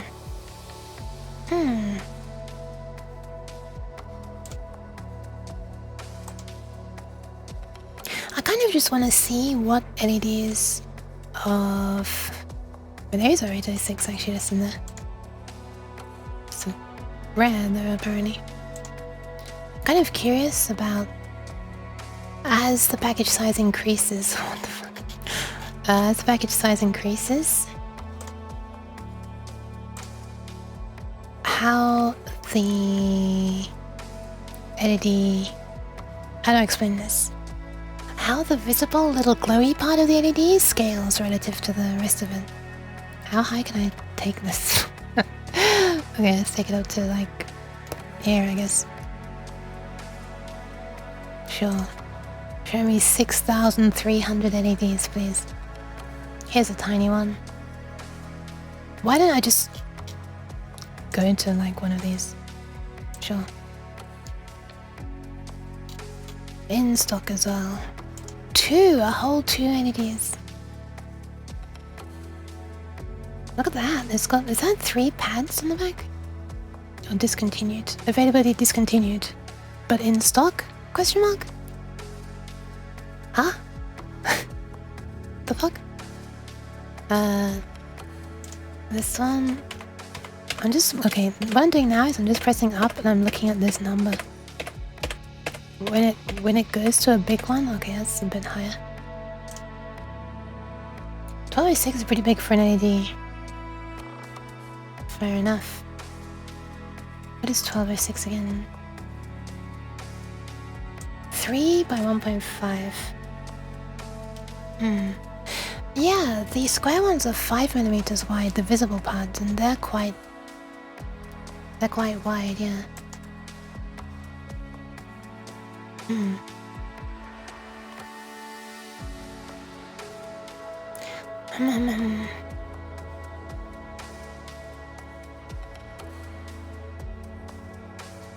These... Do any of these look different? Some of them do. Let's keep going through this list. 63 1210s. Ah! These are pretty square, huh?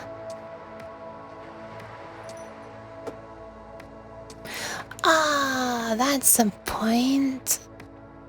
Aren't all these SMD ones gonna be like transparent? Now I think about it, I don't think I've ever seen an SMD LED that has like a colored thingy. It's just the light emitting part, right?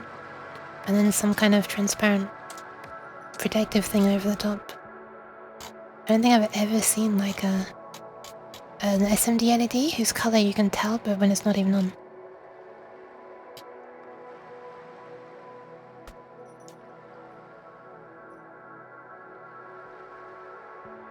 The die is about the same size.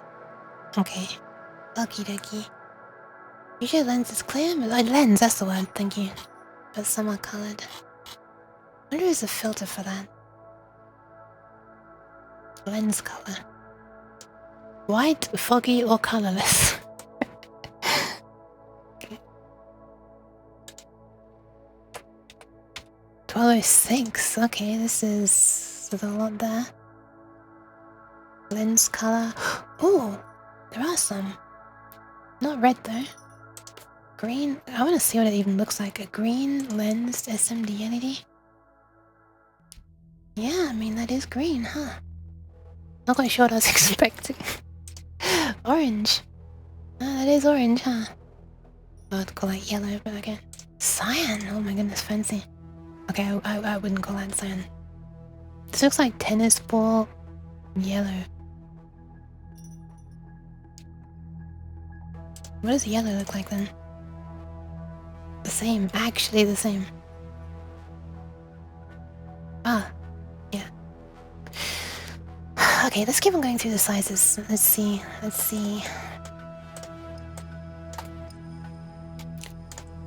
43624 00200 1 412 again.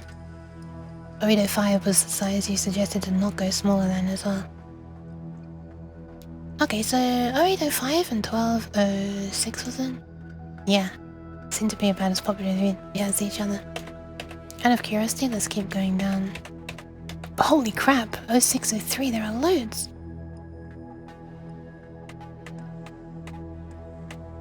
Quite a lot of 0402s as well, and that's as small as it goes. Were you suggesting to not go smaller than 0805? I think that's what you suggested, right? Hi, Invest. Were you suggesting to not go smaller than 0805? It'd be very hard to solve. Ah, okay.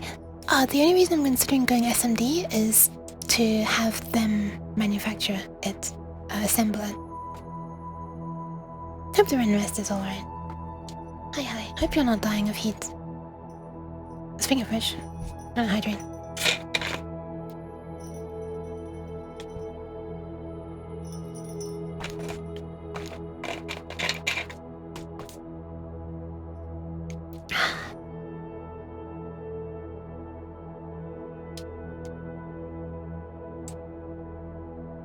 Oh my goodness.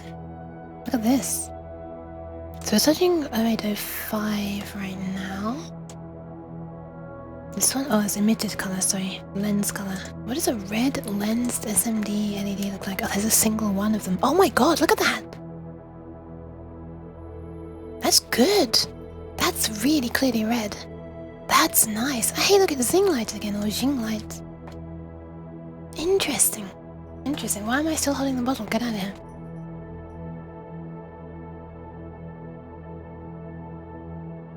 So we only care about red, yellow, and green.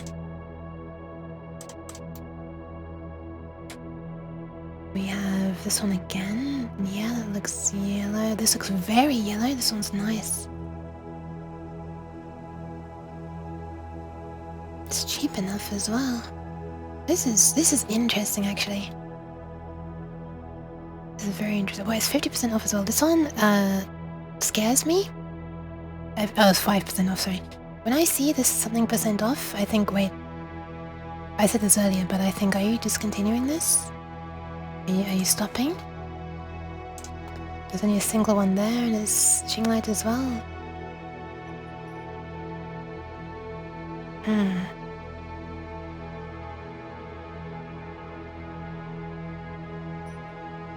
If you go small, very cheap LEDs. Yeah, very. I just hope that, I mean, I'm gonna be running them on like a, you know, far, not at 20 milliamps, let's just say. Probably around 10, so I'm hoping that they wouldn't die due to, you know, running, stressing themselves, or being stressed by me. Just want to look at the brightness versus current. There it is. Oh god. It's very dark actually at 10 compared to 20. The other ones don't drop off that much when you lower it. Oh, I've closed all the other tabs of LEDs apparently. I remember it being like 0.6.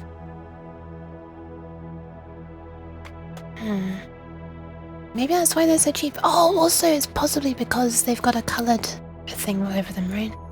Mind you, the other ones had a coloured thing as well, and they didn't drop off as much. Check the actual MCD for the brightness. Something $10. Can I search? I can. I have no like reference in my head for what these numbers mean.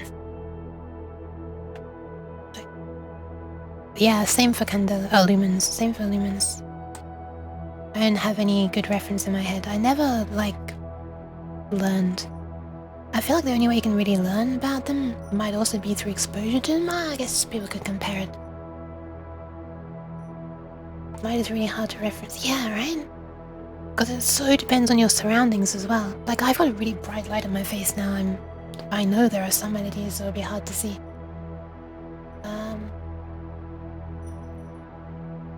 I guess I could make... this would be so stupid.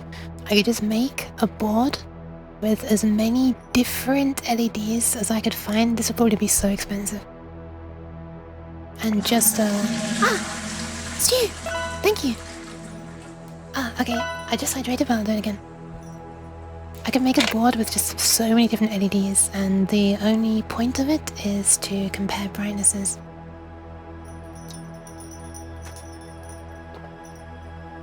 Or generate a brightness reference. I mean, this feels like quite a range. Yeah, you actually got 3 mini hydrations.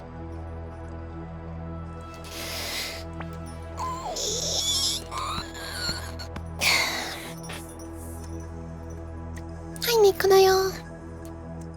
Thank you for the pets, and thank you, Siri. I will save the kidneys soon. I just want to read this message. Very old dim LED is in the 10s. A typical indicator LED is in the 500 to 5000. I think people will pay for such reference boards. I feel like you need to like you know, look at this because this is a big range, right? I feel like you'd need to get some kind of light meter and check every board before you ship them. This would be an incredibly costly process. And like, how long would it stay that way for? Because it probably deteriorate over time.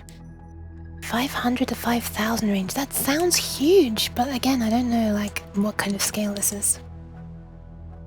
Like, if it's anything like sound, I mean, if this is like a linear thing rather than logarithmic, then it might not look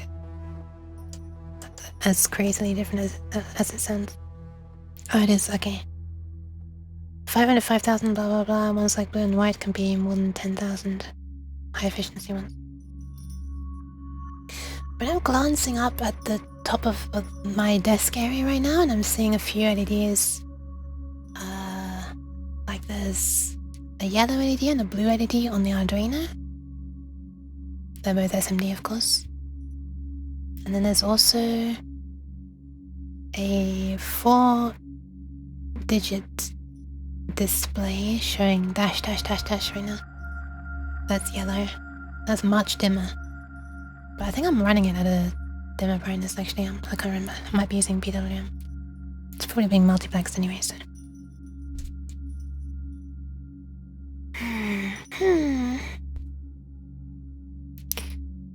Nyan. Have you ever considered Nyan? I think it's worth considering every now and then. Time for you to snuggle up in the comfy zone. Have a nice snuggle. Is that like on the VR chat? The comfy zone? Thank you for stopping by while I just waffle and don't really do anything. I mean, we're discussing, I guess. Is that an excuse? Okay, I'm gonna save the kidneys. Thank you for the pet stuff, Paul. And have a nice sleep. And I'm not going quite yet. I might soon, but right now, I'm gonna save the kidneys. Save the kidneys. Ah.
Yeah.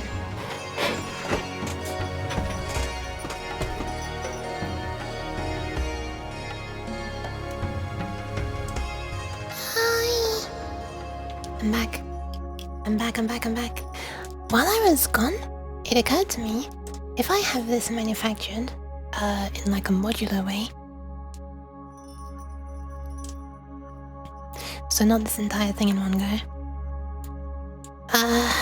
there are still 4 sections that will behave a bit differently because there would be one chip controlling all of these.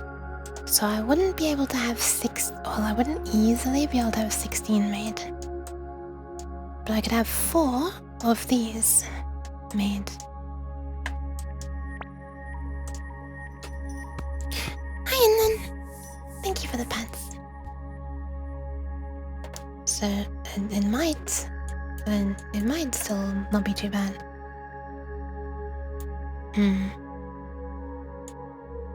How's the mlem doing? How are you mlemming?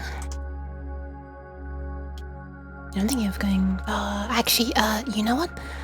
I know it feels like I haven't really done anything today on the stream.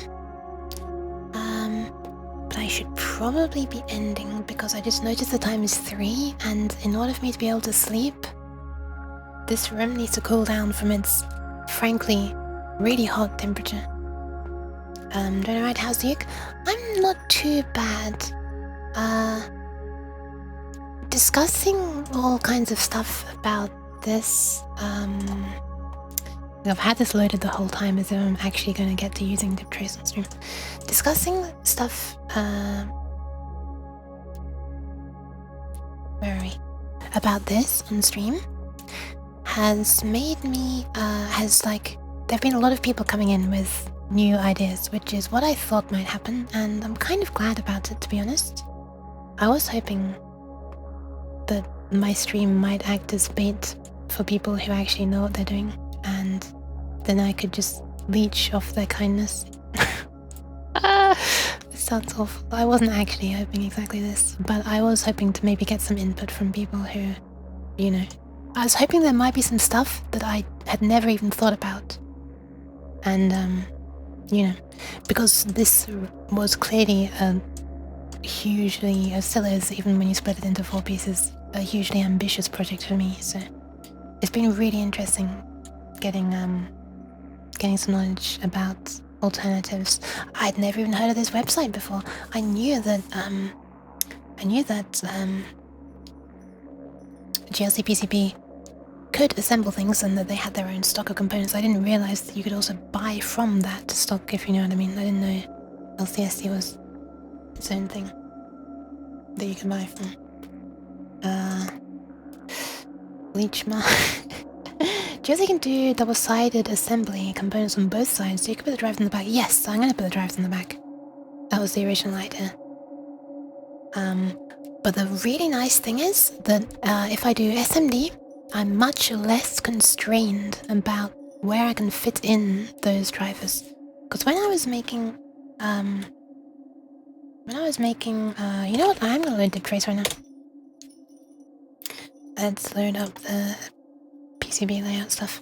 Sorry, does that answer your question, Inland? I'm tired and hot, but I'm also glad that I've been streaming. There you go.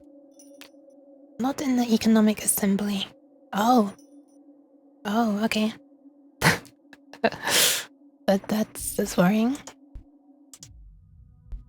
I'm starting to wonder how useful it will be to have them be able to assemble it then.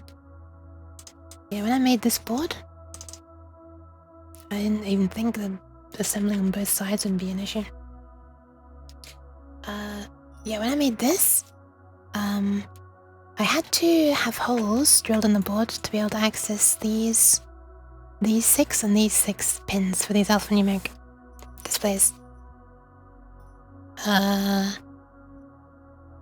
and then all of this controller board here, and this controller board here, because I got it as like on a breakout board already.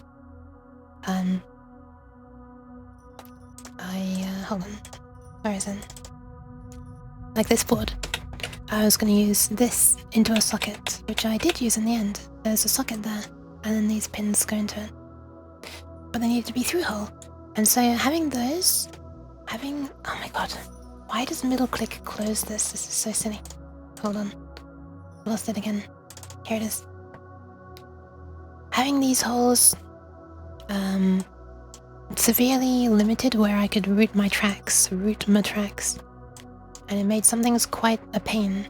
Like this trace here is stupidly long, going all the way around there, and then up there, and then around somewhat, if I remember rightly. Oh my god.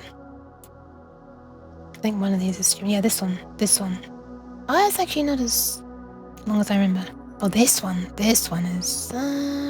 whatever. Anyway, I was limited by how long they could be, but if I have the controller SMD and all the LEDs SMD, at least, you know, maybe just a 7 segments or through hole, but that's fine. That would make it much easier to route. I wouldn't be like blocking myself off with holes drilled in the board as much. I can still use vias, of course. Let me have a look at that, Fifi. I am gonna open this in the window. I'm a bit scared that it's gonna dox me.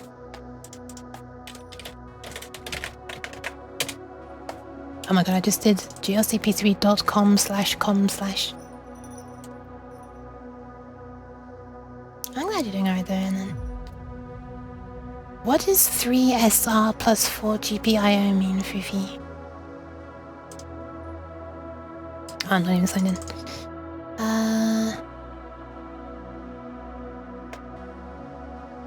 Economic versus standard.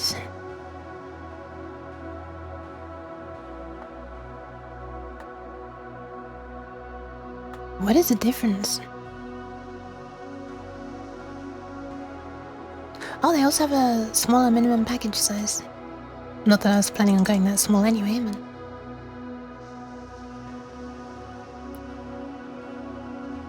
Mouse bites. What?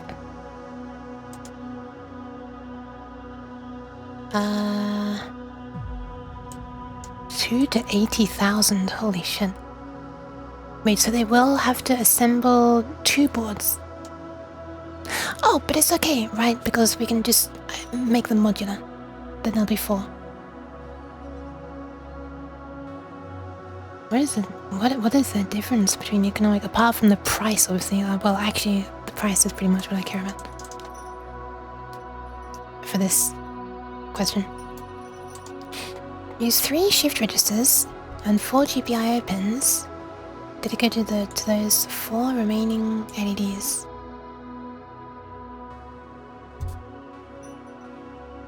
Wait, what? I was gonna use... I can't fucking zoom! There we are. I was gonna use 1 shift register for this, 1 for these, and 1 for these, and 1 for these. But my point is, if I have them done individually, like this... I swear to God, like this, then, you know, the routing needs to be different. I need to come from different pins. Well, I mean, I guess I could then make a separate board. But this separate board would also need to have the shift registers on them. So, you know. I guess, wouldn't it be cool, actually, if we could have a board that has sort of had 4 slots in it, and somehow some part of this board could slot into it, just to power up the shift register and like pass on the serial input into the shift register and then the output out of the shift register back into these LEDs or something. Then have 4 of those. But then obviously I've got to design 2 boards, and I don't know what it's going to be. I don't know what the implications for cost would be there either. Mouse bites are a way of connecting a PCB to the rails that surround it during manufacturing. Okay. I was talking about the individual thing. This?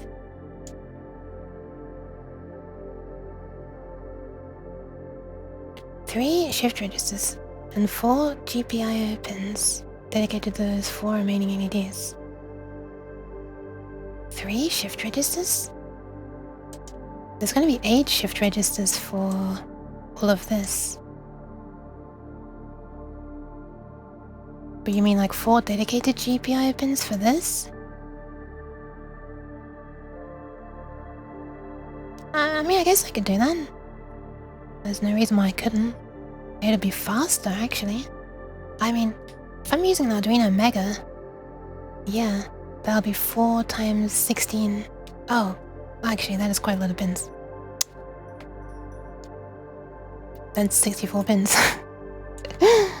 That actually would be too many to do directly.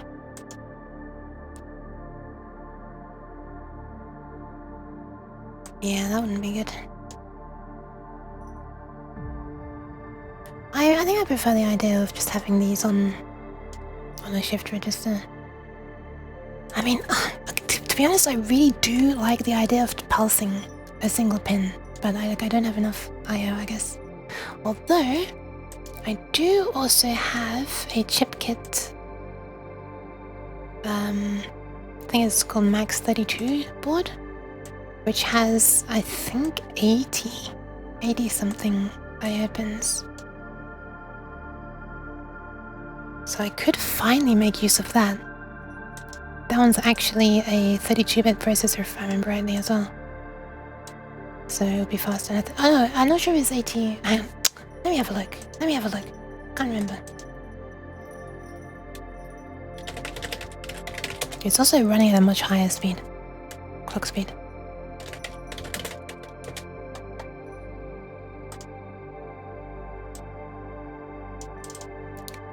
Boop. Oh no, okay, never mind. It's the same number. Oh no, there are some more pins there. Oh, it does go into the 80s. 85. Are they counting the analog ones? They only go up to 53. Yeah, they're counting the analog ones. It's a bit cheeky, but okay.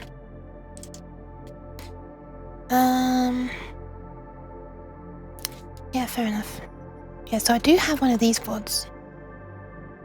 Wait, was this... Hang on a second, was this 3.3 volts? Although, actually, that shouldn't really matter if it's 3.3 volts. Pretty sure this shift register was okay with that. Yeah, 3 to 5.5. Mind you, that's not saying what voltage for these.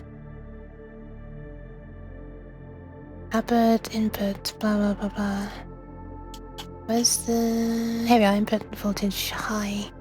Oh, okay, it's related to the input voltage. That's fine then.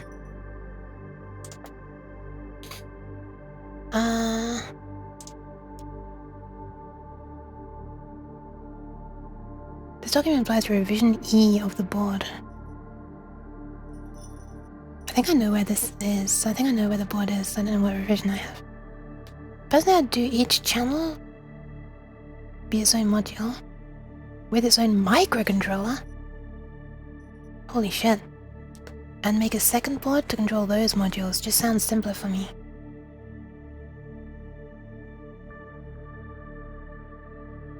That'll probably be a... Would that be a better use of... like CPU and stuff? I guess you could have like a main controller that keeps track of everything. All of the parameters is what I mean. The values of all of these parameters. So, you know, channel 2's vibrato rate, for example.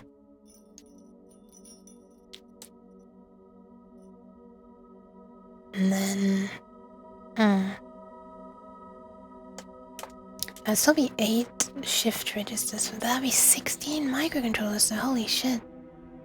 If you've already got that board, it can easily drive all of it. Yeah, I do have this board, yeah. What would you use to get all the modules to sync up? A CAN bus? I'm assuming that Fufi was thinking of like SPI. You know, you can just zip stuff from the main controller to all of those which share the same clock and data lines, and then just chip select one of them at a time.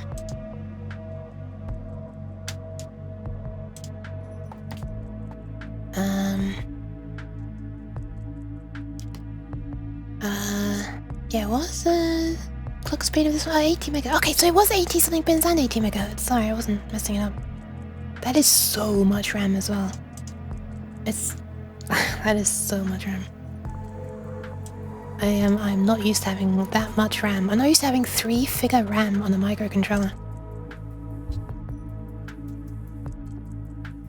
Okay, it is 3.3 volts.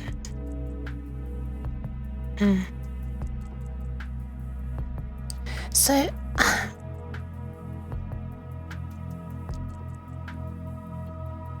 so if I'm wanting to drive these... let's get rid of this. If I'm wanting to drive these 4 LEDs at the end from a dedicated pin, I'm assuming I'd also need 4 resistors and 4 transistors. ITC is that all modules are slaves. Yeah. That's what I was thinking. Oh, wait, no, I wasn't thinking of that. I was thinking of SPI. But yeah, that would work as well. The shift register input should work at 3.3 with a 5-volt supply. That's good to know. I said 0.8 times the supply, didn't it? 0.8 times 3.3. Oh, sorry, 0.8 times 5. Wait, huh? What did it say?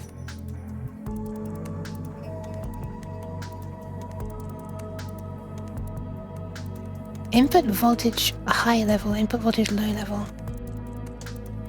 0.8 times this.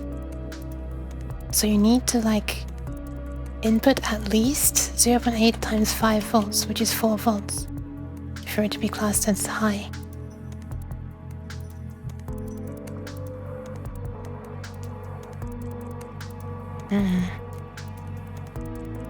That sucks.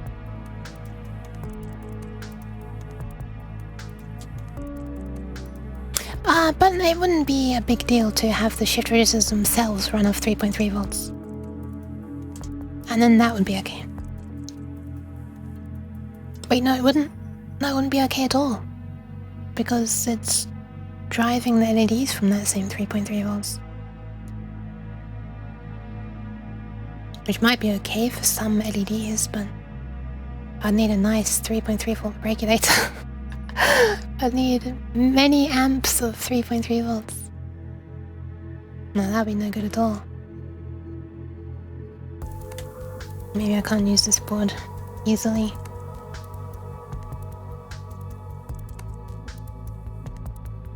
As much as I like the idea of finally making use of this board, which I got for a reason in the past and then never ended up using it. Beyond the simple test, here's the LED flashing thing to make sure it works. As much as I like the idea of using this board, and its speed would be great for this, there is something satisfying about the idea of using an Arduino to drive all this. You know, the kind of, what do you call it, limitation breeds creativity kind of thing? Not that there's, you know, there are hard limits still.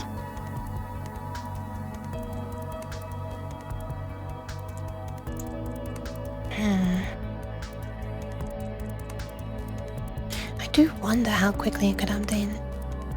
But also, you know, it doesn't have to update much, often. Like, stuff will change a bunch at the start of the MIDI file where it's setting up all of the parameters, but then, like, most of those shift registers aren't probably gonna even be touched throughout the whole duration of the MIDI file.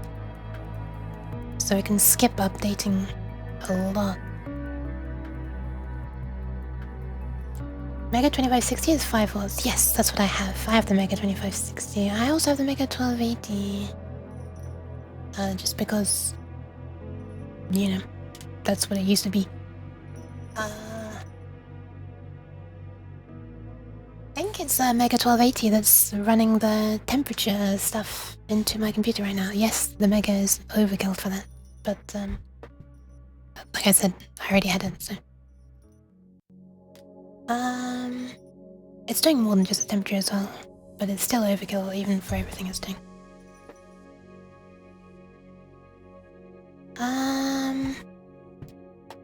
Yeah, okay. I Alright, so the only thing then is that I wouldn't be able to drive these directly. There simply aren't enough pins. I mean, I could use an 8-bit shift register and only use some of these. I mean, I would happily add a few more LEDs for different categories actually, to make use of those 8 outputs, but then, you know, that's yet another shift register. But what is one more shift register when, or, okay, actually it would be 16 more shift registers. In addition to the 128 you already have. I can't even say that with a straight face. Also, actually, this would be a, this would actually be a problem. I don't want to have to update 16 individual shift registers just to turn this on and off, because all these LEDs, these are like the really fast ones, the ones that will need to go on and off pretty quickly. You know, I'd like it if this could be updating, you know, at like 30 times a second, question mark? Frankly, that might still be, yeah, no, that's probably alright. So I really don't want to be like controlling 16 individual shift registers, or trying to do that 30 times a second at worst, when I could just be doing 4. Although, mind you, it would be 4 times 16. Wait, hang on a second. It would be 4 times 16, right? Because these are 16-bit shift registers. Whereas otherwise, it would be 16 times 8-bit shift registers. Yeah. Yeah, okay, it would be more, sorry. I think my brain is possibly reaching the limit of what it can do tonight. Not that it's done much. Alright, so we won't be using the chip kit. I think it was the fact that it runs on 3.3 volts that was kind of limiting me a bit as well. Also, you'll need a reset signal to all the shift registers. Will I? I was just gonna clock in 16 things and that would be it.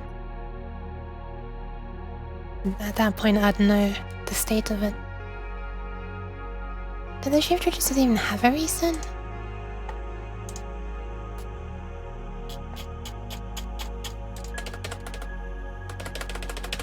Wait. Help. Where's the pin out? Here it is. Ground, invert, data in, clock, latch, output enable, data out, RX. Oh, reference for the resistance, and then just the outputs. It doesn't look like it has a reset. Is the reset what you'd want to get it into like a known state with like all of them off or something? Because you could just clock in 16 things, and then latch it.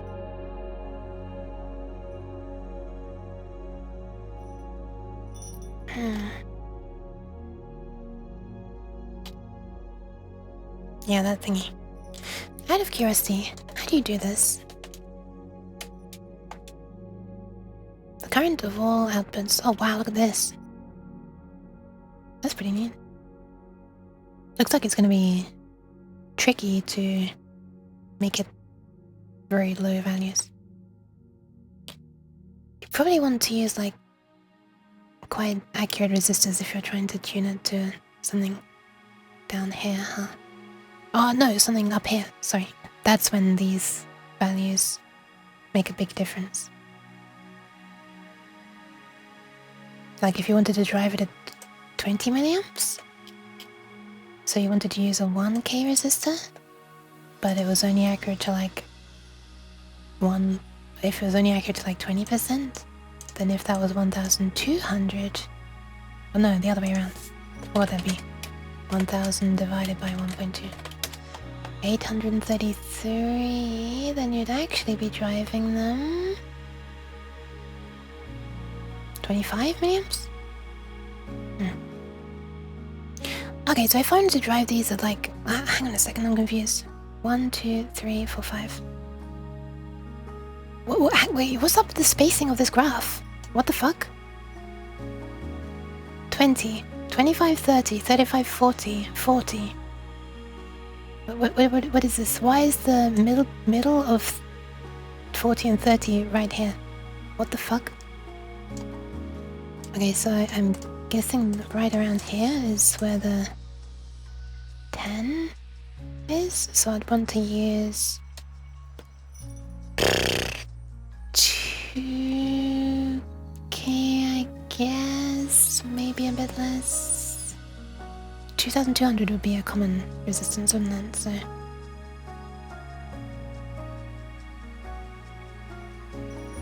this kind of feels like something I'd want to test, like before I have it made. You know, this feels like I might want to get some LEDs and resistors, and maybe one of these shift registers as well, and just test some values. That's gonna like slow things down a lot, of course, but at least then I'd be sure that the LED brightnesses are gonna be okay before I go and make the entire board. 1% resistors are common. Huh. I think a bunch of the resistors I bought were 1%. I don't remember why. There was a reason that I wanted that accuracy, but I barely even remember why I bought them in the first place. I swear there was a reason. I probably went on a whole thing like this, building up stuff, and then bought it, and then it was like,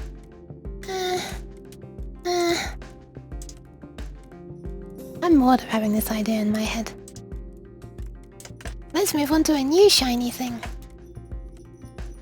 Friendly reminder that I haven't actually been diagnosed with ADHD, but I probably haven't. Where was I? Here we are. I'll have to look what the difference is between like standard and economic in terms of price, I guess.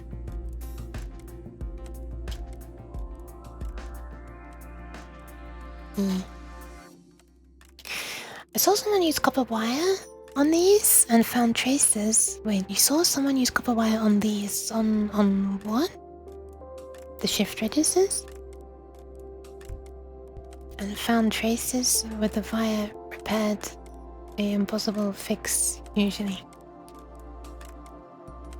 I don't know what you're saying, I'm sorry. My brain is maybe shutting down. But welcome in, Super Heavenly. Hi.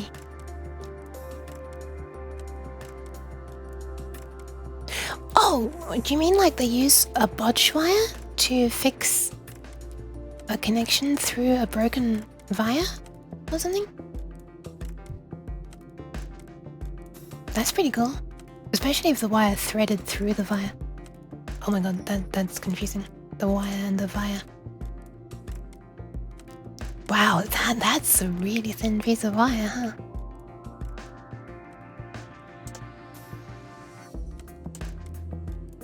Alright, I think I might end now. I think I need to like think about some things, but I'm not sure what I need to think about. But I feel like I need to think about something, so I'll probably do nothing. And then abandon the project. I'm sorry, I don't want to. And just, yeah. Let me have a look at the brightnesses of these actually. So this one was 540 MCD. If we look at, what's likely to be darkest, yellow or green? Let's look, because I'm curious. Wait, you can have one with a blue lens as well. What is a blue lens? Oh, no wait, that's not it. Oh shit, I removed the other filter. Why did I do that? 1206, was that the size? Yeah. Oh, okay, there isn't a blue lens one. What does a cyan lens look like? Did I look at that? I did. I'm just curious, what's the darkest one? Is 960, okay, so green is much brighter than red for some reason. Yellow, that looks like that is also 960. Wow, so the reds are really dark. I'm not used to the red ones being darker. That's surprising, isn't it? Wait, there is no longer red. Huh? Okay, this is the wrong size then. Because the size I was on before had red lenses. Sorry, which size was it? 0805?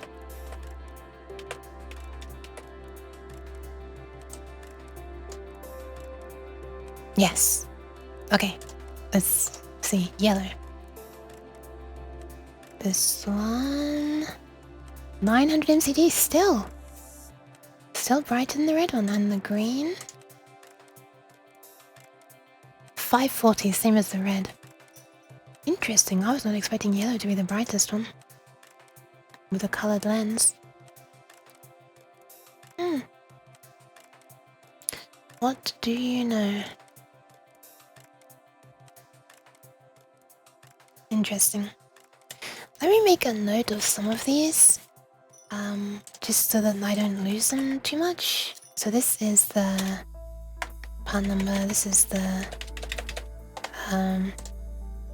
constant current shift reg 16 bit. I'd need 128 of those. That's crazy. And for SMD LEDs,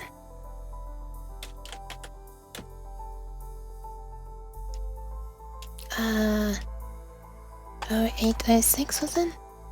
0805.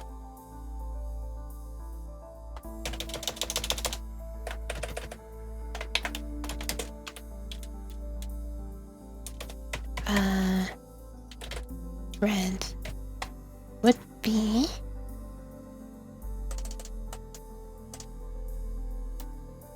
boop. Yeah, this is darker, isn't it?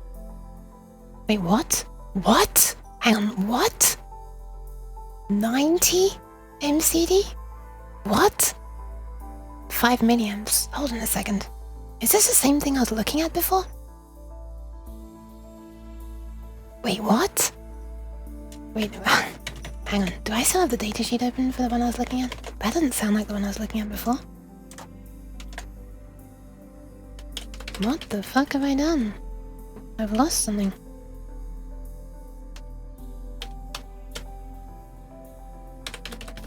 Where was this? Okay, so this is... this question mark? Here it is. 5 foot. Oh, that was green! Oh shit. Maybe the reds are just extremely, extremely, extremely dark. What the hell? Well, damn. Wait, what size was that? That was 0805, right? Yeah, 0805. Okay, so we are looking at the right things. Well, damn. I guess we can't do that. Because the reds are just way too small. Way too dark, sorry. Is that right? 90? Like all the colors are around at least 500, but then the red is suddenly 90? Really?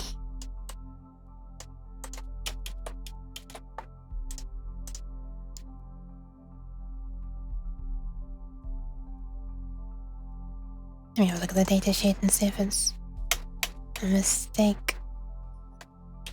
MCD. Ah, minimum, right? Minimum 96 and maximum 5 to 270. That is dark though, huh? That do be dark. I'm just scrolling up through the chat to remind myself of the... Oh, there we are. Typical indicator LED is in the 500 to 5000 range, says Hobgoblin.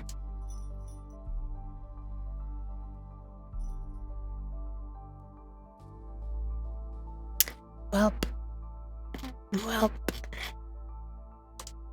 That's a very, very dark indicator then.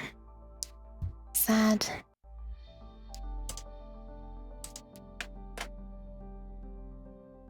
What is this one as well? Oh, it's just showing something. That's very approximate. I mean, I guess so. Uncontrolled document beep boop. The word red isn't even anywhere on it. I'm surprised it doesn't. Do we trust that this actually has a red cap? Epoxy lens finish red diffused. Huh. Okay, so this isn't actual text. This is all just vector stuff.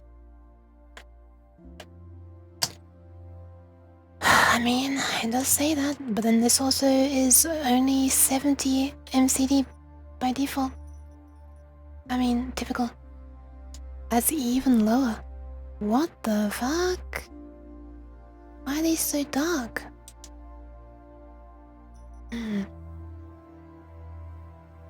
I also wonder... maybe it would be a better idea to... What are you swiping, the soup? I mean, why are you swiping? I also wonder, how about I just use normal SMD LEDs without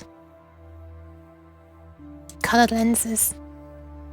And then I just use like colored plastic, like cellophane. But the problem is, if I want to do that, I would need to like make an entire enclosure for it. And then the enclosure would need printed on it the labels of each of the thingies. I'm here hoping my ADHD brain catches something, not even close. I'm loving when you self-talk. It sounds like me on a good day. Aw, self-talk? I mean, isn't that what a streamer does? In general?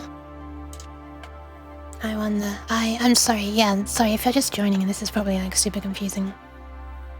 I'm considering making a circuit board like this, and I'm looking at my options for what LEDs and stuff to use. That's an LED, that, and that is an LED. This, to be more precise with my selection, would be one LED. So this is like a bar graph, kind of. Like a bar that can fill up as more LEDs turn on. And it was brought to my attention that the company that I was going to use to manufacture the circuit board can assemble just one board for you. That is, like, do all the tiny soldering, the surface mount soldering. Even though they have a minimum order of 5 circuit boards, apparently. So, yeah. It might be worth me doing that. Otherwise I have to solder crap loads of stuff by hand.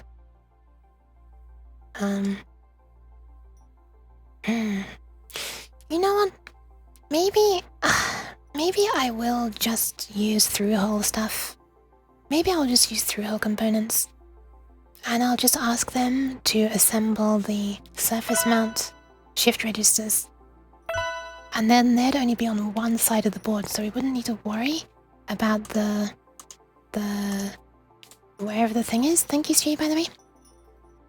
We wouldn't need to worry about the fact that only the non-economy assembly can assemble on both sides. I think I'll do that. I think I'll just, yeah, you know what? Yes, I think I'll do that. I think I'll have through-hole components that I'll solder in for the LEDs. Not that kind of assembly. And then I'll ask them to, by the way, when I say ask them, I mean pay them, to assemble the backside, which will have some SMD components. And, you know, maybe I can, I'm not quite sure what other stuff I might need on the backside, but, at least some capacitors, actually.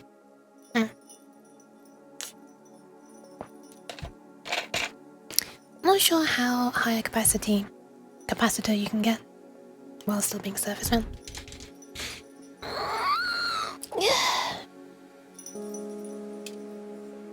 Thank you, Stu. 3-hole LEDs do look cool. Yeah, that's another thing, right? The LEDs are actually like in the shape that I want as well, so Yeah. I was just thinking because it's kind of is quite significant whether the LED has a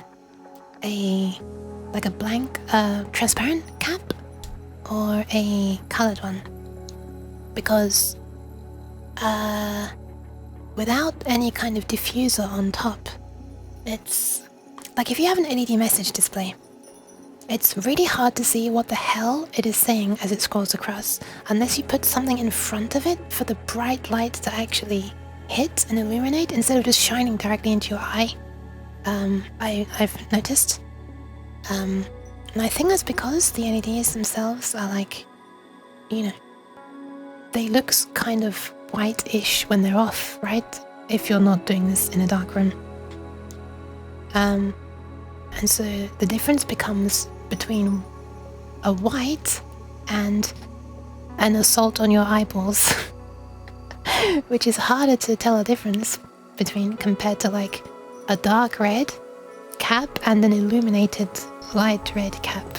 So I might be able to be lazy and avoid needing to make a diffuser for everything if I use the LEDs that are already colored. Thanks for coming to my TED Talk. This has been a 5-hour, 18-minute TED Talk. I should really start doing harder stuff at some point instead of just thinking about doing harder stuff. It's a bit harder, right? Because you gotta like get all the stuff, and then there's more upfront preparation because you need to buy stuff. So naturally you'll want to like do some planning before you just throw your money into a void, as well as assembly and stuff. It's much less instant gratification than programming, I think. But it's really cool. It's really, really cool. I'm still super happy about the long nuke board I made, even though I have hardly used it at all. I'm still not even sure what I should make it be displaying. So it's still running the same code that makes the long nuke slide on, blink and show a happy face and then slide off. And it's still doing that in a not great way, which is causing it to flicker a bit. There's not going to be much space for the drivers if you go through whole LEDs. Oh yeah, right, that's what I was thinking about it. That's what made me decide to not to start looking down the SMD route. Yeah, I forgot.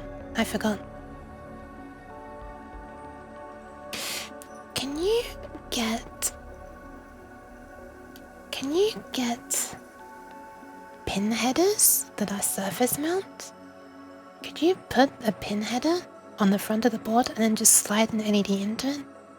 This would also be terrible for reliability, with having a bunch of LEDs semi-loose. You can? Interesting. I mean, I guess you'd solder into the headers. Oh no, you just melt them.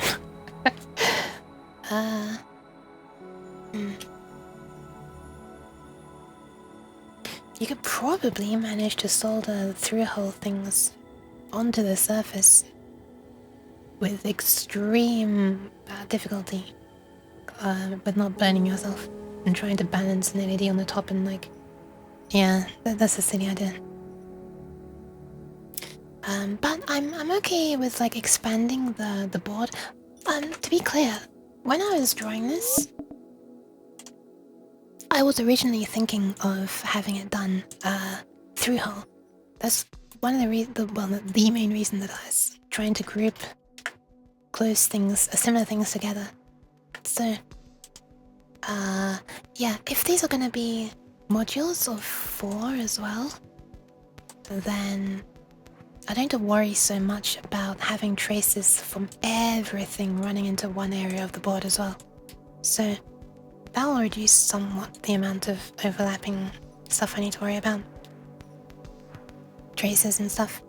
And I'm okay with like making some more space between these. This is like a super rough mock-up, but I'm okay with like having, you know, a little gap like this, and then in that little gap behind it is where the chip is. The driver, the shift register, which kind of is a driver actually, because it's constant current. So yeah, that wouldn't be too bad actually. I wouldn't mind that too much.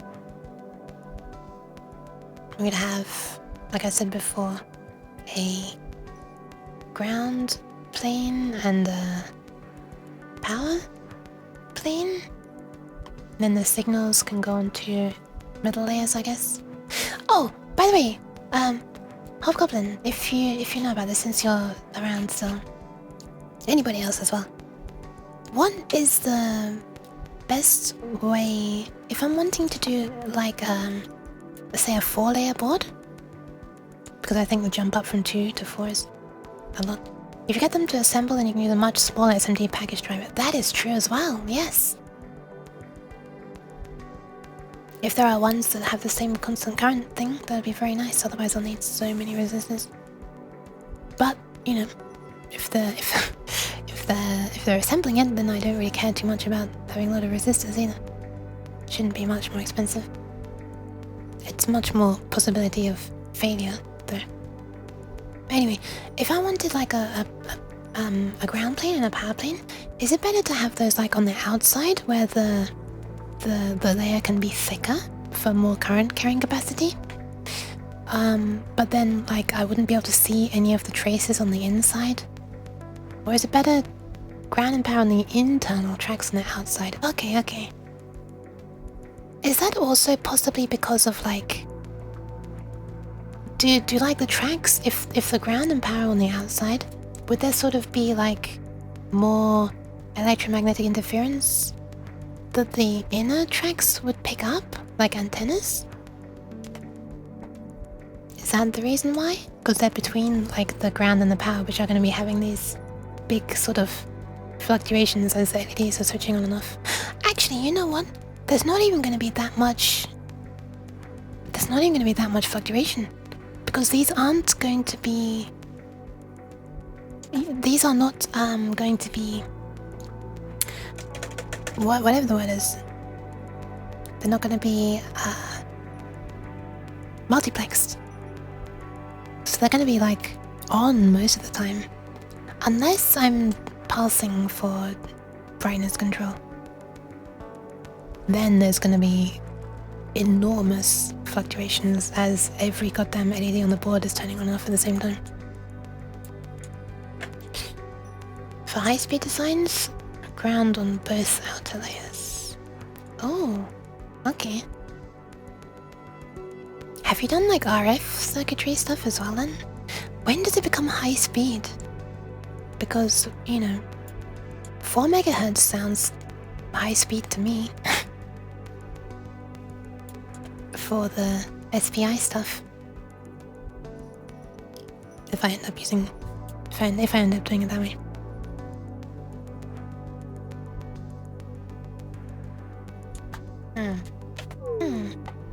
That'd be very cool though, Stu. I'd be very, very interested in watching the Stu do some circuit design streams and stuff. I'm still waiting on a Stu stream for the WASM 4 game that you're making. No stress though. If you want to. I feel like you feel about that how I feel about my working on my Unity project now, even completing the long uke redeem.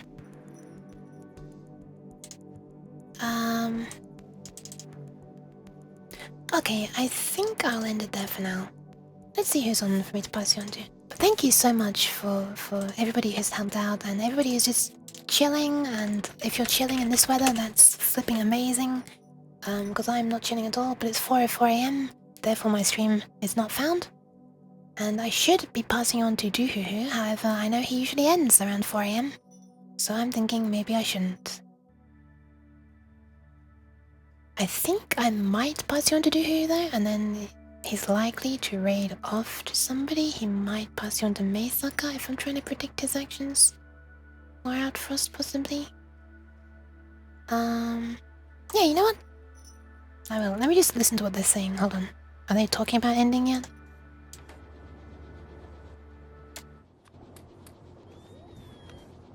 Factorio noises intensify. I don't think they're talking about anything at the moment. Oh, okay, they haven't realized. Wait, I just muted as soon as they started talking.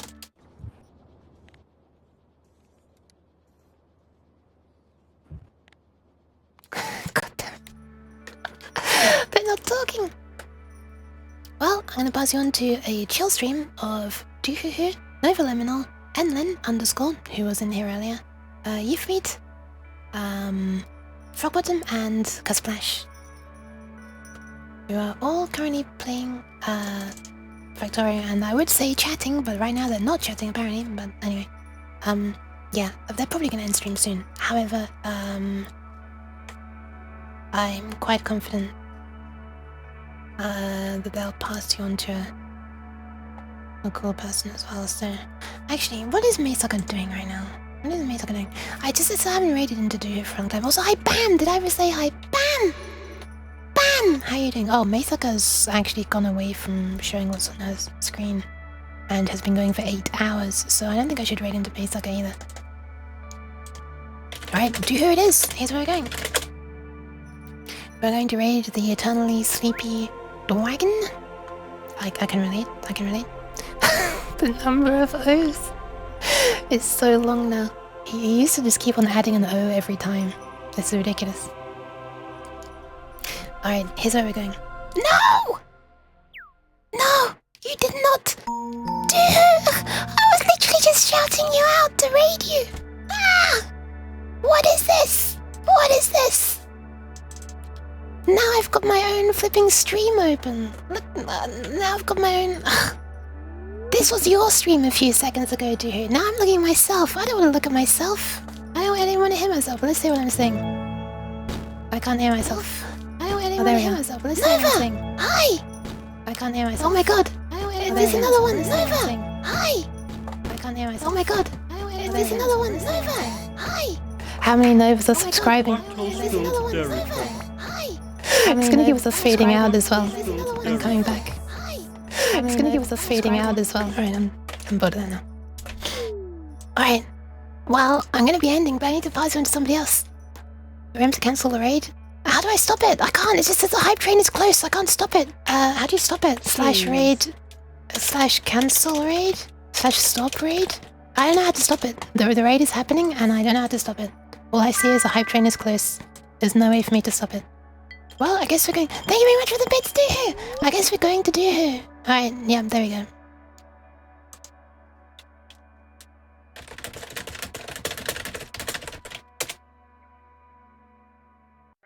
Well, it's happened. It's happened. For the benefit of the VOD, it's happened. Yuki raid! For the benefit of the VOD, let's do this as well. There we are. Is there anybody else who's actually still streaming? Maysucker is still going. I think she's ending though. Mordecai is on. Small Block Boy's on. Doohoo's raiding me back. Oh my god.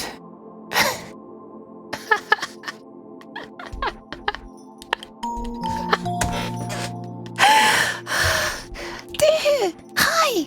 How are you doing? Welcome! How is your stream? Thank you, Doohoo. Hi, welcome, Biggs. Who actually who came through before? Nova came through, Biggs came through, Frog, hi. Welcome, Enlin again, 3D123, hi. Bam again. If you have the hype train, it shows a show all thing. I don't know where you mean. Hype train is close. I don't see a way to... I don't see a way, I'm sorry. Welcome everybody. Hi Yif as well, how are you doing? How's everything? What was Doohoo up to? Oh wait, I know, because I literally just shouted you out and I was gonna raid you. Okay. I hope you had fun though with the... thank you, I need that right now, it's 32 degrees. I was considering raiding Maysucker, but she's been going for 8 hours and seems to be stopping. So, I think we could go for Small Block Boy. Or Outfrost. Also my throat is dying. Okay, I'm gonna pass you on to Small Block Boy. Enlin raid? Oh my goodness. Alright, here's where we're going. Hi though, I should introduce myself. Hi, I'm a strange cat, and I was trying to think about making a circuit board, and we were looking this up, and like prices of different things, and we were doing things, and that the stream's over. I'm gone. Bye. We're going here. Missing parameters. What? Oh, it's not on the clipboard anymore. Ow! Hi! Look! It looks like water, although it always looked like water on this one. Thank you, Stu. I'm gonna do it. You don't need to use your points. I'm gonna do it, I promise. Hope the owl's doing alright as well. Have to catch the VOD. Sounds so cool. It was a load of rambling. Anyway, here's where we're going. Small Block Boy is working on, like a Vampire Survivors kind of clone called Small Survivors. It's in Godot. And, yeah. That's where we're going. Improv now, GG. Improv now, GG. TY for stream. Improv now, GG. I'm very confused, I'm sorry. By the way, those are the Fimsh. Do you just use the squish Fimsh or something that I was looking for earlier, but I didn't have access to? Alright, thank you everybody for being here. I appreciate the raid as well, too. I do appreciate it. Sorry, it sounded incredibly ungrateful when it came through, but I do appreciate it. And people should check out the douche if they don't know already, just for some chill, very, very chill programming streams. But right now, I'll leave you in the capable hands, or capable small blocks, or small block boys. I didn't know you're rating it. No worries. I even said I know you're going to be ending soon. And I listened in for a while to see if you were talking about it, but you weren't. Anyway, bye for now. Bye. Thanks everybody. I'm gone. My frame rate is also gone. Ah!